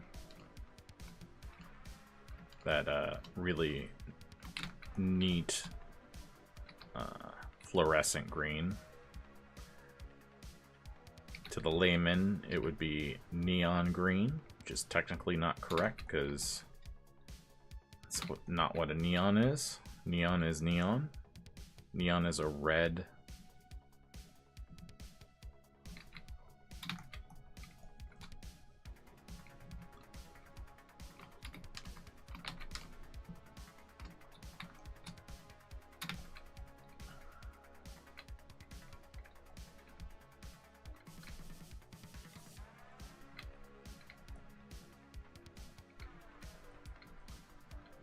Actually, I kind of want to invert it. Maybe it'll be fine.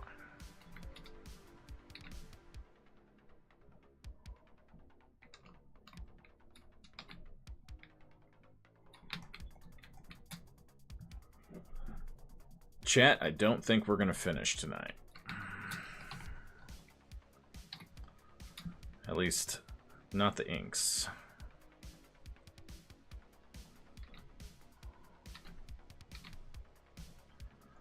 But, you know, with a couple of breaks, 6 hours, minus however many breaks I took, I don't remember. I took like 3, I think. That ain't bad. It ain't bad.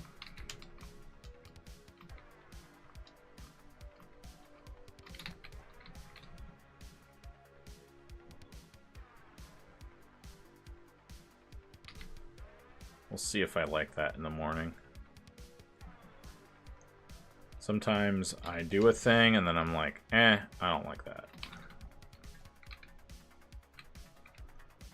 But the idea is like they would be just whole ass rows of apartments and shit. Housing blocks. These mega buildings are basically cities unto themselves.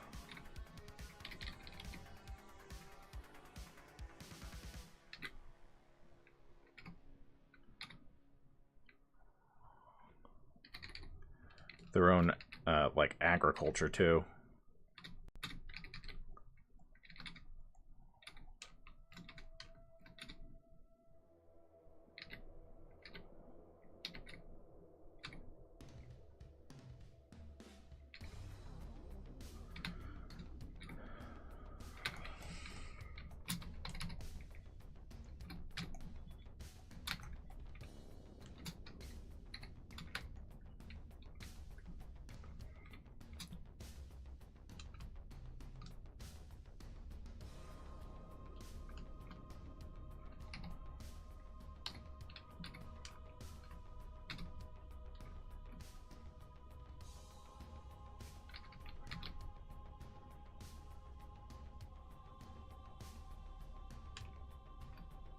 Here we go.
All right, we got about less than 30 minutes left in the show. We're $11 away from hitting that first stretch goal, where we're going to add a cover gallery to the back of Chapter 1, which is badass. Know what I'm saying?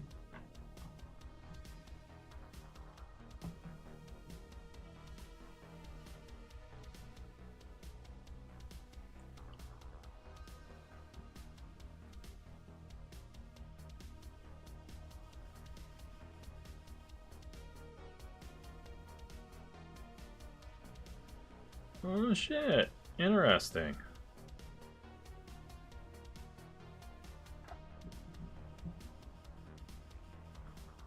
Oh hell yeah.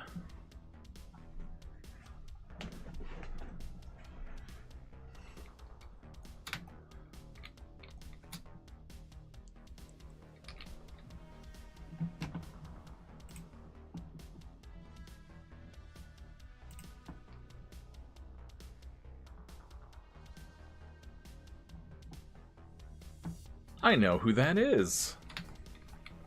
Dope.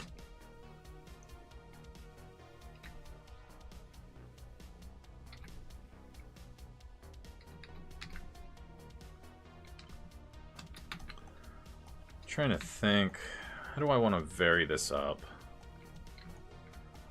Got 25 minutes left in show.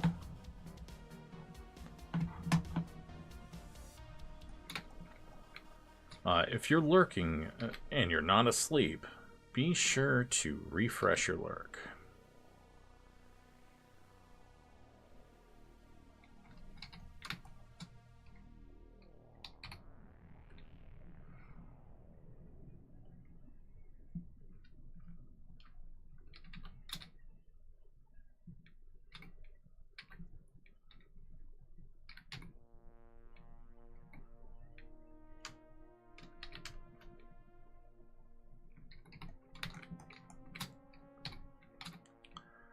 We're also going to have to do some cleanup.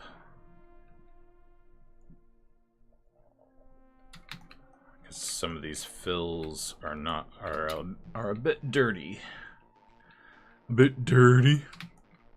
Like a dirty burger. Some of these background details don't have to be super detailed. That makes sense.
I don't know whether that's going to be too cluttered, but we'll find out.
Needs something else. Doesn't have to be much, because again, we don't want to clutter this background too much. We just want to clutter it just enough.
Got about 12 minutes left.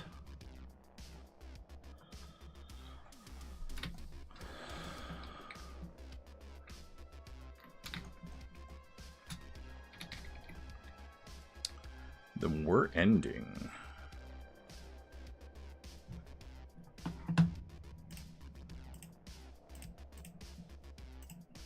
And I think we're gonna axe Monday from the schedule from here on out.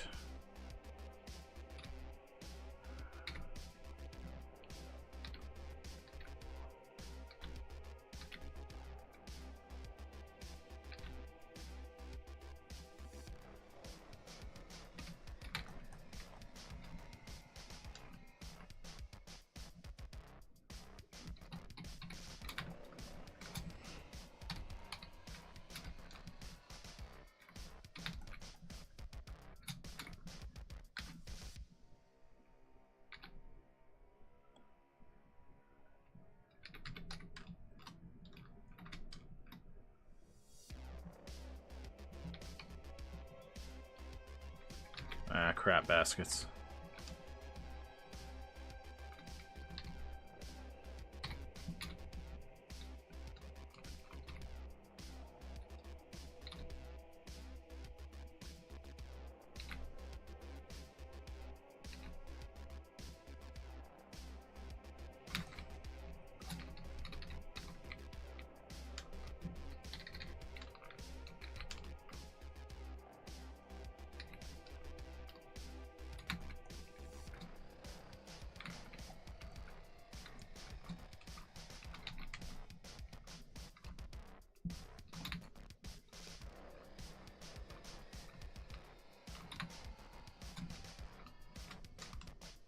Like that. Okay, we'll do that.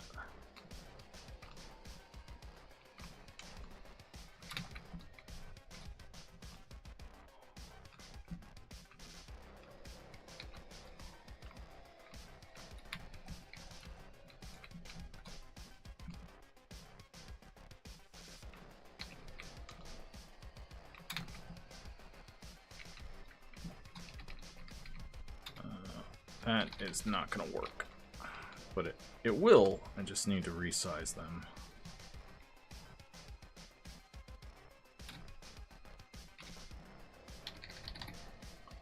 Here we go.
Son of a bitch.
Super Jefe, what's up?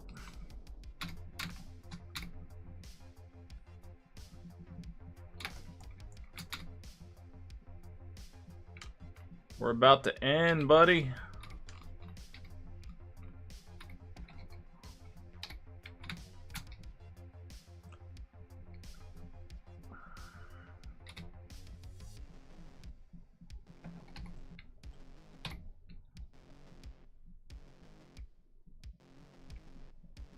Holy shit, it's this guy live on YouTube? I mean, no. I'm also on Twitch right now.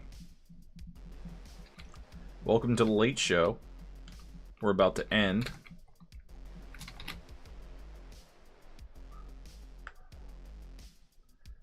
We do late night streams. Sometimes 5 nights a week.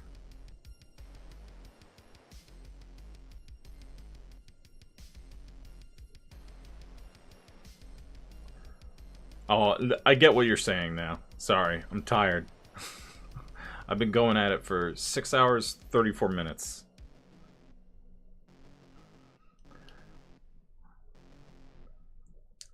Thank you so much for the follow.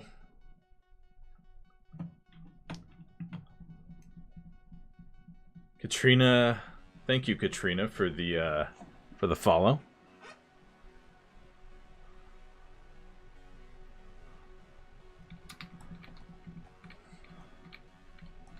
I don't even know if that's like... What's up, Super Jefe? How you doing? We're trying to finish up these inks. We're probably not going to get into colors tonight, because I've been... Not dragging, but I've been taking my time. So the cover we're working on for Chapter 2.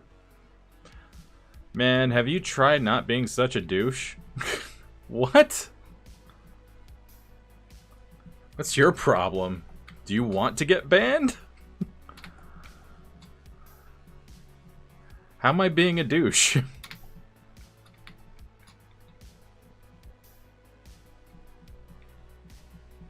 Douch, read it better. Oh, okay. Gotcha.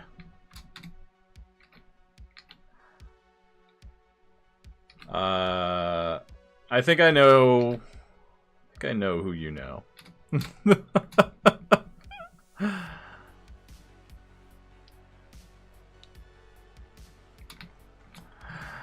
My brain auto-corrected. I read it a couple of times too.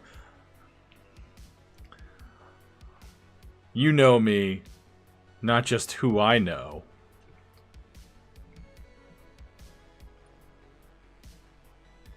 Okay.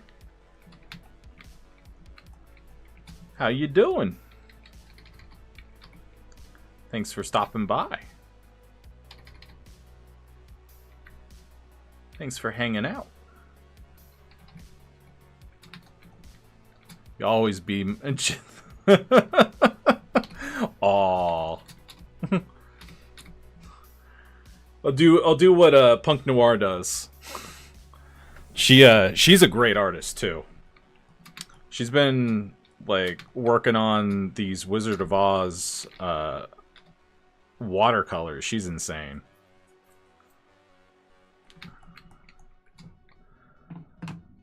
But yeah, man, I've been doing these late ass fucking streams and we've been kicking ass. The kitty boo boo fuck. Is that how Jay said it? Boo boo kitty fuck?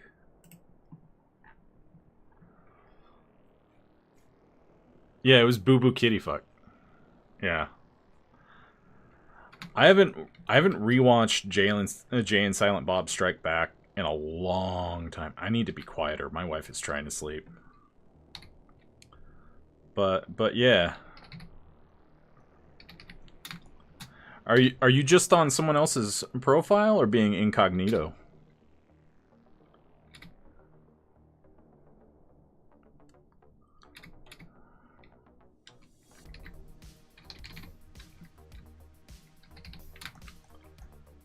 I don't like that.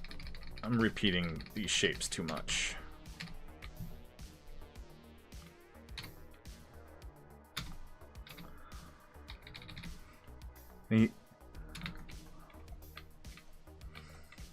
Silent Bob is on Cali time too, so it ain't so late for him. So, Super Hefe, what's your stream schedule so I can catch more of them?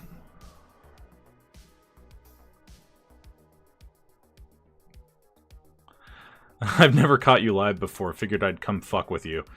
Me, it's a long story, but this was technically going to be my streaming channel. My voice through a goth cat girl since I won the model of my Final Fantasy 14 character. Figured it would be funny, but never actually did it. Well, I mean, it would be funny. I mean, and VTubers are a thing. And you know, you could take money from stupid douchebags, you know?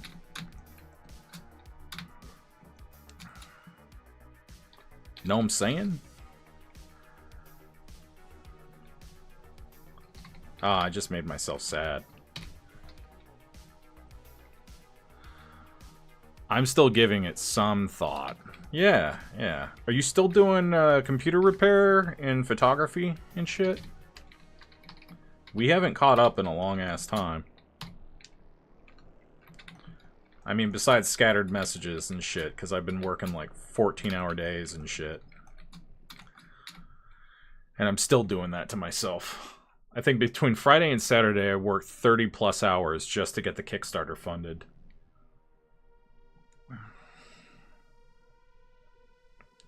Yeah, normally we're a lot more lively, you know, but Mondays are pretty quiet. I'm actually thinking about cutting Mondays from the schedule. And now Super Hefe isn't answering me. I see how it is. I see how it is, Hefe.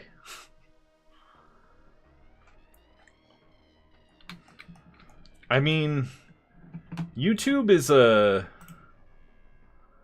Like, I'm giving it a go with the streaming on YouTube, but I don't know what their meta is. I normally stream on Tuesdays, Thursdays, and Fridays in the afternoons, EST. I was working out. Oh, yeah. Nice. It's swimming season, so my fat ass needs to get to a gym.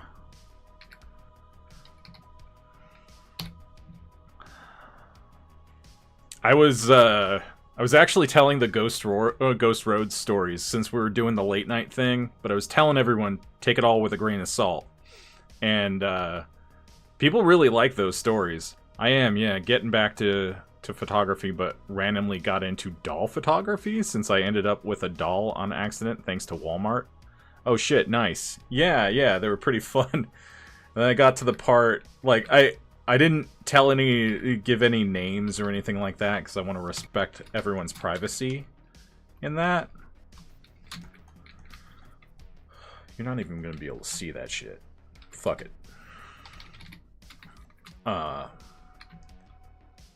But there's some fucked up paranormal shit that happened to me out here I could tell you about.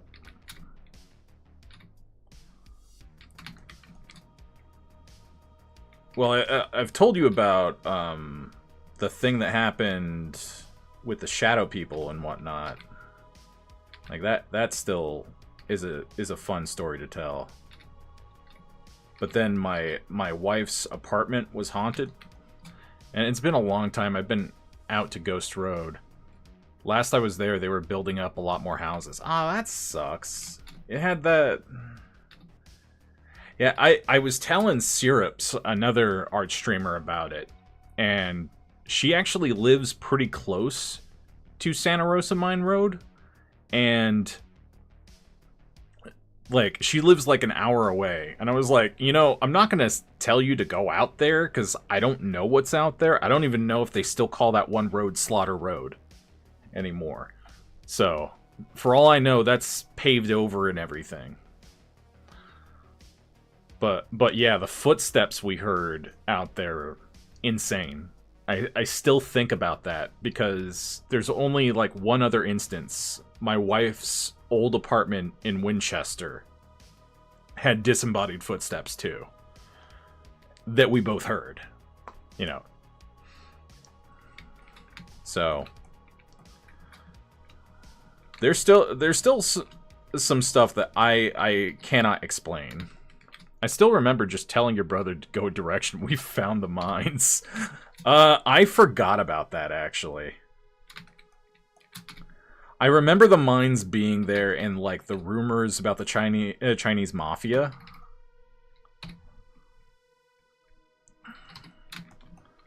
But I don't know if they're any more than rumors. I haven't really looked into it since, you know, I learned how to do journalism stuff and proper research when I'm not pissing people off on the internet.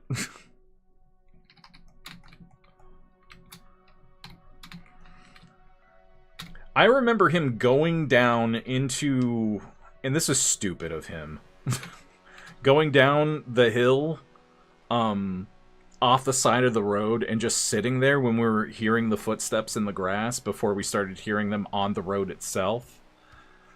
Like, thinking about it now, he could have actually, it could have been like, there could have been like a mountain lion up there. I've gone down a few occult paths lately, so I might go back out there and see what pops up in my intuition. Yeah, I remember that. I also remember you trying to get possessed.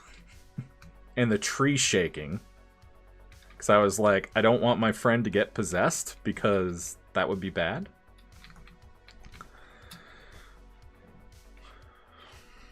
But, like, whenever I tell those stories, I let people make their own mind up about it, you know? I'm not trying, I'm telling them take it with a grain of salt, you know? Don't go down the conspiracy rabbit hole that so many late night shows do on the radio. I was a bit more wild back then with stuff like that. Yeah. So I remember the knife on the arm and then the fingerprints.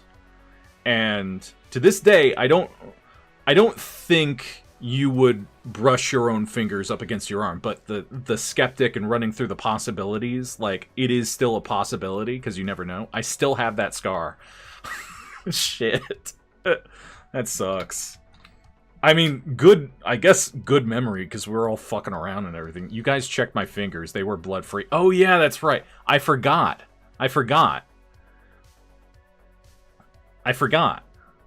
Well, memory is pretty fallible, too. Like, every time I've told, like, the Hat Man story from when I was a kid, someone else might have touched it, though. Yeah, or something.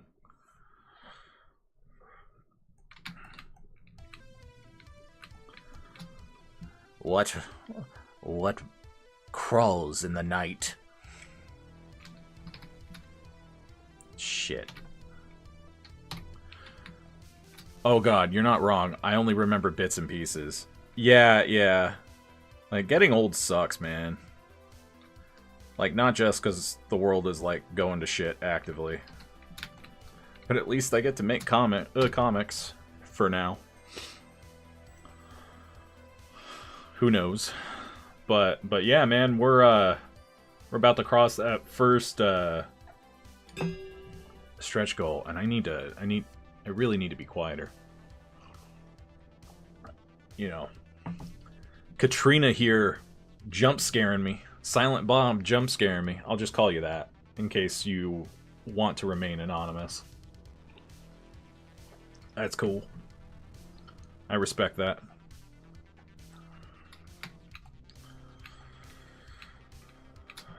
Do I need to switch this nib out? I can't even tell.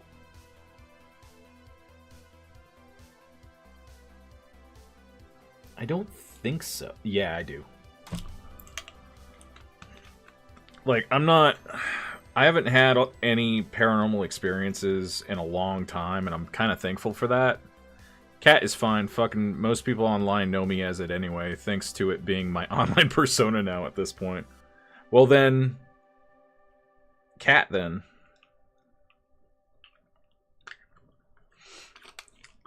Cat works.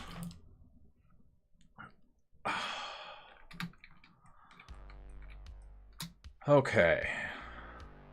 Do I want to keep going? I mean, I kind of do. I'm having a good time. But yeah, most nights we tell spoopy stories and stuff. I get chat to when chat's more active, I get them to tell me shit that's happened to them, and you know, it's all in fun. And I also then talk shit on Coast to Coast AM for being just like MAGA. I started reading tarot cards and mildly practicing chaos magic now, so the supernatural is just a state of mind. State of mind now. Cool. That's cool. I mean, I don't know how much stock I put into like magic and stuff like that. I'm a bit of a skeptic when it comes to stuff like that. I know for a while you didn't even want to touch it. So like I was even worried like if you saw the streams, if that would like upset you a little bit, in that like reminding you of that stuff would be upsetting. You know what I'm saying? But cool that you're getting back into it. Tarot cards are really popular right now too.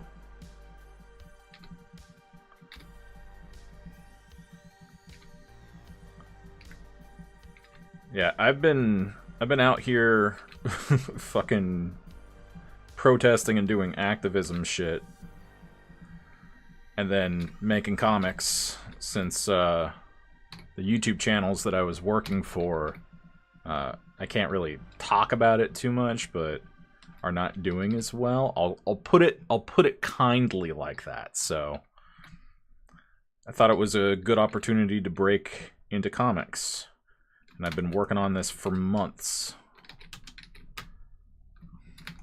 Oof. Yeah, I mean, the writing has been on the wall for a while, and I've been the one keeping it all together and everything. Like it's sad. You know, it was I'm not allowed to talk about it, so I should shut up. The boss lady doesn't want it mentioned until everything's settled. But I was asked if I'll even have time to like record a couple of videos a month or something to fulfill sponsors. Got that NDA going. It's not really an NDA. It's more the owner is really paranoid, and I would rather be transparent because I'm extremely pro-worker. So it's a little bit frustrating working with that kind of secrecy or desire for secrecy. Oh, this nib feels good. That sounds weird, but it's true. Whenever you put a new nib on your stylus, it feels fucking fantastic. So it's like, I don't want to step on her toes or anything, but it's also, I don't feel like this is the best way to handle things. I feel like transparency would be the best way to allow for some grace with people, without going into any detail or anything.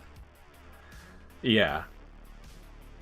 But, you know, I don't know. It's all a mess, and we'll find out more tomorrow, so who knows? I might still be employed by them, I might not.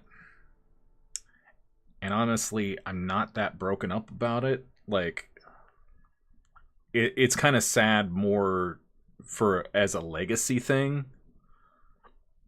But you know, lips are sealed there. No one's gonna watch this. Well, a couple people will. Not all the way through. Not all 7 hours, I doubt it. Maybe Chisler will.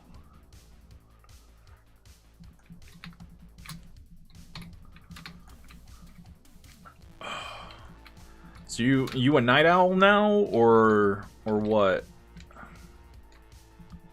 Catch me up. Catch me up on what's been happening with you.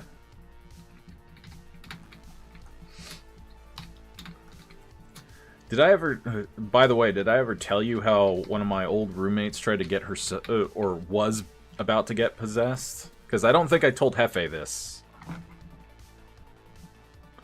Now? Christ, I've been an insomniac for years now. Yeah, but I've been on the East Coast since 2011, man. My memory! I'm old now! I'm old now, cat!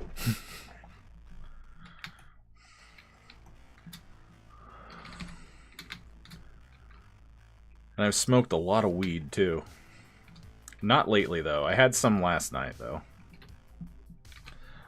My usual time for sleep is 5 a.m. Lately, that's been me, too, so... I look forward to your presence here. Wake up around 10, then off to whatever job I'm on. Cool. I'm happy that the photography's working out.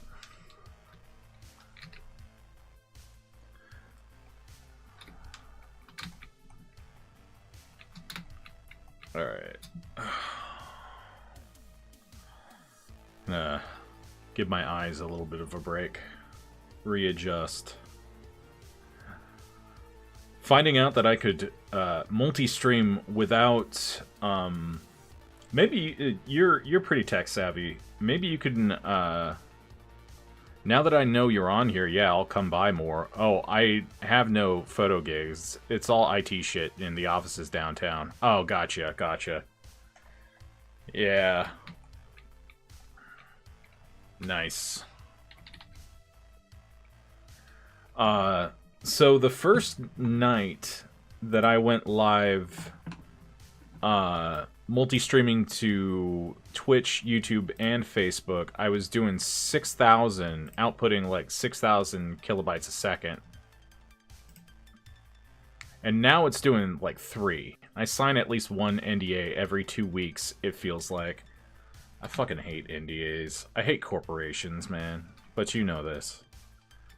That's the one thing that's remained pretty consistent with my politics. I fucking hate corporations. And I hate billionaires. Well, that's more newish. I didn't know how bad they were when I was a kid. I work for law offices pretty often. I see some shit. Yeah. Well, don't get yourself in trouble. Them lawyers. Them lawyers. Alright.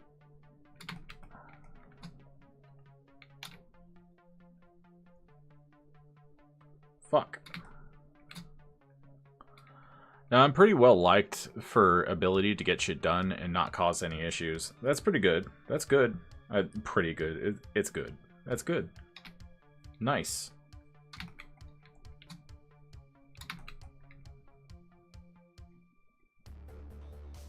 No, I want to vary that up. I've been doing horizontal too long. That's what she said.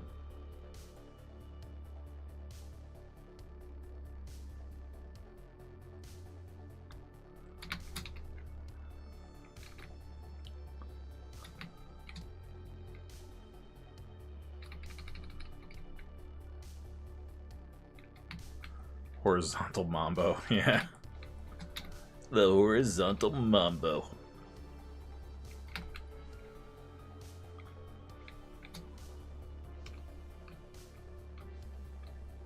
With Kirby lines.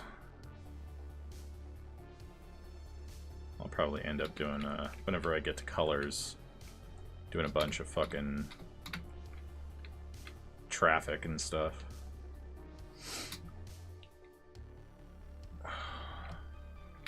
I'm gonna have to do 2 different sets of lights for the black and white cover.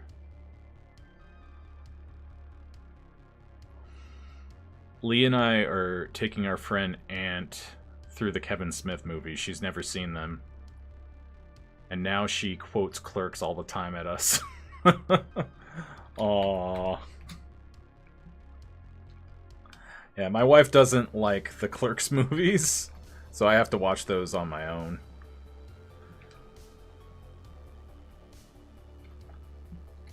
Hello, I am Lee. Hello, Lee.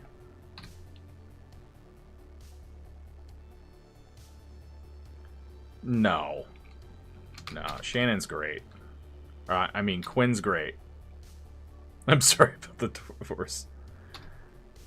We have differing tastes for some things, and that's fine.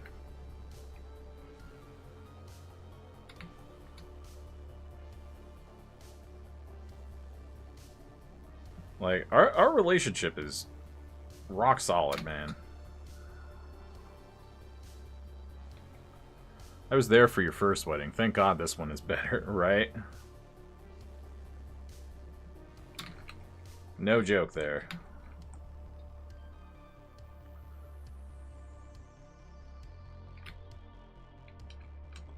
Just gonna outline these. I can clean them up later if I decide to draw on the couch. Let me tell you, Hefe, do you, if you're still here, have you discovered the magic of couch drawing digitally? Like, it is a Zen activity.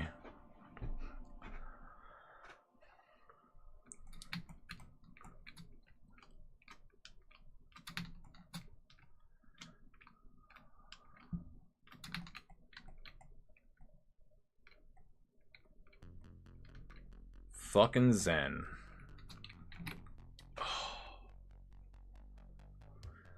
Like, the funny thing about that wedding, too, is, like, we could only invite a handful of people, and so it was, like, and because of COVID, right? It was right in the middle of COVID. We had it outside, and some of Quinn's family are super MAGA and everything, so no one, of course, was wearing a mask. No one got COVID, thankfully. Because I think this is before vaccinations and stuff became normal, became a thing. Like, it was a great party, too. I also remember you and I almost pulling over to fist fight on the drive up there. Yeah, we were,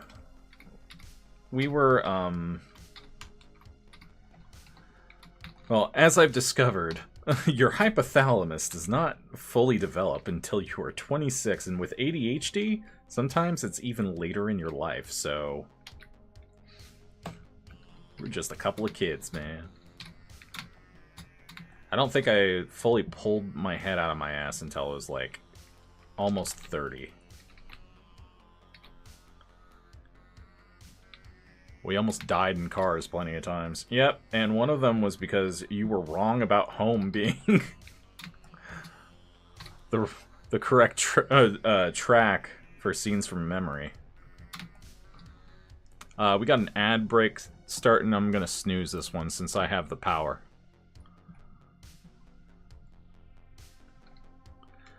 And I'm never gonna let you live it down. I haven't talked to Sam or Megan in a little while either. Because we were playing games for a little while, playing Call of Cthulhu together. And then he got busy. That Toyota was great. Like, I think you're probably the only person I would feel safe with fishtailing in a car, and just wouldn't do it now. I am either. I haven't heard from Sam since before COVID. Yeah. I hear from him every once in a while, like, I've still got his number and everything. I'm loving these conversations. There's a year we don't remember, Hefe. We were alcoholics.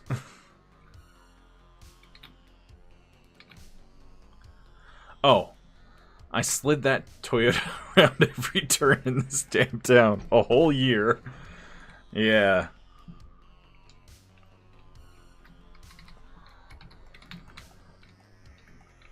It's good fun, though. I mean, I think all of us were going through shit. Me unpacking the ramifications very, very slowly of all that young Earth creationist bullshit, which took me decades to unpack, and I'm still unpacking it sometimes. and, you know, the evangelical crap I was raised with. I remember one thing in that year, and it was you fist fighting the Earth in a field. Yeah, the Earth won.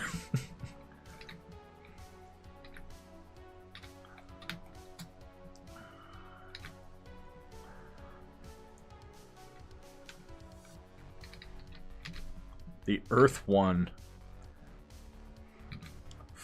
I'm out here being Russell Crowe, trying to get in a fight with the Earth.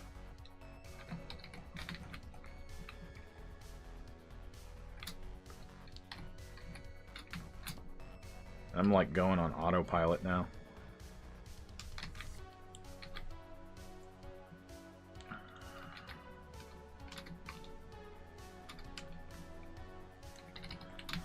But it's fucking exciting, man.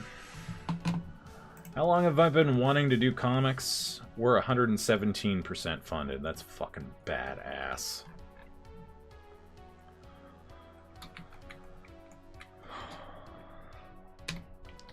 Hefe?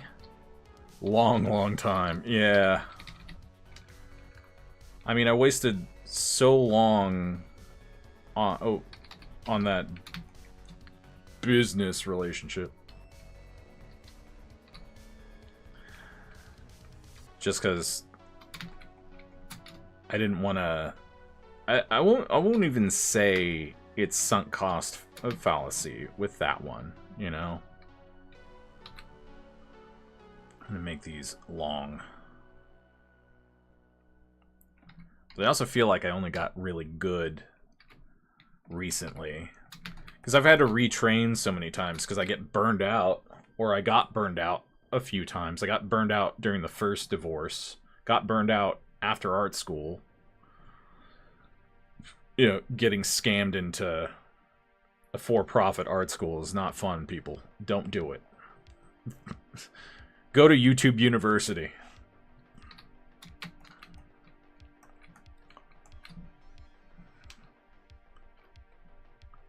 Good old art school, right?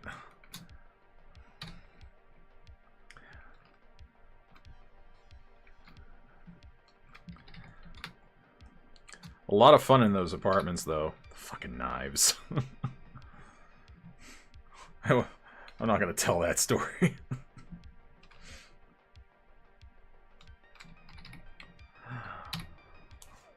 Yeah, we had a lot of good times. Did a lot of dumb shit. I think that's really what you're... I still laugh about the fucking knives night. God. Like, it's funny. But, like, now that I actually have the ability to reason properly... I swear, so much of that was autopilot and going, fuck it, you know? Ads are starting in 37 seconds. YouTube University is the best. Super Hefe, you've worked on, like, legit shows, right? Did you go to art school? Feel free to wait until after ad jail to tell me. There was a lot of alcohol during those times, to be fair. Yeah, we were drinking constantly. I was... some cases, I was drinking like a 12-pack of Newcastle a night.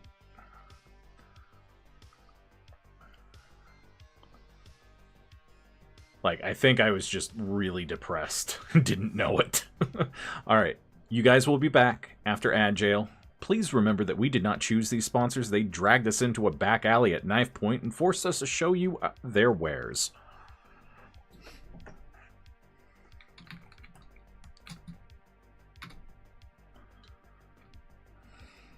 Fuck you, ads.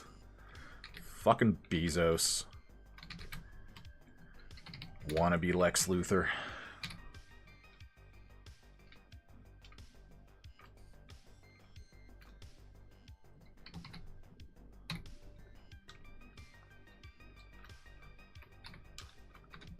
I have no ads, apparently. Oh, nice. Sewer Bat, who's usually in here around this time, too, but I guess he's been working today. Having to lurk. He doesn't get the ads, either. Probably his ad blocker. Son of a bitch. Just notice how crooked these fucking lines are.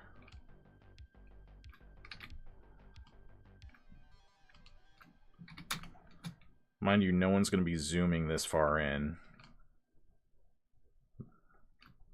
Except for me.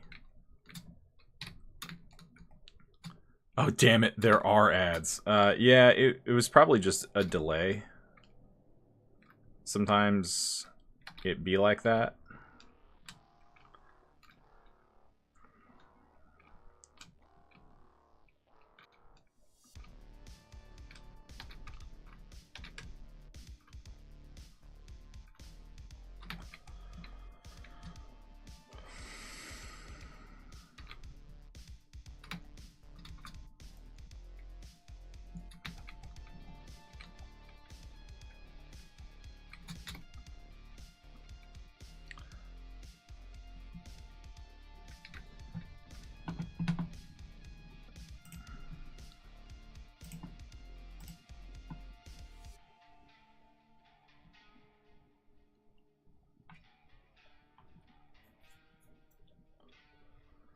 Alright, I believe you guys are back.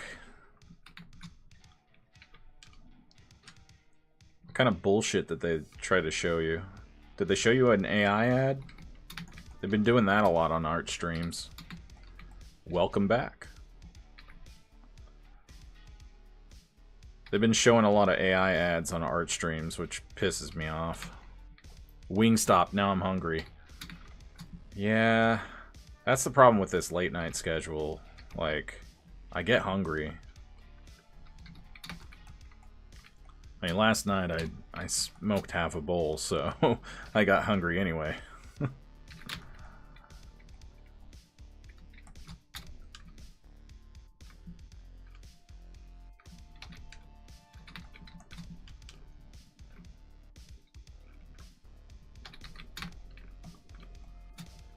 I haven't gone to Wingstop in a long time.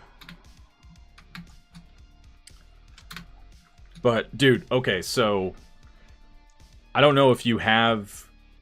you've had carne asada fries lately. But... I apparently am one of the reasons why Richmond, Virginia now has carne asada fries at several Mexican restaurants. Because I kept going, aw, man, I wish I had some carne asada fries every time I went. Yeah, there's a great place for them here. Yeah. It's like a... There's a great place up in... two great places, actually, called El Fresco. Up in Northern Virginia, but I hate going up there because... I hate going up there. The drivers are garbage. It's near DC, so, you know, it's all a bunch of self-important govies.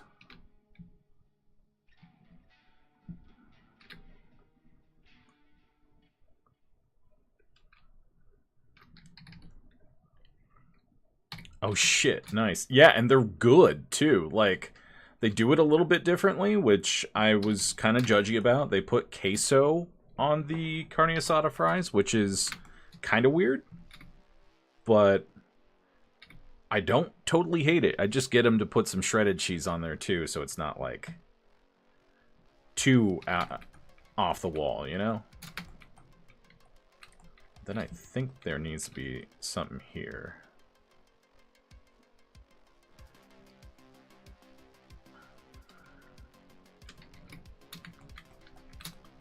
Just the impression of a building will be fine.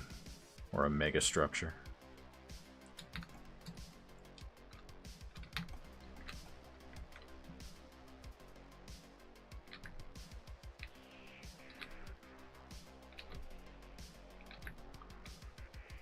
Yeah, I could imagine that being so. I'd be willing to try it at least. My girl lives near Seattle at the moment, and she hates how bad the Mexican food is up there.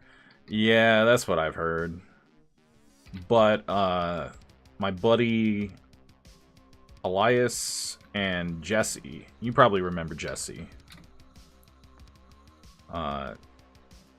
they live up near Spokane, and damn, almost 2K on the Kickstarter. What's up, Krim? Kat, Krim did some of the flats on Chapter 1. Helped me out. Helped me out a hell of a lot on that, because I was working my ass off. Meowdy, yeah.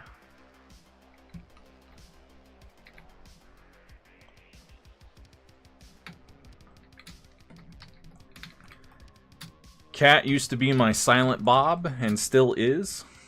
Oh, wait. You were the Silent Bob. Yeah, that's right. I don't remember anything.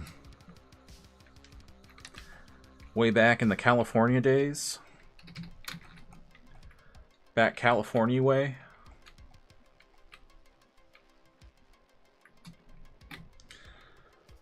Oh. Oh yeah, you're from the Netherlands. It's Jay and Silent Bob from Clerks and all of Kevin Smith's movies. I mean, I am a pudgy bearded man who wears a lot of backwards hats lately. I've been wearing, you know, I'm also now a pudgy bearded man who wears a lot of backwards hats these days. So, are we both Bob? We are Bob. We are the Bobbyverse. Yeah.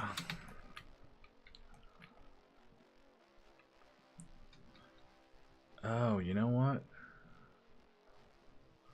Fuck, we both grew up to be Bobs. Yeah, basically.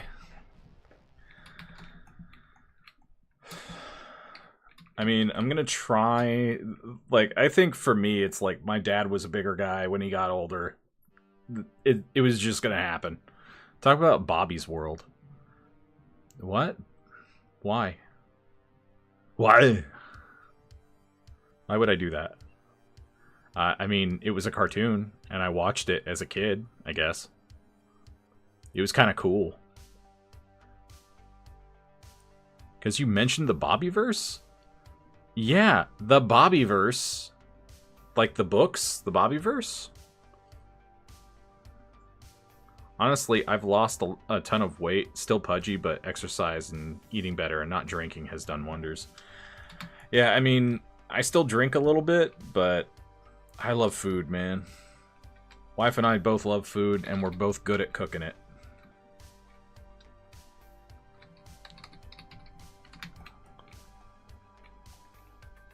I mean, plus, like, COVID messed me up, too.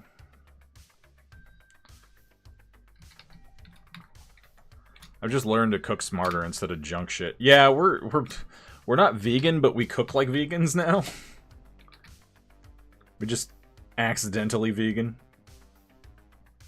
So I've actually been losing some weight naturally, but sometimes I get snacky. But we try not to keep the snacks in the house anyway. Food is the way to the soul. COVID actually made me buy an exercise bike, and it's been amazing. Oh, nice. We started swimming last year, and I really want to get back to that because I felt a lot better. And since my job is apparently sitting in front of a computer, either video editing, drawing, or you know, whatever. So we've been eating really well as far as like health goes. We have kind of a Mediterranean diet right now, but when I'm not cooking Mexican food, I love swimming. Yeah, swimming is the best exercise, seriously.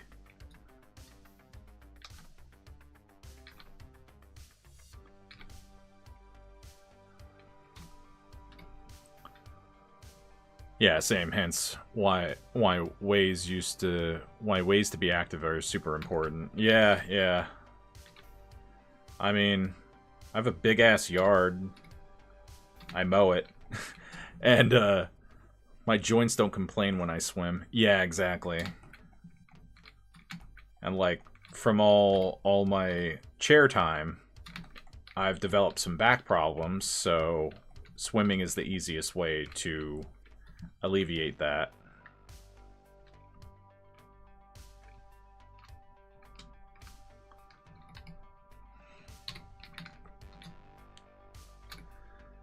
You still hanging around Phil too? Or is Lee Phil? Or the oh wait. You guys still besties? Ever tried a cryopractor? A chiropractor? Oh, okay. Yeah. I catch his random, like, his random thirst traps or weird posts on Facebook and just facepalm.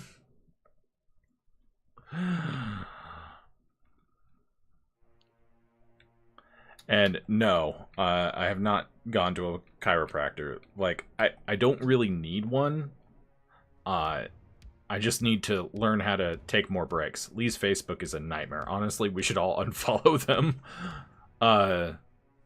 Oh, Lee, are your pronouns they, them now?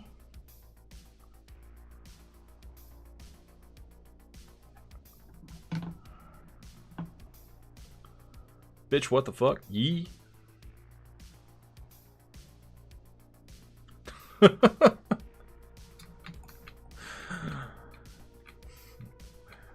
Like, no, dude, you post some weird stuff.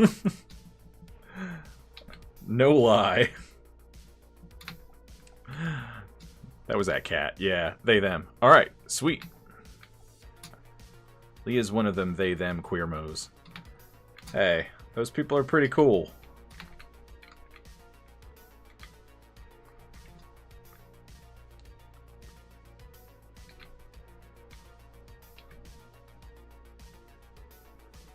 Long as you ain't licking boots.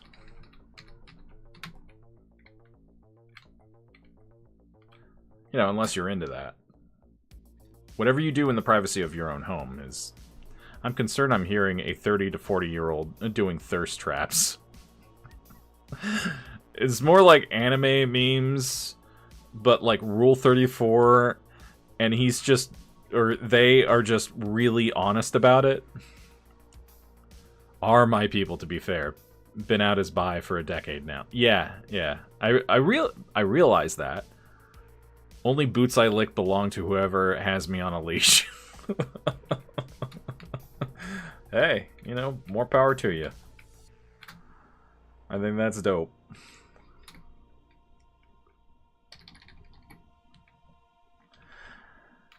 Really, my first clue should have been how many times you and Derek just fondled my hair in high school.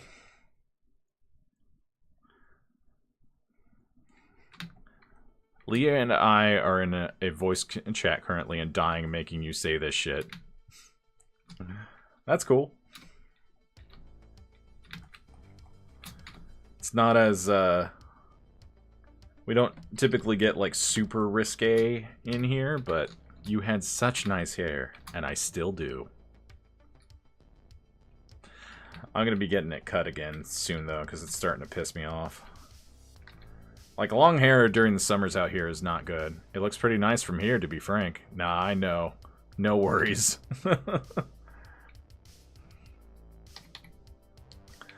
It's the only part of like my beard, and this happened to my dad too. He started graying in the beard, and the annoying thing about people on YouTube is like they've apparently never seen. I basically shave my hair now and have a foot-long beard. Sounds badass. So I started graying in my beard around COVID, and then it's almost completely gray now, but I keep it that way. I like it. It's good. And on YouTube, and it's gray as fuck. Fucking wizard beard. Right. So we both had, last time a girl touched my hair, I cut the bun right off. Okay. Alright, Krim.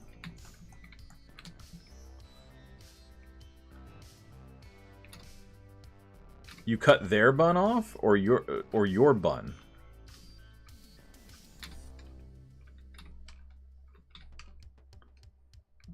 I love pyramids.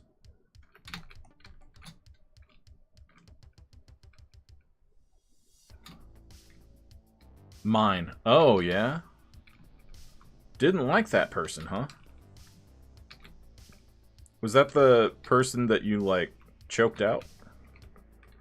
I hate people with a passion back there. Fair. We're destroying the planet, you know. We kind of suck.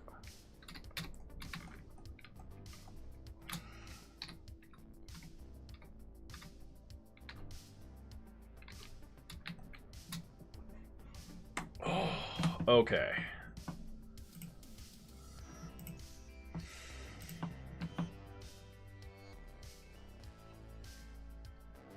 Well then, Lee, I'm sorry I got your pronouns wrong earlier. I didn't know, in my defense. Kat, are you going by different pronouns too now? I want to know for posterity so I don't make a mistake, like, on Facebook and shit, too. You're good. Kat still struggles with it.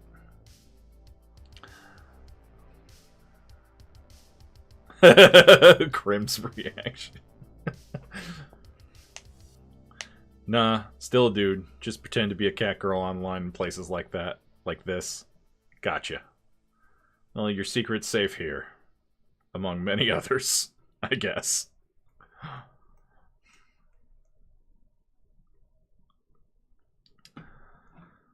So, now that I have you, Crim, Hefe here, and Lee, I want to tell you guys about something a rabbit hole that I went down yesterday, and they're called kissing bugs. You ever heard of kissing bugs? So what started this was I was mowing the lawn, and my lawn takes about 4 hours, give or take, to mow. Oh no, maybe? Yeah. It gets bad. So I was mowing the lawn, and I accidentally ran over a snake. I thought at first, I'm like, because I didn't remember what a diamondback looks like, and those are the main venomous snakes in our area. We don't have too many of them in the yard. It turned out just to be a rat snake, but I was like, keep a healthy distance, since I don't know snakes that well. Did some research later, though, and went down a whole rabbit hole of venomous snakes and venomous spiders and stuff. There's a channel called on YouTube Jack's Wildlife, and to cure my arachnophobia a little bit, gonna get Chagas disease. No. No. Yes. Yeah, that's my middle name. And you spelled it wrong. You spelled it Alan. It's Alan. Wink. But so I went down this rabbit hole, and this guy gets himself bit by black widows and brown recluses and stuff like that, and then films it. It's actually pretty cool, and it's very educational because he destroys a lot of urban legends that and hearsay about spiders and stuff. Yeah, he's cool. Coyote Peterson? I don't know who that is. But yeah, and then he had a video on the kissing bugs in Arizona and Texas. I'm like, oh well, at least they're only in Arizona and Texas. So the variety that we have out here, and it's they're where you are too. They're in Southern California. They're the entire southern United States because of climate change. They're moving further and further. They're spreading out, and they actively hunt us. At least in Arizona, they do. I've never seen them in our house. Thanks for letting me know that, Dick. They can see in infrared like the Predator. And now I'll never unthink it. Look, we tell horror stories here. Sometimes they just happen to be real. And the other interesting thing is the reason why they enter our homes a lot is because of our porch lights. So Guess who's never turning his porch light on again? Me. And I used to keep it off just because I would go out there and smoke. And I didn't want the neighbors seeing or what have you. But now I'm just like, I'm paranoid, right? Thankfully, though, okay, so the variety that is in Arizona and Texas, they gorge themselves on blood because they're parasitic organisms. What is it? It's not enzyme, it's protozoan. The protozoan that lives, cool. Mine burned out a couple days ago, but I need mine on so I can see the meth heads steal my wind chimes. Man, that sucks. But not surprising for that part of Riverside. You'll have to tell me more about that at some point. But, so I got it on video. Yeah. Fun. Spiders, I do not care if it's big or small or big or what rumor. They're getting gassed like a gas chamber. Well, you might change your mind because spiders are like, they've evolved. Got it on video. Wow, that's... I want to see that. You send it to me. You message that to me. I want to see it. So spiders and snakes and like... especially cellar spiders. You want cellar spiders. I'm finding it right now. Oh, I get to show you guys something. Because you guys, this is your first time here. This is your first time here, so... Okay, so about the kissing bugs in Arizona and Texas. You also want house centipedes, aka leggy boys. Yeah, my wife is terrified of spiders and centipedes, but like they're harmless. You know, I'm slowly getting over my fear of arachnophobia, and it's largely thanks to jumping spiders because they're fucking adorable. But I digress. What the Texas and Arizona bugs do is like as they're feeding on you, and the reason why they're called kissing bugs isn't just because they appear to be kissing when they're flying in pairs.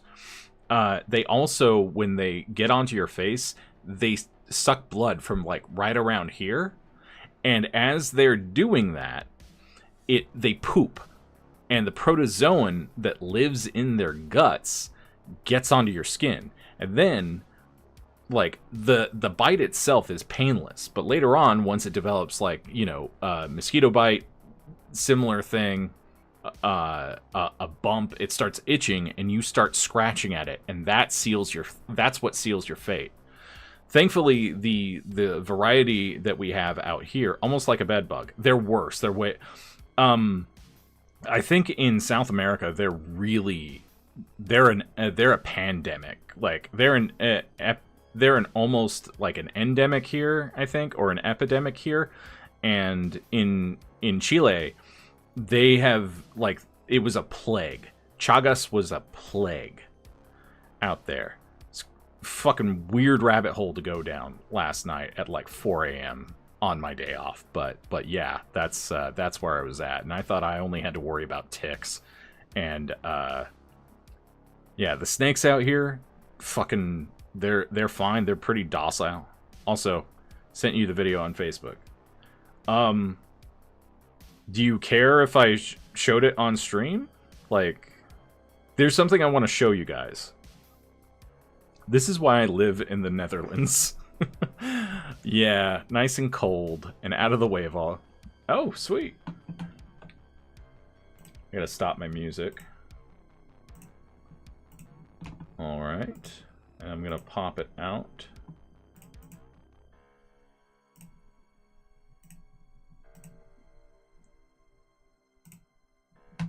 All right. Check this out. Yeah, I've never been bitten by that. So I've never had the problem with that. So, okay. And I got to switch the source.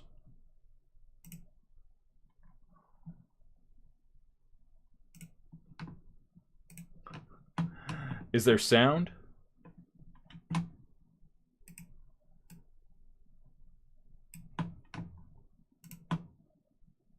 I don't think there's sound. Oh, there is sound. All right, sweet.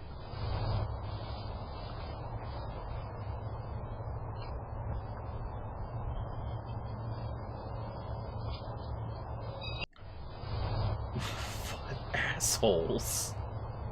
Who does that? Well, you gotta be on meth, apparently.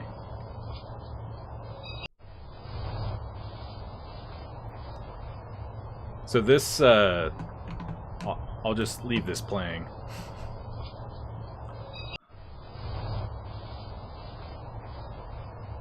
Just my front yard. Yo, man, that tick that makes you allergic to red meat, though, yeah, I'd just have to end it there. I was in a call with Lee and a few friends when this happened, but couldn't get to the front door in time to catch him. Maybe? He's not even hasty or, like, urgent. This is just shopping for him. I couldn't fucking believe it. Yeah. It's like he's checking the price, too. Oh, my thing just glitched. I just saw it on stream. So these assets that I made, right? Do you know who it is? Do you know who did it?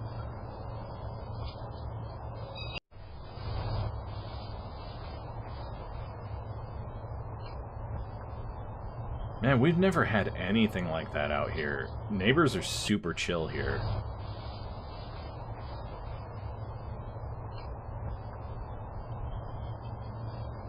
I tried. I walked out, but couldn't find him on the street. Nah, just one of the fucking methy people in the area. He saw them and went, "Ooh, wind chimes," like Randall talking about Navy SEALs. Bet he wiggled his fingers like me when I see donuts. Went, "Don't mind if I do." So these assets that I imported, and eventually I want to rebuild the whole scene in OBS, and then tie the animations that Jade or myself do to point redemptions. Like, I see some of the masking didn't fully work, even though I tested it in Premiere before uploading and looping the video. Yeah, so we did this whole MST3K thing, and I got Jade to sit in front of my camera in front of a green screen and use treats to get her to do that, and then later on created the silhouette.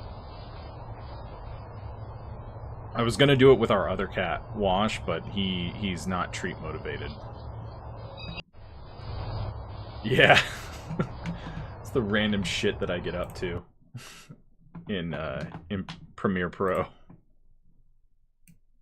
I'll drop that down. I'm still trying to figure out how to get Twitch to only save to be able to broadcast whatever music I want. But so far it has not worked. So that is fucking wild. That they just were that bold. No, that's not Wash. That's Jade. But Wash, the long boy, is I'll send over a tutorial. Oh, for linking it to point redemptions or animations to point redemptions. I gotta redo those layer masks. Yeah, and like the doorbell isn't hidden, so I have no clue how he didn't see it. Is it a ring cam? Imagine the corporation fucking no, the audio. Yeah, it so I thought I knew how to do it. Because it's only unselecting a certain, like, all the tutorials that I saw say just unselect in the correct track. It's a blink, so same thing, although I replaced it with a ring a few weeks ago. Oh, nice. Well, Hopefully the corporations aren't fucking your data. But pretty much everyone's data is being harvested.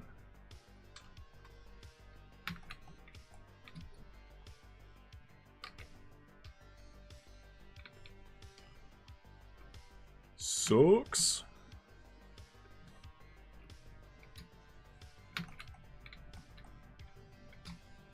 You're not even going to see that, so not going to bother.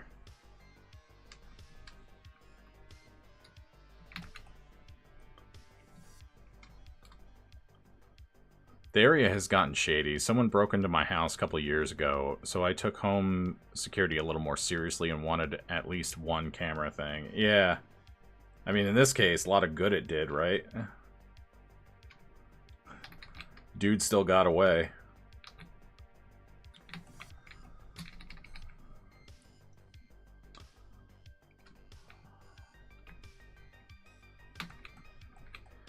Meth is a hell of a drug.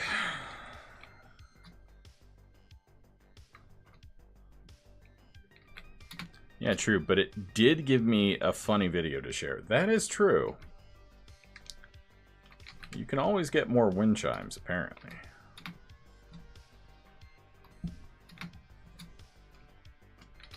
Oh, fuck it. I'm gonna do this. This will be easier.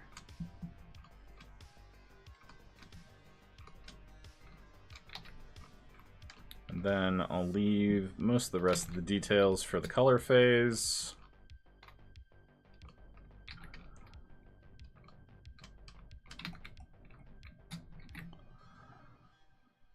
I'll send my settings in a bit. Thanks, Krim. I keep thinking about it, but if the fucker comes back again, I'm just gonna show... Oh, God. So can the meth heads, if he does...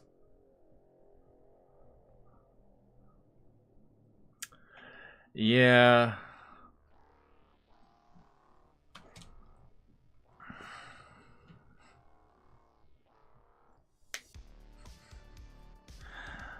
I mean...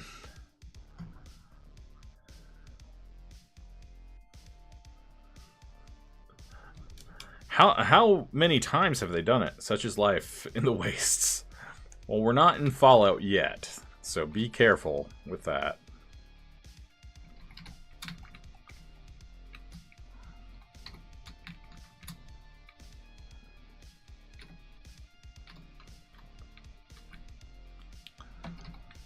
Of course, we got fucking Mark Zuckerberg building fucking vaults for himself. Just the one time. The dude a couple years ago broke into my back door, but I heard him doing that. Ad starts in 50 seconds, and then we're probably going to raid out, because I should probably go to bed. I should probably go to bed now that it's 4 a.m. But thanks for joining us tonight.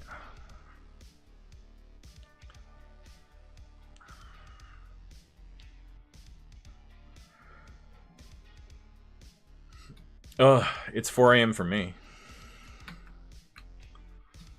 I don't know where you are, Lee.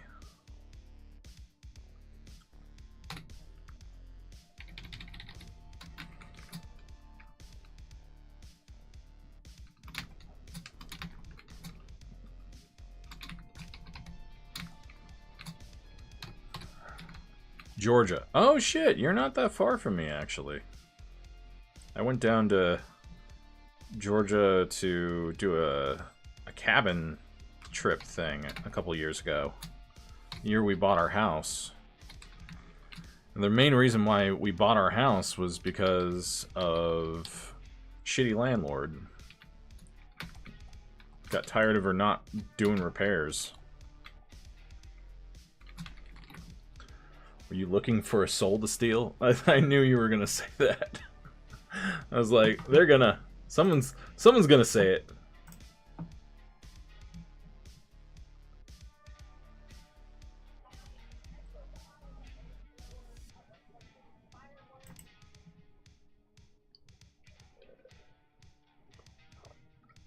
Yeah, a little bit. You're right. Stiffed us on the security deposit, too. Which is fantastic. Just love that for us.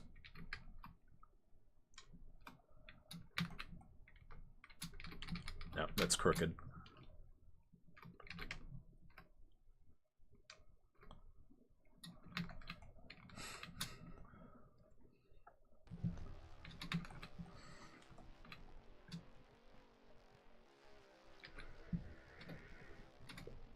Ugh.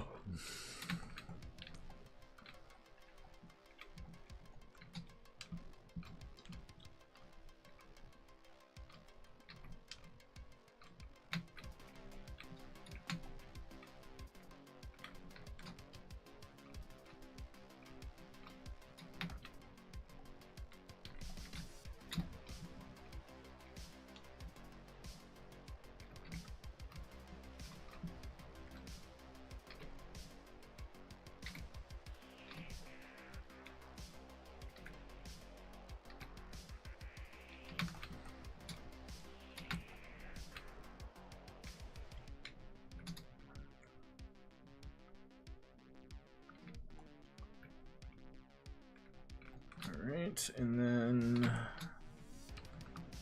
just leave this as a note for me.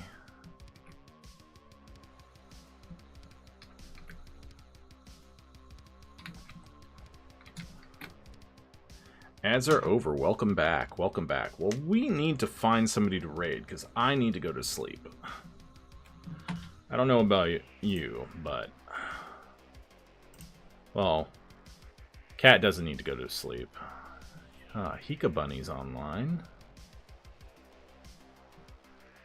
I think Hika Bunny is working on... Okay. Lee, I need you to behave yourself, okay? I believe Cat can behave themselves as well.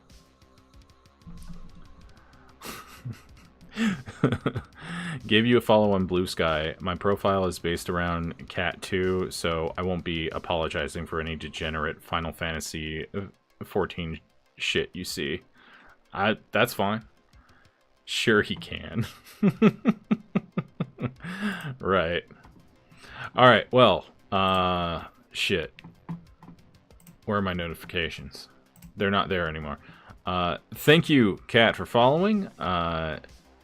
Thank you for the bits, Shisui. Thanks to Punk Noir for giving me a shout out. And thank you to Yama for following as well. Dude, I wish I had time. I just don't right now. I'll be around more now that I know you're on here. Yeah. Like, I'm gonna need a mod too, because wife is, Aw, thanks! Thank you, Lee, for the subscription. Bezos bucks is free money.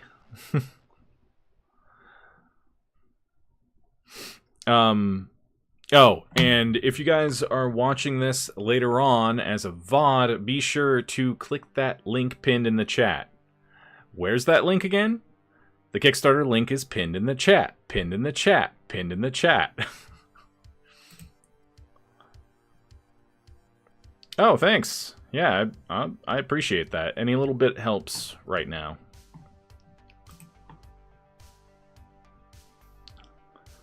But yeah, since wife just started her new job, she's not going to be able to stay up anymore. She was basically modding for me into the early hours of the morning before she started. So I might need a new mod to... Like, honestly, my chat's pretty chill. Wife is usually the one who's the most... my Prime sub is open tomorrow, so I'll give you mine when you're on next. Oh, thank you. I appreciate that. So yeah, we'll...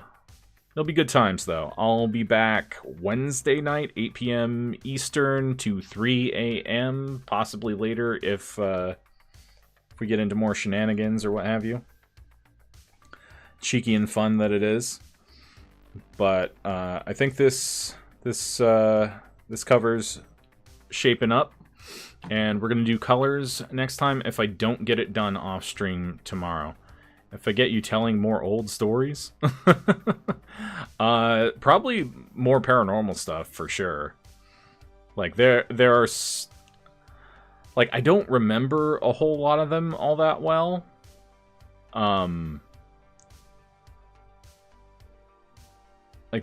Like I've told the 2 girls 1 cup thing that we did to Evan already. So whatever I can remember. Absolutely. But yeah. Yeah. And Hefe, if you're still here wondering what that is, so one of my finer moments. Yeah. So one of my roommates wanted us to do his homework for him for film editing, I think. So we just like did some bullshit. We recorded some bullshit over this, and then Kat decides to put 2 girls 1 cup at the end, and poor Evan is sitting in front of the TV staring up at it, watching this, and he just has this dumbfounded look, like I'm not sure he totally comprehended what was happening as soon as the trailer switched from movie trailer to, and I cut it so that at the high point of the video, it changed to the big moment of, oh no. Yeah. That's something I probably wouldn't do now, because, I don't know, I guess I'm not as mean as I used to be. I'm nicer than I used to be. Yeah, he debuted it to 15 fucking people. Oh, now probably now though. Then it was funny. Yeah, I wouldn't do that now. But also, he didn't do any of the work himself. He basically, like, I realized that now as I was replaying it, because at the time we were like, oh yeah, fuck yeah, we'll do that.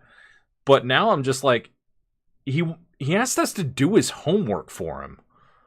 Like, who does that? Anyway, thank you guys for hanging out, and we're gonna be making more comics and stuff. We're gonna be moving on to chapter 3 soon, but we're almost about to smash through that first stretch goal.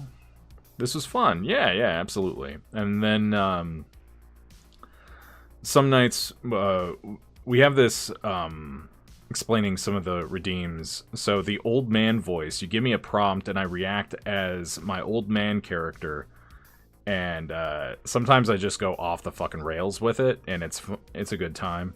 But usually we try to embody some of those late night radio vibes, just really into the liminal stuff and whatnot. But like, it's open to go in different directions and stuff like that. So we're not always going to be doing paranormal shit, but it's pretty fun to tell ghost stories, and it's fun to read them off for people, and people seem to dig it, you know. But we might not be doing Mondays anymore, just because 2 a.m. smoking cigarettes and drinking beers with Coast to Coast. Yeah. Not realizing that it was just like fucking liquid propaganda. Or at least I didn't realize it, because I was still an idiot. Because I grew up evangelical and young earth creationist. It does. Like, I tried listening to some Art Bell recently, and even he was like, I'm connecting all the dots now, man. I'm connecting every single dot now. And I'm just like kind of grossed out by it, you know? Like platforming fucking Alex Jones and a bunch of awful people. I haven't listened probably since it was with you. Yeah, I mean, really, I only liked it for the vibes, you know, and the memory of it growing up with that stuff playing. And recently I went back to watch Sightings. Do you remember that show? It was another paranormal show, UFO show mainly, but that I remember the first episode when I was like a little kid. I must have been in like kindergarten or something, and they start talking about the Greys, and it scared the shit out of me.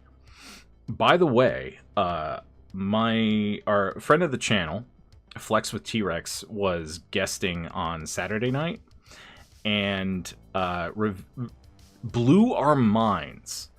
We're gonna raid in just a second, but Greys are actually just baby barn owls, because they look fucking freaky. I like listening to weirdos, and yeah, I haven't thought of it in years. Yeah, absolutely. I mean, there was a lot of bullshit on that show. Thinking back, like Redfern's fucking weird. Yeah. Have you never heard that before? No, I absolutely never have. Like, I know that, like, owls are connected to the myth, or the urban legend and everything, but they absolutely are. Yeah, and it kind of blew my mind, and my wife is, like, terrified of aliens. Like, especially Greys.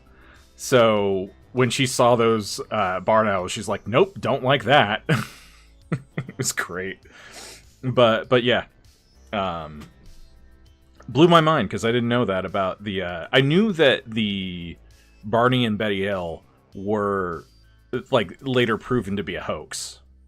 You know, or at least a misremembering, quote-unquote. Know what I'm saying? And so many UFO things are that. Like, even the UAP shit, we were talking another night, where they were sent, like, and it's so funny that, like, yeah, I heard that too. Like, Trump's trying so hard to distract from the fucking Epstein file shit by releasing all this UAP shit. But one of them literally is, I saw Hank Greene, another science communicator I like, breaking down the footage of one of the UAP things. And it's literally just a fucking weather balloon that popped. And you can see it pop when you slow down the footage. So a lot of that shit is literally is just weather balloons. And isn't that kind of a letdown? Like listening to Love Line with Adam Carolla. What an awful dude. Yeah. Oh yeah, so much of it is technological anomalies, or just like plasma phenomenon in our atmosphere. Like, I'm sure you've heard of sprites, like that appear above clouds. They're lightning formations that appear above clouds. They're like crimson. Sometimes they appear other colors. But our magnetosphere reacts really strangely and in unique and interesting ways with either cosmic rays or coronal mass ejections. Really, any kind of high energy particle that, low atmo has a ton of shit going on. My mom is insanely into rocket launches now, so I get space news constantly from her now. Oh, that's cool. I hope she's doing well. Your mom was always dope. I better turn off my monitor. Or my XP pen. Doing well, yeah, that's great. Still drives like a demon. God. Yeah. We didn't need to worry about the ghosts on Ghost Road when she was driving. Alright. Need to actually raid right now, but we'll catch up soon. Alright, Hika Bunny. She's been on for 4 hours. I'm sure she could... Alright, since you guys... Let me do this correctly, like a good streamer. If you're not following... Oh, shit.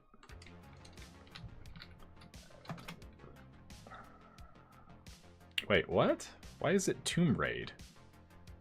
No. Oh, I see what happened. Okay.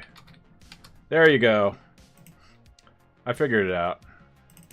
And if you're subscribed...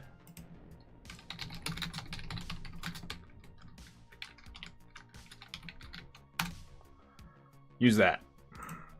We're gonna raid Hika Bunny. She has been working diligently on her own manga. She's supposed to be finished soon so that she can hopefully get it printed out for a festival thing that she's doing. Not festival, it's like a con, but not a con. It's weird.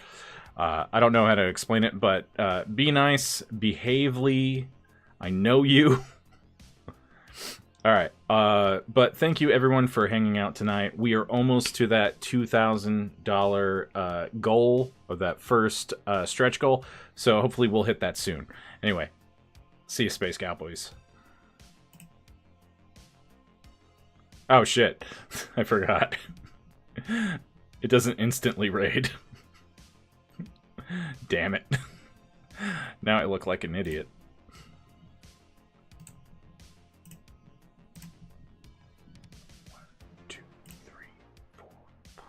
6.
Ugh.